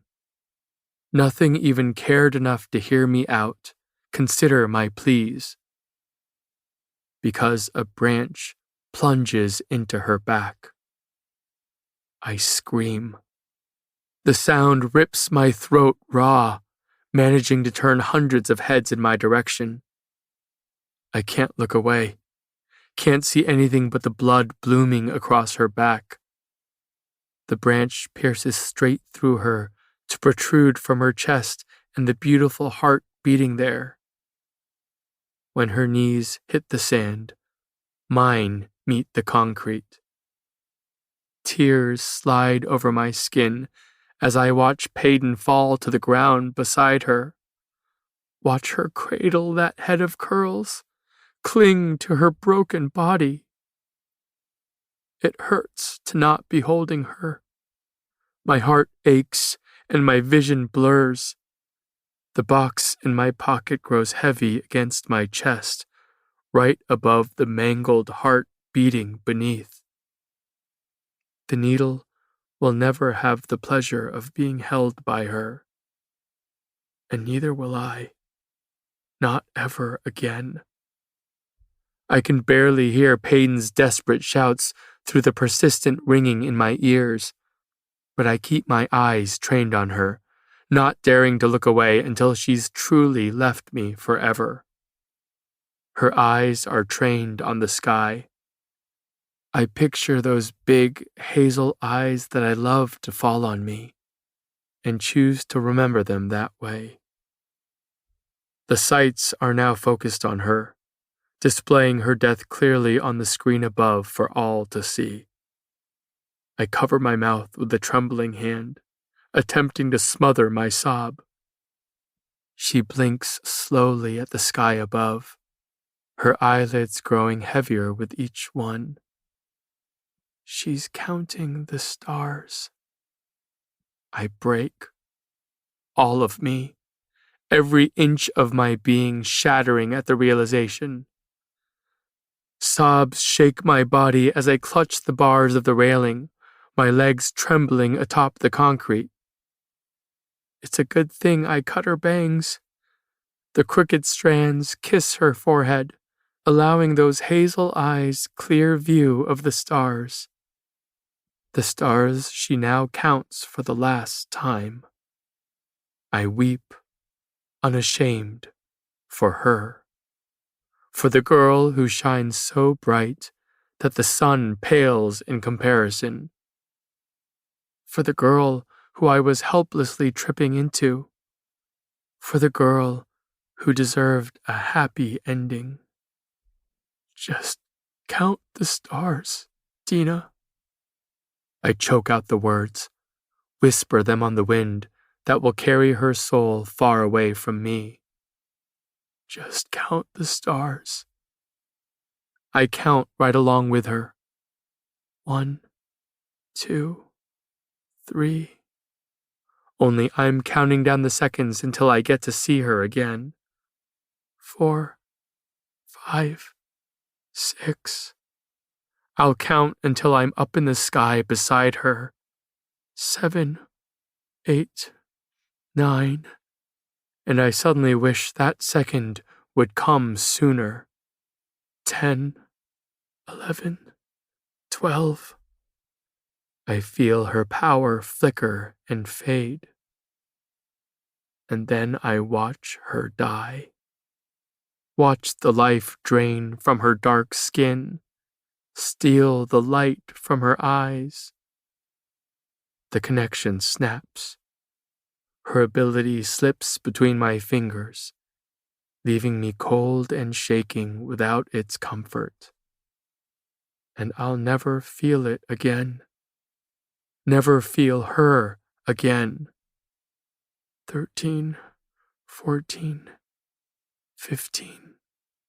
When Peyton's hand sweeps over her eyes, shutting out the world for eternity, I stand and stumble down the path with shaky legs. 16, 17, 18. Tears blur my vision. Anger burns my blood. I turn down a concrete tunnel leading to the world beyond. A world without her. A world she is no longer in. And I'm not sure I can live in that world. 19, 20, 21.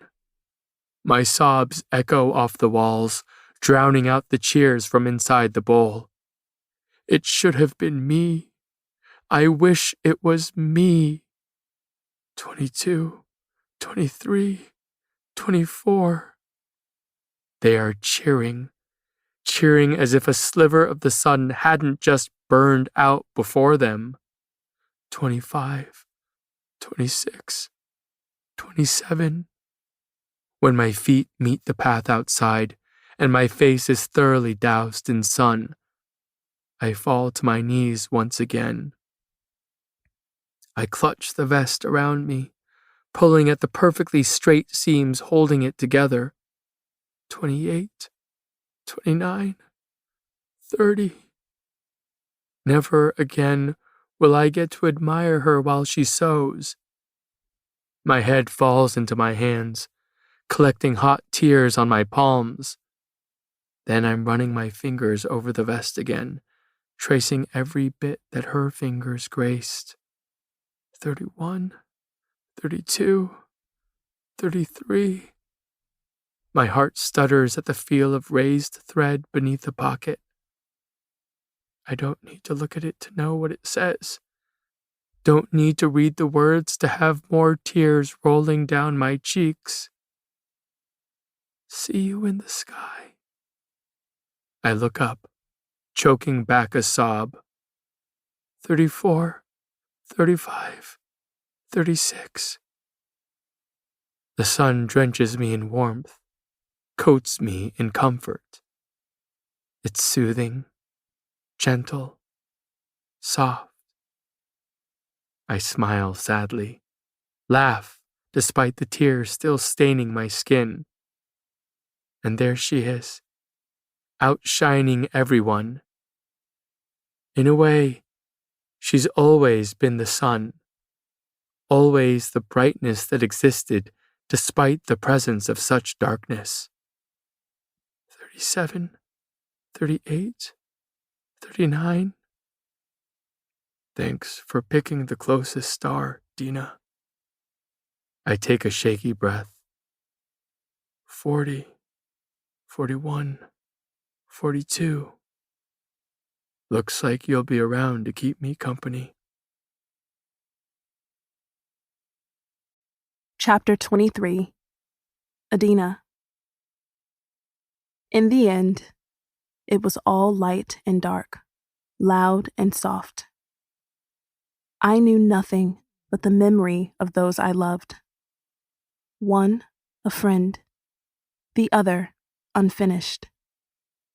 And that alone is what I took with me into the next life. But I watched, warm and bright and high above, just as he promised. You have been